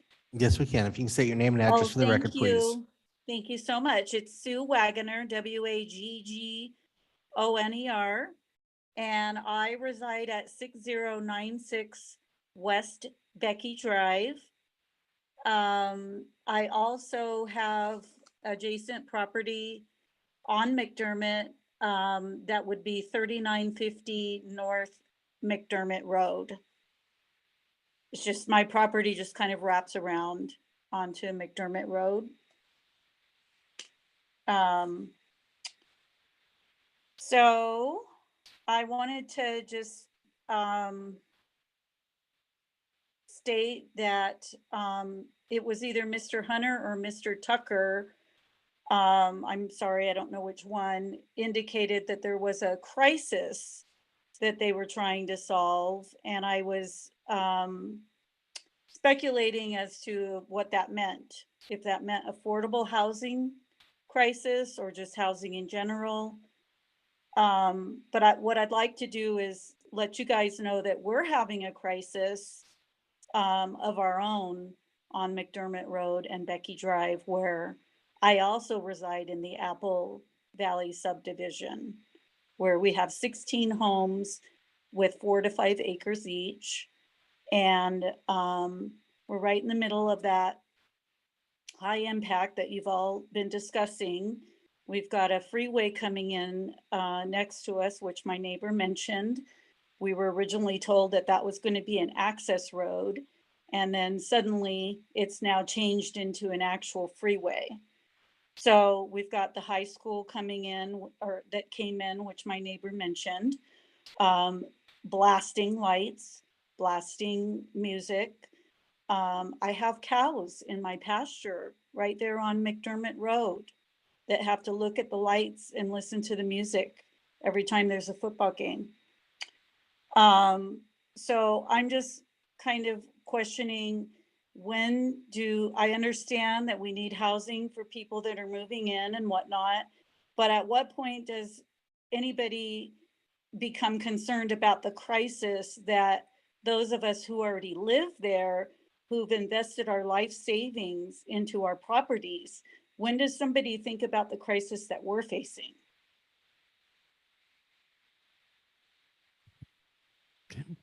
Thank you, Ms. Wagner. Council, any questions?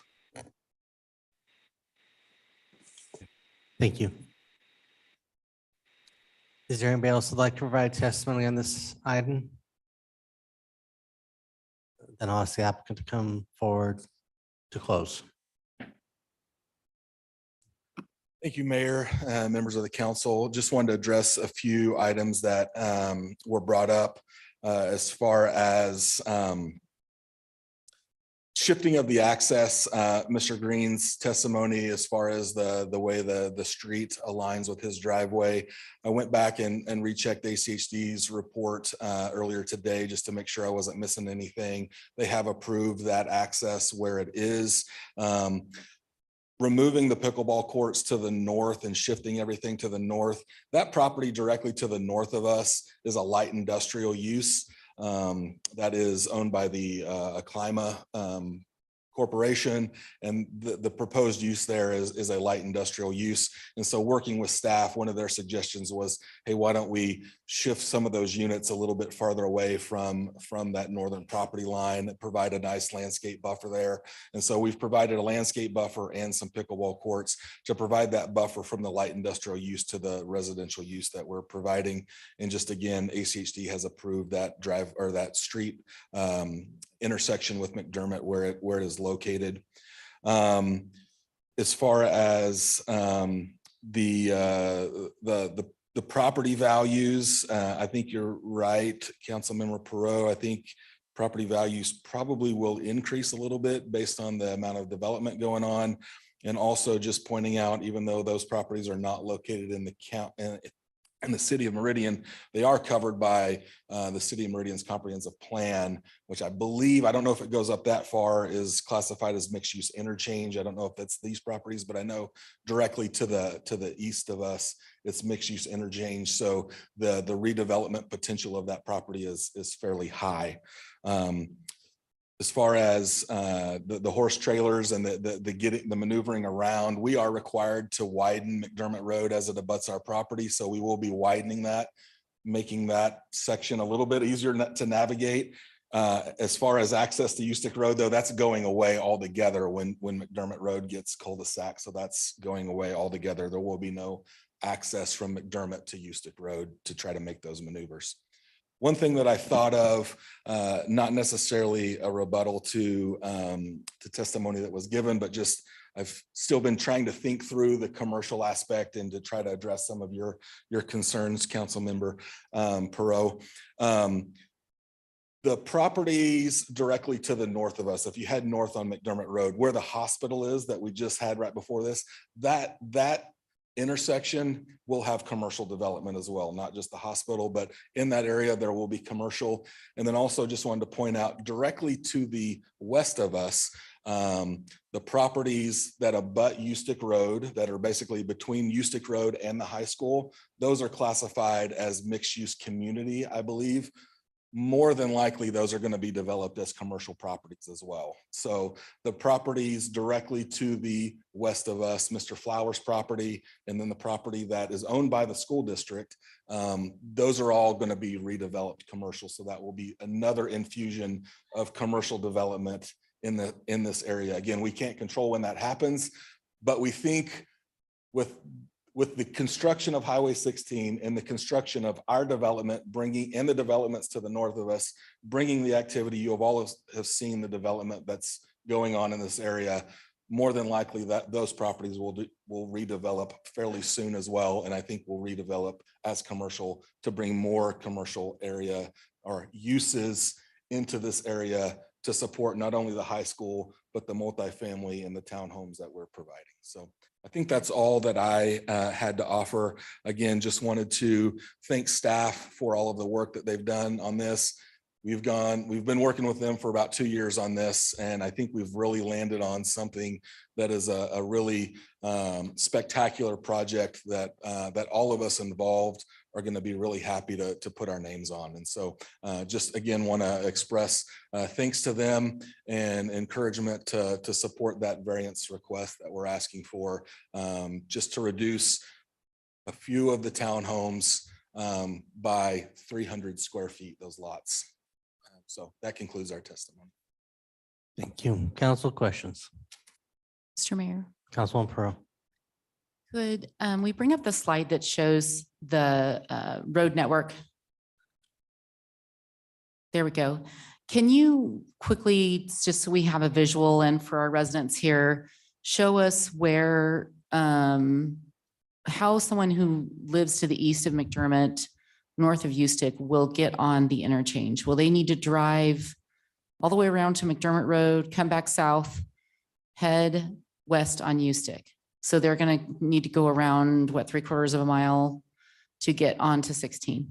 Or they could get on by going north on McDermott to the McMillan interchange, or McMillan won't have an interchange. Chinden. It will be, they will, oh, bless. Okay. Okay. All right.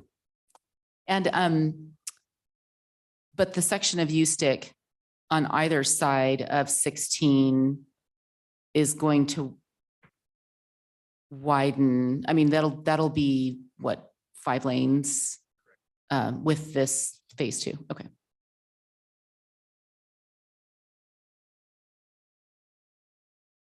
Mr. Mayor, Councilman Borton. I'll just throw out some thoughts, having heard all of the testimony from the applicant and the public and in preparation review of the materials for tonight.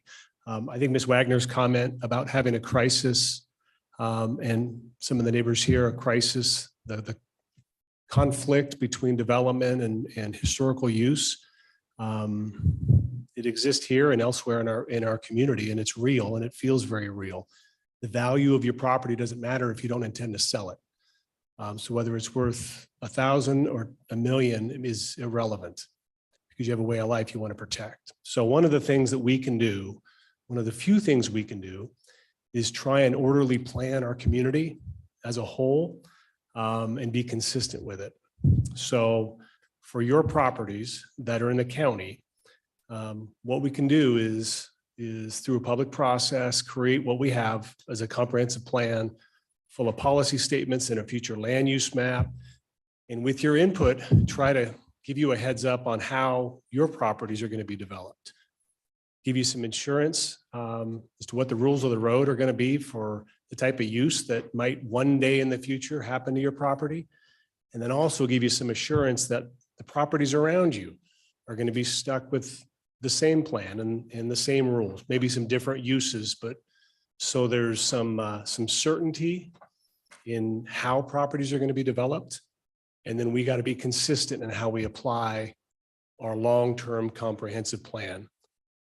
This is just another example of the real conflict that exists when cities grow.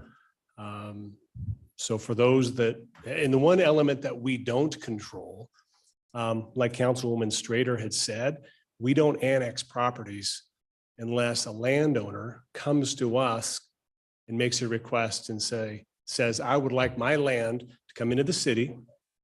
And I'd like to do so consistent with your long-term plan that we've just talked about. And the thing we don't control is the order. And we see the greatest conflict and crisis when the order, which is dictated by the landowners who choose to come in at their own pace, come in at an order that causes certain crisis for those adjacent. I mean, we'll never really control that. But do know that we think about and are concerned about that conflict every time an application like this comes in. This area is one of the more complex areas the city of Meridian's seen since Eagle Road was widened. It's probably the best example. I mean, this is a generational changer. So the difficulty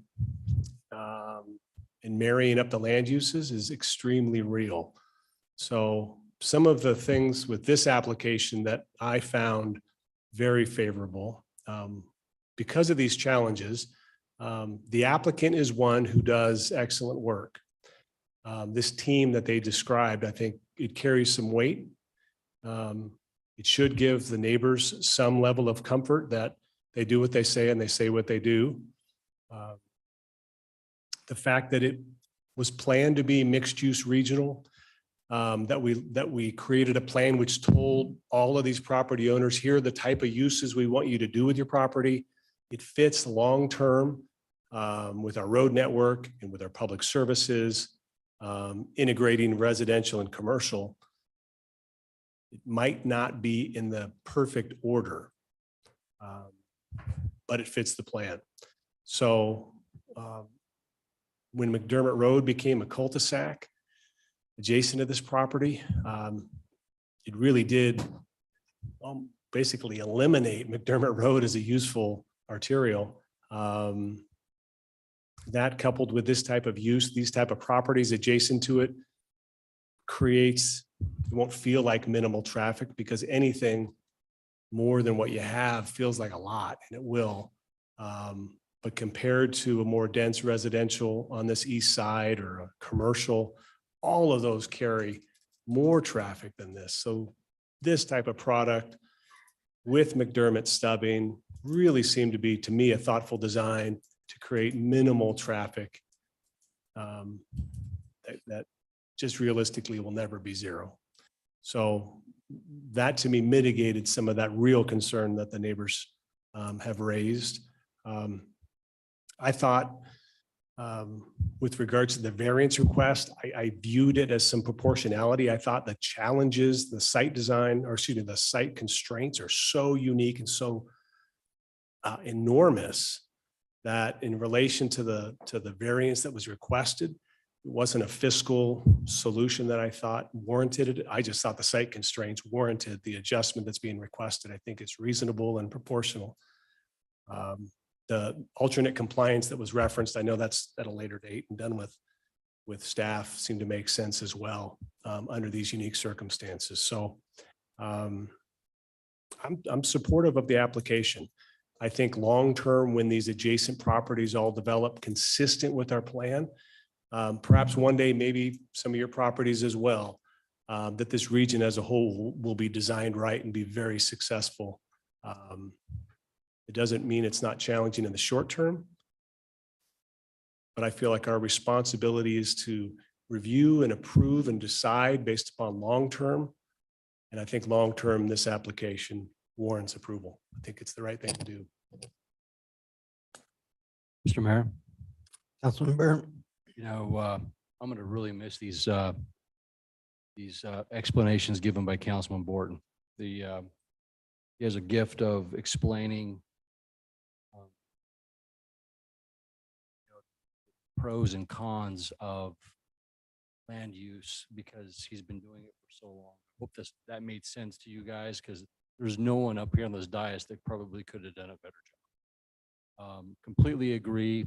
I do believe that there's going to be a time that the property directly west of the commercial aspect of this project will be commercial.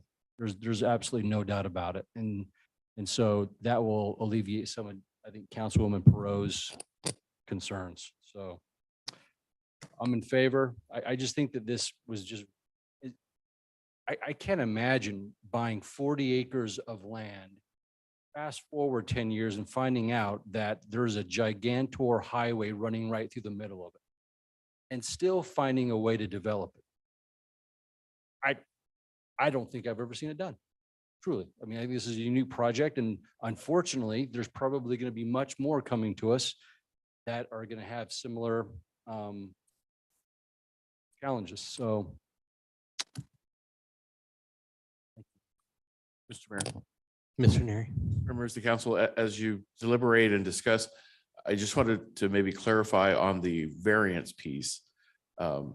I do think Councilmember Borton's spot on to say the challenges of the site in relation to both Highway 16 and that lateral that runs through the property, that easement does make it challenging because the case law and courts in the state have focused on the site, not the surrounding economics, not the surrounding period that you're in regards to housing and all those types of factors that are obviously relevant to this council, but they aren't relevant to a variance. So I wouldn't steer anywhere near that piece of that earlier discussion, but certainly it is within your discretion to decide whether or not removing the parcels, as planning had suggested, is one alternative versus the diminishing the some of the lot sizes of some of the parcels. I think that, and it's within your discretion. I think the constraints on the site between the highway and the lateral certainly could support that. So I just want to make sure to state in that side of the conversation and not to the other, that although again, as important as that might be from a policy standpoint, it doesn't really apply to a variance. Mr. Mayor, Councilman Schrader. Mr. Neary will tell me to steer away, and I'm going to steer right into it. Look, I do think it's relevant because I was hoping we'd have some really great timing with a program that we're trying to set up to change some of our standards, but unfortunately it's not ready yet. And I don't think it's fair to hold the applicant, to a new program that encourages housing affordability if it hasn't been stood up yet. So I'm not going to hold you guys to that. I do know that you're a man of your word. And if you're trying to approach things at a discount to where the market is right now for single family housing, I believe in you guys. I think you can do it. So I'm just going to have trust that that's the market you're trying to attack. That's your business plan. That's what you're going to go after. And I am encouraged that we're providing that kind of missing middle housing that we've been talking about. And I do think in the future, you know, when we have more discussions with the community development department, we can try to work on, you know, different rationale besides site conditions to relax some of our standards to encourage that affordable housing that we need. So I'll put that to the side. Things I like about the project. I love the team. I agree that this is really, if I were a neighbor, I'd be very upset also, but I think that this for me would be best case scenario in terms of what would end up here. It's going to be beautiful.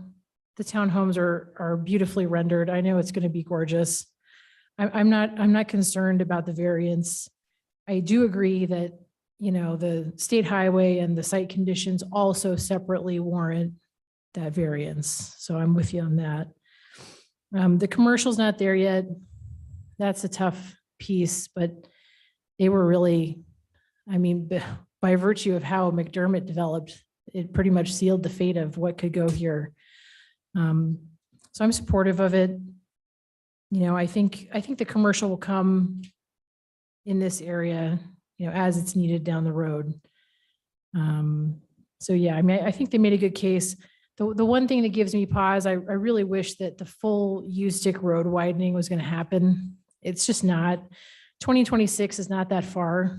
We have a lot of bigger challenges when we talk about places like McMillan, where we're talking like 2034. At least this isn't like a case like that. So I'm there on it. Mr. Mayor, Councilwoman Pearl.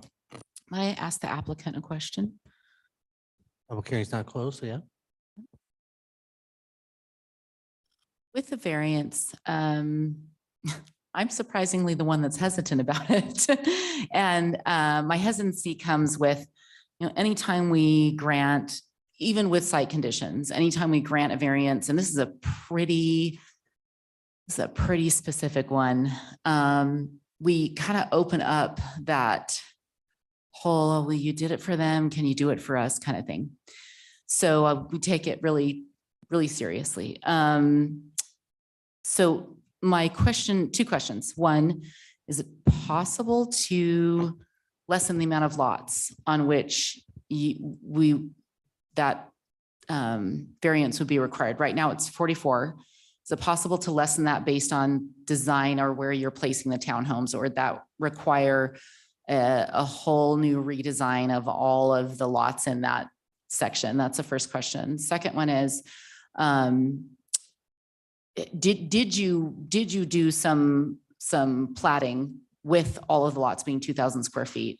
And how did that change the size of the building and number of units that were in each building? So it looks to me like you kind of have like a 2 or 3 unit, and then like a 4 or 5 unit, and then a 2 or 3 unit. Did that look entirely different when you put those on 2,000 square feet versus 1,700 square feet? Sure, Mr. Mayor, Councilmember Perot. Yeah, we actually, surprisingly, well, maybe not surprisingly enough, the townhome side of this was much more difficult to design than the west side of this, just because it is so narrow and it's got an angle there. So we actually designed or had several different layouts of the townhomes. We had one design where they actually all kind of faced east and west, going up and down instead of north and south. One of the things that we really like about this design is that the units do face north and south. And so you don't have some of that harsh sun coming in the evenings. Also, because the freeway is on that runs, you know, parallel with this, the sides of the units, you don't have backyards next to the freeway. You've got the sides of units, and we've got a little bit of the buffer in the road there. So that street adds some buffer as well. So Another thing that's great about this, if you notice running through the middle of the project, is we didn't just put all of the units together. We actually broke them into two, sometimes, I don't think there's any three, but two separate units so that we can actually have pedestrian walking paths that traverse north and south through the middle of the units as well. So you don't have to walk all the way to the end. There's actually pedestrian paths that go through the middle. If we took out all of those elements, then we probably could make the units wider. We just think it's a much better design the way it is now. We would, as Josh explained, we would probably need to remove 9 units, one out of each kind of bank of lots there, to make them all wider to meet that standard. And again, it's not necessarily because we're building townhomes on these lots. The size of the units is probably not going to change. It's just the size of the lot. And so the size of the home being constructed, the floor plan of the home is not really going to change. It's just an increase of the lot size of 306 square feet, basically. And so, yes, we could remove some of the lots and make it work. Just the way we have it designed now, we think it's the best design for the project. But again, it's not necessarily a hill we're going to die on. If we don't get the variance, we're still going to move forward with the project. It'll just have less townhomes on that side. Mr. Mayor, Councilwoman Perot, I'd like to add one other thing, because we've talked about this word affordability and stuff like that. First of all, we will do what we say we're going to do. But I would say in general, a metric to keep in mind is since 1960, and this is irregardless of interest rates, because we've had a lot since 1960, housing prices, median housing prices have gone up 121%, wages have gone up 29%.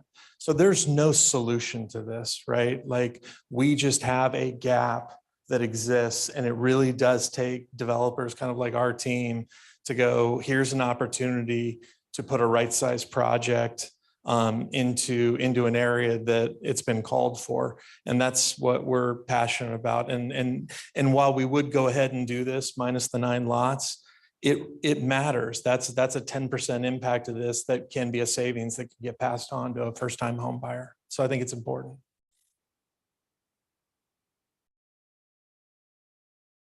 Mr. Mayor. Councilor Hoagland. Real quick, just to speak to the neighbors, firstly, I guess, I truly understand what you're going through.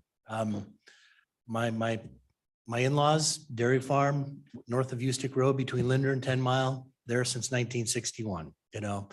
I moved to Meridian with my family in 1970. And then I got married to my beautiful wife and lived on the farm, and it went away. Now it's the original Bridge Tower location. We kept an acre. So I completely get how hard change is. It really is hard. And every now and then I hear it from my wife. She misses the sound of the baler. She misses the view of the mountains on both sides that she could see at one time. So it changes hard. So I feel for you. The good news is you can survive it. You know, you heard the comments by council members that, you know, we don't force annexations upon people. We're not going to make you change. Yes, the area around you will change. And what you want to do is make sure that you hold developers accountable. You want to make sure that people going in are doing the right thing. And as has been mentioned up here, you've got good developers. We know the good ones, and we know that there's not so good ones. So you're fortunate there because you got people who do the right thing. But it is change. It is hard.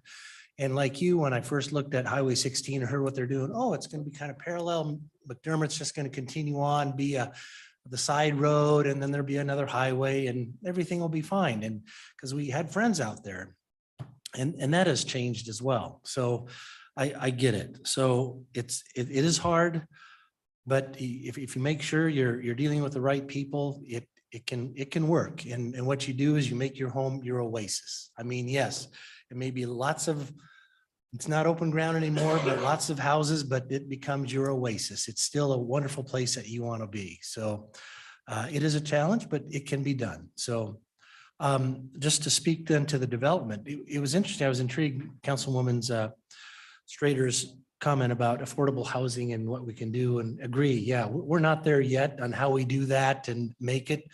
But really, in many cases, the market's going to determine that. And that's something that I think is in play here. not everyone is going to want to live next to that. Others will see, oh, that's great. I can get on that, get to 84 and be gone. Oh, that's perfect. So it's one of those decision points that people will make. I doubt it's going to be very nice, but it's probably going to be people who are buying their first home and say, hey, this is our starter home. This is where we start. And I think most of us have been there.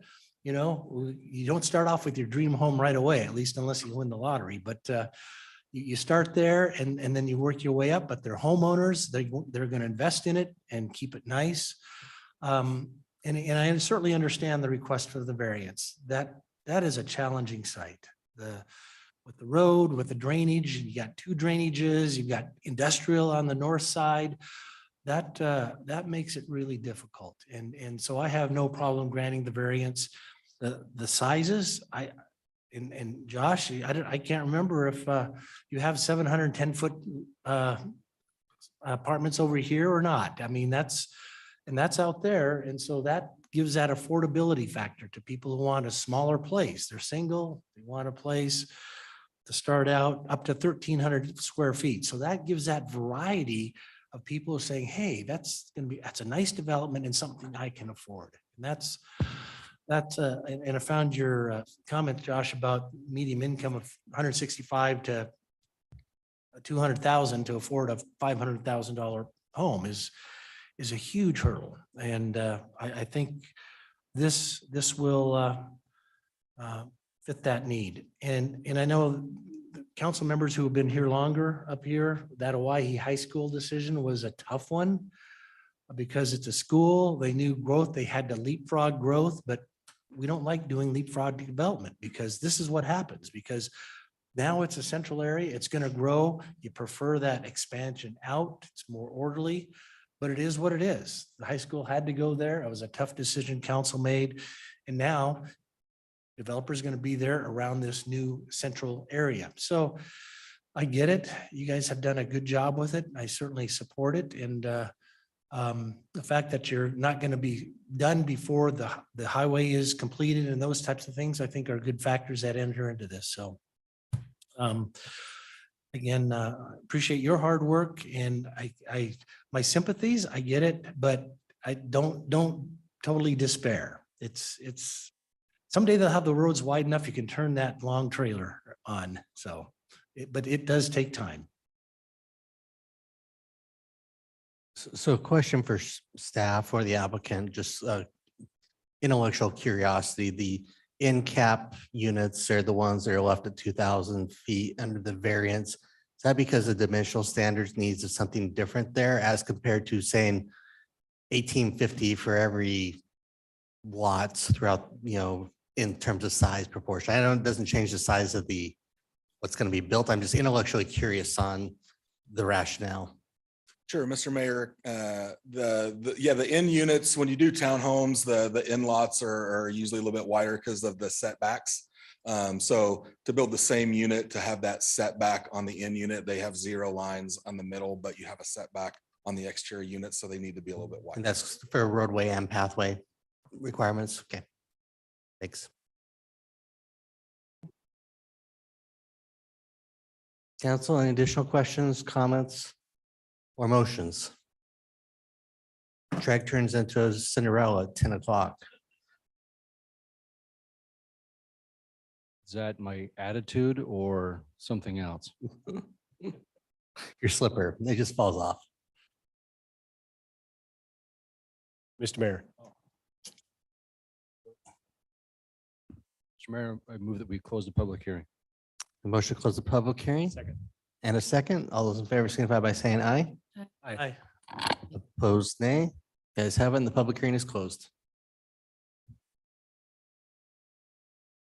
Mr. Mayor, Councilmember, there's no more discussion. I move that we approve file number VAR 2022-0004, including approval for the request of a variance to reduce the minimum lot size in the R15 zoning district from 2,000 square feet to 1,694 square feet. before there's a second, do we need to do the What's the other annexation variance? before we can do the variance? Sir, we should do the annexation first. So we'll have to do item 8 first. Oh, I quit. I just wanted to hear you one more time. Mayor, Councilman Burr. I move that we approve item number H dash 2022 dash 0056, including the annexation, the preliminary plat, and the conditional use permit. Second. I have a motion and a second. Is there discussion or anything that staff needs further? Mr. Mayor, Councilman Borton. I think inclusive in that motion is the waiver of condition A1C, section 8, referencing the 25-foot landscape buffer. Yes, sir. Beachfront Avenue. I had to say it. There's no way. Second agree, first and second both agree? Yes. Okay, is there further discussion? Mr. Mayor, Councilwoman Pro. I just wanted to say that I'm still not in favor of the variance. However, I understand you have the votes for it, so I'm not going to vote against the entire project for that reason, but just want to put that on record that I'd rather not open that up to have a multiplicity of developers asking for similar requests because it will significantly change the intention of our planning and if that becomes a regular request. So that I hate to say that because I would hope it wouldn't be the case. But I just think keeping consistency in things like lot sizes and minimum square footages is really important for us. Is there further discussion? If not, clerk call the roll. Thank you, Mr. Mayor. Strader. Aye. Byrne. Perot. Aye. Borton. Aye. Hoagland. Aye. All ayes, motion carries and the item is agreed to. Ready? Now we're ready. Roll now. Councilman Burr. I move, got to close the public hearing for this one too. They were both closed. Mr. Mayor, I move that we approve item number VAR 2022 0004, including the request for variance to reduce the minimum lot size in the R15 zoning district from 2,000 square feet to 1,694 square feet. Second. Have a motion and a second to approve this final item. Is there any discussion? Mr. Mayor. Mr. Neri. Councilmember Burnt, is the basis of the findings that you want planning to prepare is based on the challenge and hardship created by the roadway of the Highway 16, as well as the 100-foot easement of the drain that bisects the property as well. Thank you. I can agree. Yes. Okay. Is there further discussion on the motion? If not, clerk call the roll. Thank you, Mr. Mayor. Strader. Aye. Byrne. Perot. Aye. Borton. Aye. Hoagland. Aye. All ayes, motion carries and the item is agreed to. Is there anything under future meeting topics? Or do I have a motion? Mr. Mayor, Councilman Burr. my final request, I move that we adjourn the meeting. I have a motion to adjourn. All those in favor signify by saying aye. Aye. Aye. The ayes have it. We are adjourned.